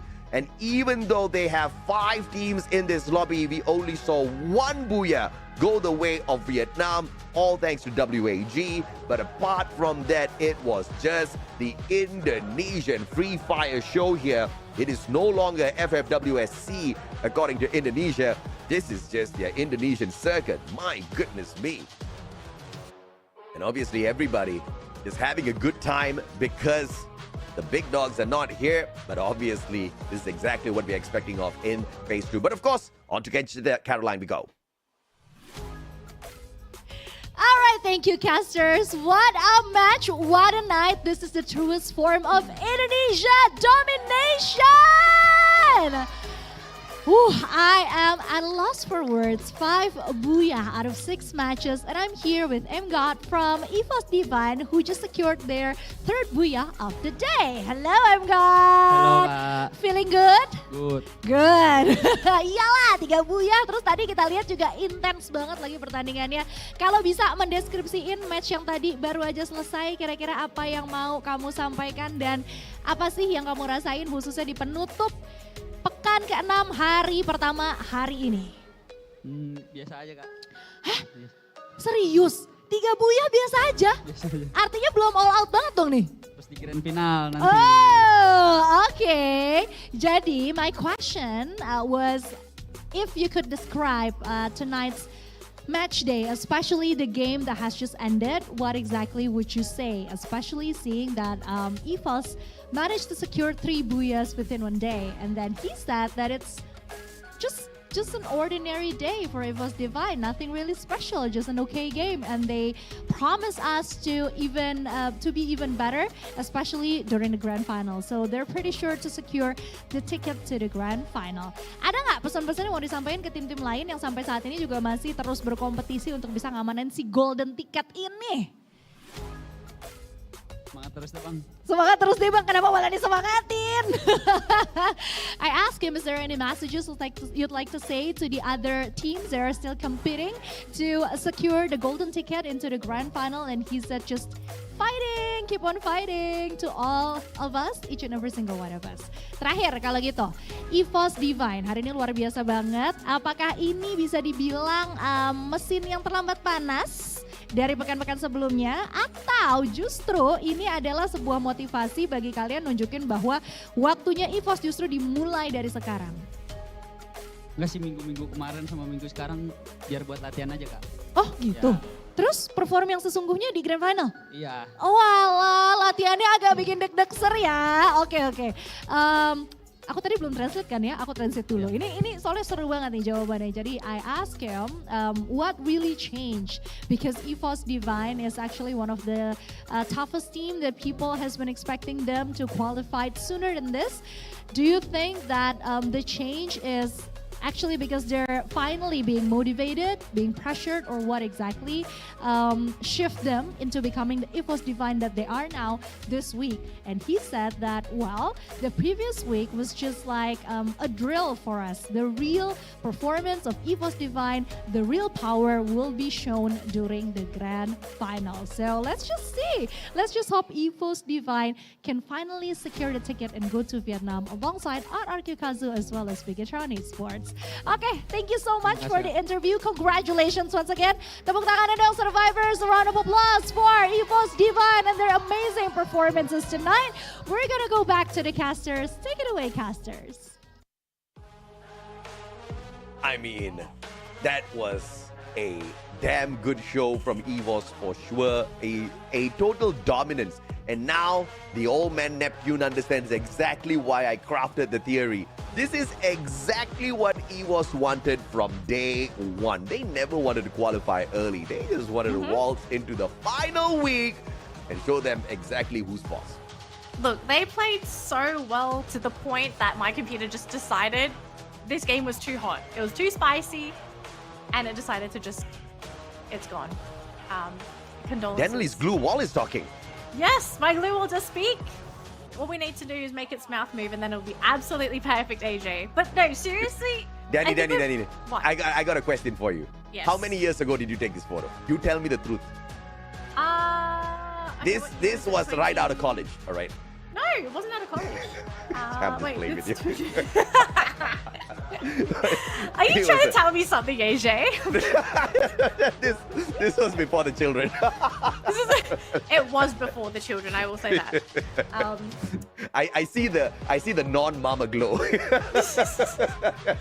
it's the kind of glue wall that might blind people once you pop it out of the battlefield. Thank you, sir. EVOS, they had a damn good day, right? They dominated and they performed phenomenally well. But the more surprising one was definitely Visaka Sriwijaya. I did not expect to see them in the final circle. I did not expect them to walk away with that second spot, Daddy. No, I don't think anyone expected them to actually walk out into second spot. But look, we have to also consider the circumstances that led them to that second place. I feel like this was probably one of the only games today where they just weren't harassed, pressured. They didn't have a top tier team sort of hounding their behind as well. So if you have the right circumstances sort of aligned, I think that's sort of where VSJ came out on top in today's game in particular. Yeah, for sure. I mean, you see, the plays was so phenomenal, your camera died, so... Yes. This might be a very expensive fix, and I'm probably going to have to bill EVOS for this, so... Neptune said you got A124, your camera got A124, probably your computer. It seriously did, like, oh my gosh. I'm shocked, guys. It couldn't stand your beauty. The comeback from Danily was just too much for your camera. Jokes all aside, I mean, jokes are never put aside on this broadcast when the Mustachio is here.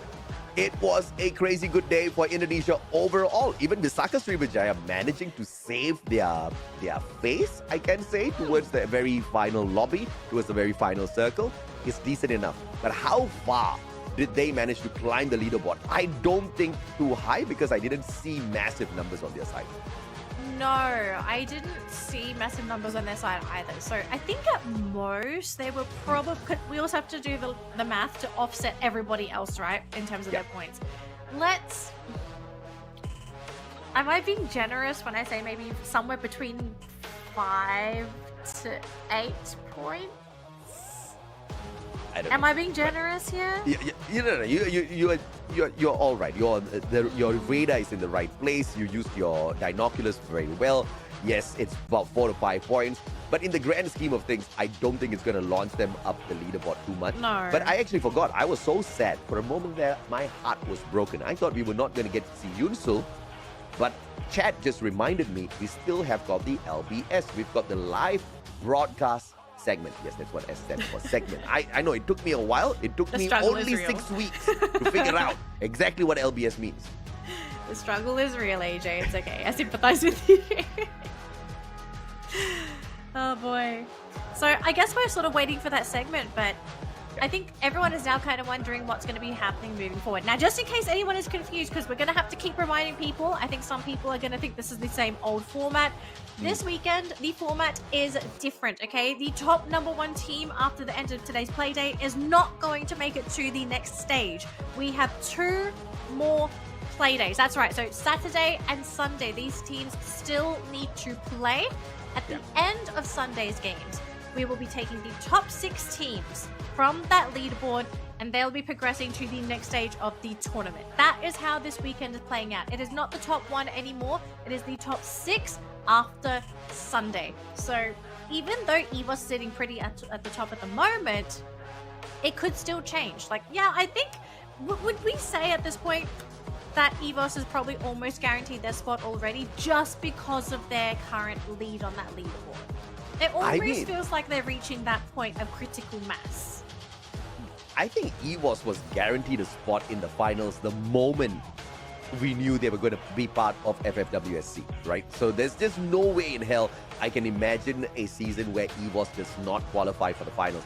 EVOS may not win the grand finals, but EVOS is sure as hell going to qualify for the grand finals play, mainly because they are a team that is able to execute their plan. Some teams try to stay quiet, but they still get snuffed out before getting to the final circle. How many teams do we know can be so consistent in terms of maneuvering, in terms of avoiding engagements and getting to that final circle game after game after game? EVOS is one of those capable squads, so that was pretty much guaranteed. But the bigger question is going to be, how many teams from Indonesia does manage to squeeze themselves into the top 6?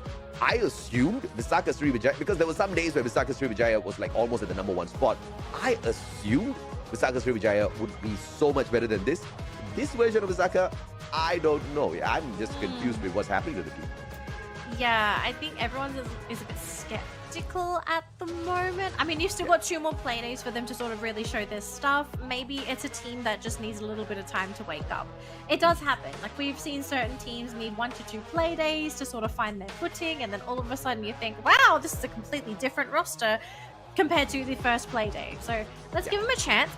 Still got the weekend, but it looks like the LBS is ready. AJ, are you ready? I am ready. All right, so we're gonna hop on Last over. broadcast no. Live broadcast segment. There you go.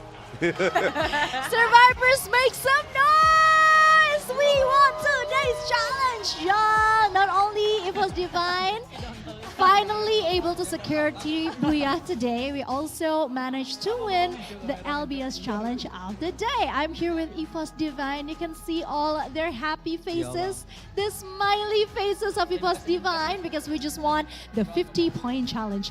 Ini kan dibilang happy faces, kenapa malah jadi sedih? Why are you guys looking sad? You guys won the challenge. Why do you look so sad? You just won the challenge. Why you so sad, Ray? I'm tired, bro. You tired? Yeah, me too, bro. Everyone's tired, but at least you guys showed an amazing performances. Apa capeknya karena menghadapi tim-tim yang levelnya di bawah kalian? Apa gimana nih? Are you guys tired because you have to Are you face? tired for what? I play with otak. What is that? With brain. So you start with English, and then it gets converted You to tired of what? English. Bangun pagi salat Jumat. Waduh! Good. Kacau. What are you tired? Habis salat Jumat makan bakso. Ask them why are they exhausting? Emkan belum jawab apa kalau kamu apa? Makan bakso terus ngopi. Yeah, kembung banget tuh kayaknya. I asked them why do they say that they are tired. The questions are kind of funny. So one of them said that they're tired because they've been playing with their brains and that took a lot of effort, a lot of energy. Some also said that they're tired because they just did a Friday prayer and then go eat meatballs afterwards. So yeah, that was Esports Divine, always full of jokes, always full of energy. Ada nggak yang mau disampaikan ke tim-tim Vietnam nih hari ini? Soalnya kok kayaknya hari ini aku kerja banget ya, interviewnya tim-tim Indonesia terus. Is there anything you'd like to say to the Vietnamese team? God atau siapa? Ray, Kochal, siapa nih? I'm good. Say something. Come on. Come on. Pakai gerakan dong, come on-nya gitu dong. Come on-nya pakai gerakan dong. Gimana come on? Respect. Oh no, respect. Oh ya udah, kalau gitu, so basically what he wanna say to the Vietnamese team is only come on. But they have also prepared a special pose for the other teams tonight. Apa special pose-nya hari ini gimana yang udah disiapin tadi? Udah Russia janjian? want to roar. Oh, there you have it, the special pose. Kalau selebrasinya tadi katanya udah disiapin juga. Siap-siap ya. Siap-siap ya. So they also have a special celebration and they're going to show it to you in 3, 2, 1. There you go. Full of respect for the other teams that are still competing and trying to secure a ticket to the grand final. Okay, so that is it. That is our interview for tonight. They're feeling themselves, obviously, because of the booyahs that they keep getting tonight. But now, it's time for us to see the other team, the losing team. And we're gonna go to Malaysia first, I think, to see how they do the consequences, how they do the punishment. Take it away.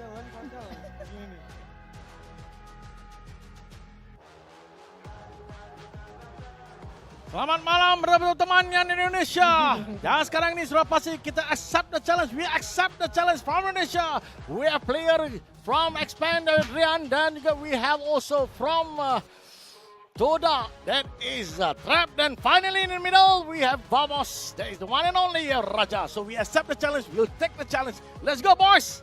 Turn around with the emo. Let's go. Yeah baby. Come on. Give it up. Come on. Come on, show to the nation that we are very taking up the challenge. Yeah. There is nothing more disgusting. Nice. Here we go. This is the challenge. We accept the challenge. Embarrassing the boys than doing a it. chicken banana dance. This And indeed, they're giving you the mommy emote. They're just missing a hat. All right, so now we have already done our challenge. So let's go. Throw to Thailand.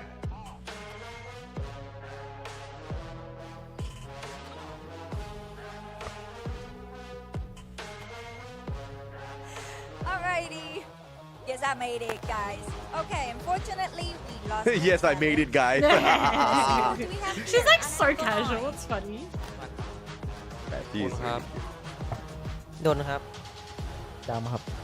Okay, guys. Since you already know the challenge, how about the punishment? Do you guys know that? What's the punishment for today? รู้ไหมว่าวันนี้บทลงโทษของคนแพ้คืออะไรนั่นก็คือเต้นครับมามิวสิกมาเลยค่ะ 3 2 1 พร้อมยังพร้อมยังพร้อมแล้วไปThere's the music, man. Cue the music. ไปต่อ Oh no, this is even more embarrassing. There you go. กดได้อะยังกดเหรอ โอเคเก่งมากมา last question is there anything you would like to say to Esports since you lost this challenge to them มีอะไรอยากจะฝากถึง Esports ไหมไหนๆเราก็แพ้เขามาก็เดี๋ยวไว้แก้มือพรุ่งนี้ครับ Welcome back tomorrow เฮ้ยแล้วคนอื่นๆล่ะฝากว่าอะไรจ๊ะ Esports เล่นเก่งมากครับเดี๋ยวพรุ่งนี้ไว้เจอกันใหม่ครับ Esports is so good and I'll see you guys tomorrow Hey next one ก็เก่งมากครับ มีเท่านี้เลยเหรอเก่งมากครับ copy paste มากเลยนะวันนี้ Okay, he said you guys are so good too. อ่ะของเราคนสุดท้ายละมาไม่เอาเก่งมากนะ ดีมากครับโหดมากเลย Okay, they all say the same things that Evos is so good. They're super good at aiming. Right. Now let's She's see not buying how it. She's our like, Vietnamese right. friends got the moves. Let's go.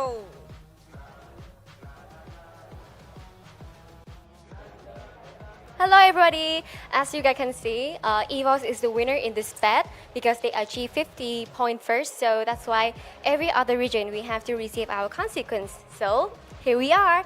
Xin chào tất cả mọi người, mình là MC Yunsu và bên cạnh mình đây chính là Thanh Nhã, Khavi và Glam. Và tất nhiên là hình phạt của chúng ta ngày hôm nay đó sẽ là phải nhảy một điệu, bởi vì EVOS là đội tuyển đầu tiên đạt được mốc 50 điểm, cho nên là họ đã chiến thắng. Và tất nhiên là những khu vực còn lại sẽ phải trả kèo và có bao gồm chúng ta ở đây một lần nữa. Mọi người muốn phỏng vấn hay trả kèo trước ạ? Sao cũng được hết. Sao cũng được. Vậy thì chắc là mình sẽ dành sự vui vẻ đến cuối để mọi người mình sẽ phỏng vấn trước nha. Okay, so let's start with our interview. Because today Indonesia is very dominating. What do you guys think about them and everything today in our tournament? Thì bởi vì ngày hôm nay là Indonesia đã rất là áp đảo ở trong ngày thi đấu đầu tiên. Thì cảm nhận của mọi người tổng quan về ngày thi đấu đầu tiên như thế nào vậy ạ? Và cảm thấy như thế nào về Indo hiện tại? Mình cảm thấy các đội Indo khá là mạnh,แต่mình còn cải thiện nhiều về mặt đi bo và tâm lý. Tụi mình cũng thấy Esports và Onyx khá là mạnh. Kiểu họ nghiên cứu khá là kỹ nên chơi rất là tốt trong ngày hôm nay. Mình thì y chang hai bạn kia. Ngắn gọn quá. So for Thanh Nhã from Gao Esports, he said that we feel like today our team is a little bit split out and we need to practice more into the tactics playing in the circle because we feel like we are kind of bad at it. But for Kabi, he said that he has a praise to Onyx Olympus because today they did a very good job and Kabi sees Onyx is a great opponent to them. And for Clam, as a media, he feels the same with two of them. Okay, so our next questions. Because today, you know, we kind of play good. Actually, today Vietnamese play is really good. But do you feel any difficulties from every team just keep fighting each other? Thì ngày hôm nay á, là chúng ta cũng thi đấu rất là ổn chứ mọi người, đâu có tới mức đâu. Thật sự ngày hôm nay thì WG là cháy nhất rồi đúng không ạ? Nhưng mà có rất là nhiều cái trở ngại ở đây là tại vì cả 5 đội tuyển Việt Nam nó quá là đông đi, cho nên là bọn mình dễ va chạm nhau. Thì mọi người có thấy là mình gặp bất lợi gì từ cái việc này không? Xin ý kiến của huấn luyện viên Thanh Nhã. Mình thấy cái này không bất lợi tại vì trong đây ai cũng hiểu nhau nên bắn chắc cũng dễ hơn. Còn Kabi thì sao? Theo em thấy thì bình thường tại vì vô trận đấu thì ai cũng là kẻ địch như nhau. Tôi nói à? Tôi thì em thì em thấy cũng đó là một lợi thế của cho WC. Cái gì lợi thế của? Khi mà Việt Nam nhiều. Trời ơi, xéo sắc quá à, Clam ơi, thật sự. So for Thanh Nhã, he feels like because our gameplay is very similar to each other, so that's why we can recognize. But I think it's not a problem at all.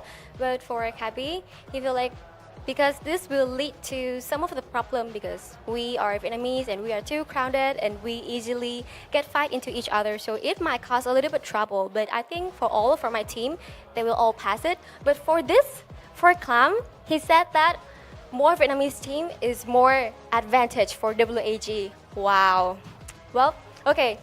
How confident you are that you can get a ticket to the final? Mọi người tự tin bao nhiêu % là mình có thể vào được chung kết ạ? Mình thì 60%. Mình thì 80%. Mình thì 99%. 99% thì 1% để đâu rồi ạ? 1% để lại cho huấn luyện viên Mai mình. For Gao Esports, 60%. For Heavy is 80%. And for WEG is 99%. 1% left for our Magaming coach. Okay, so chúng ta sẽ đến với màn trả kèo ngay bây giờ nhé mọi người. Ok mọi người ơi, con hổ kêu sao vậy mọi người? Con hổ kêu sao vậy? Meow. What does the tiger say? Con hổ kêu sao vậy? Có làm lại có cơ lam. Meow. Okay, let's jump into our consequence now. Xin mời mọi người theo dõi 3 điệu nhảy xuất sắc của thế giới. Chỉ có ở Việt Nam mới có. 5, 4,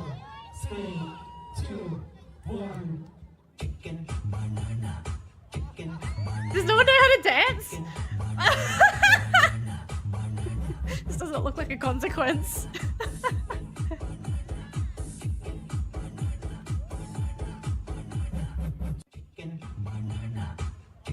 The hell kind of a punishment is this? They're all having fun. I know, it does not look like a punishment. Ok, cảm ơn mọi người đã theo dõi nhé. Và chúng tôi sẽ hẹn gặp lại các bạn vào ngày mai. Thank you for following us. See you guys again tomorrow. Okay, three things. First of all, the host needs to be involved in the LBS punishment in the future. That is my request. Second of all, this does not look like a punishment. It looks like a celebration. They're all dancing and laughing and smiling. Third of all, EVOS should stop roaring. It's very bad for the brand. I agree with 1 and 3. For 2, I think for the Malaysian teams it did look like a punishment. So for everyone else, it looked like a punishment because they were sad with their own performance. That was the sadness in their faces. Not that they had to dance chicken banana. That was the punishment, and just salt on the wound. But Vietnamese teams, I think they were kind of enjoying themselves. So I think we have to rethink the punishment for that. I mean, because Vietnam did well in the overall grand scheme of things, but I also need to iterate that Abi in the YouTube chat is correct. That did not look like the chicken banana dance at all. I think Vietnam got that totally wrong. Yeah, I don't actually know what the dance is, so I would love to know what this chicken banana dance actually is supposed to be. Wow, again? Jeez, Rasya, well done. Yeah, 5 eliminations, 6 knockdowns, 3,025 on the damage. Iris on the prowl. And he is the main sniper of EVOS. And obviously with a main sniper lineup here, you've got everything that you need to absolutely wreck your opponent's chances. Mark them, tag them, drop them, snuff them out. Moro... Moko and Maro and Raphael in the mix as well. Well done, AJ. Yeah, I blame the chicken banana for this. Caster accidentally gets punished and is involved in the challenge. Wow. Big game this time though for EVOS. They finally decided to go all out. And not too shabby at all. 14 eliminations plus the booyah here.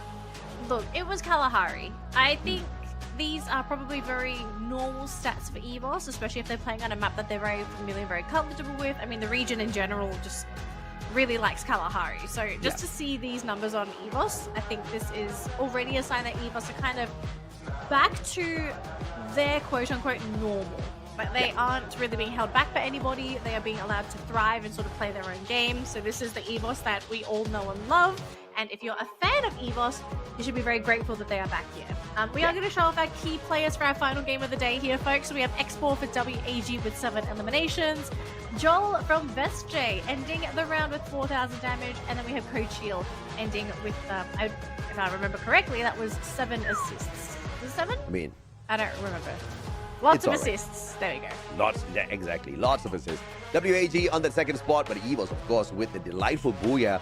But look at this jump by WAG, right? They only clocked in 6 placement points, but managing to rip away the second spot because nobody else on the double-digit elimination. This is where having that high-risk, high-reward play of going for eliminations, it can really pay off. I mean, we've seen this time and time again before where if a team struggles to get placements, if you can make bodies hit the floor, make those bodies hit the floor because those are going to be some really valuable points for you. But to end the day here, folks, okay, this is the round standings for just day 1. This will continue on to day number 2. EVOS ending the day with 117 points, a massive lead over Onyx Esports, who is sitting in second place with 96 points. After them, though, it's WAG with 77. So you can already see there is a massive point difference between top 1 to top 3, and then as you can see going down it gets smaller and smaller. So at the moment, okay, this is just an update for day number 1. We still have 2 more play days. If we just went off of this list, we would have EVOS, Onyx, WAG, Heavy, Flash and Expand proceeding to the next stage of the competition. But because we have 2 more days, there is still a chance for our teams in the bottom 6 to pick up those points and put themselves in that top 6 list. Amen. And this is exactly how we get things done. 3 teams from Vietnam in the top 6. GOW and PE, of course, looking to join them, but there's very limited real estate here. And surprisingly enough, we do see Expand squeezing on into the top 6 as well. So that is quite big for the squad. But team of the day, once again, 3 Booyahs, 117 total points in the bag, 58 phenomenal eliminations. Team EVOS Divine definitely outshined everyone else. It was EVOS Day. I think we've all been waiting for this EVOS Day to come. It's just unfortunate that it kind of happened this week, I think. Like, if they got out of the brackets, we wouldn't be seeing EVOS anymore, but, you know, they're here, they're in first place. I think any EVOS fans are feeling pretty happy with their placement, because at this point, you can just say that, well, they've kind of almost certainly qualified for the next stage. Like, sure, it could have been sooner, but I mean, we get to watch more EVOS. If you're an EVOS fan, you get to see them play some more. I think that's a bonus for all of us supporters and viewers. I'm going to Riptide Rhythm Dan Lee at this point. Ladies and gentlemen, boys and girls, survivors of all ages. Wow. Thank you so much for watching. This glue wall is about to get broken down shortly. You guys take care. Thanks. Tomorrow, same time, same place. We'll see you there. No, don't throw the glue wall, Melton. No, AJ, please. No. We'll throw it. Bye, guys.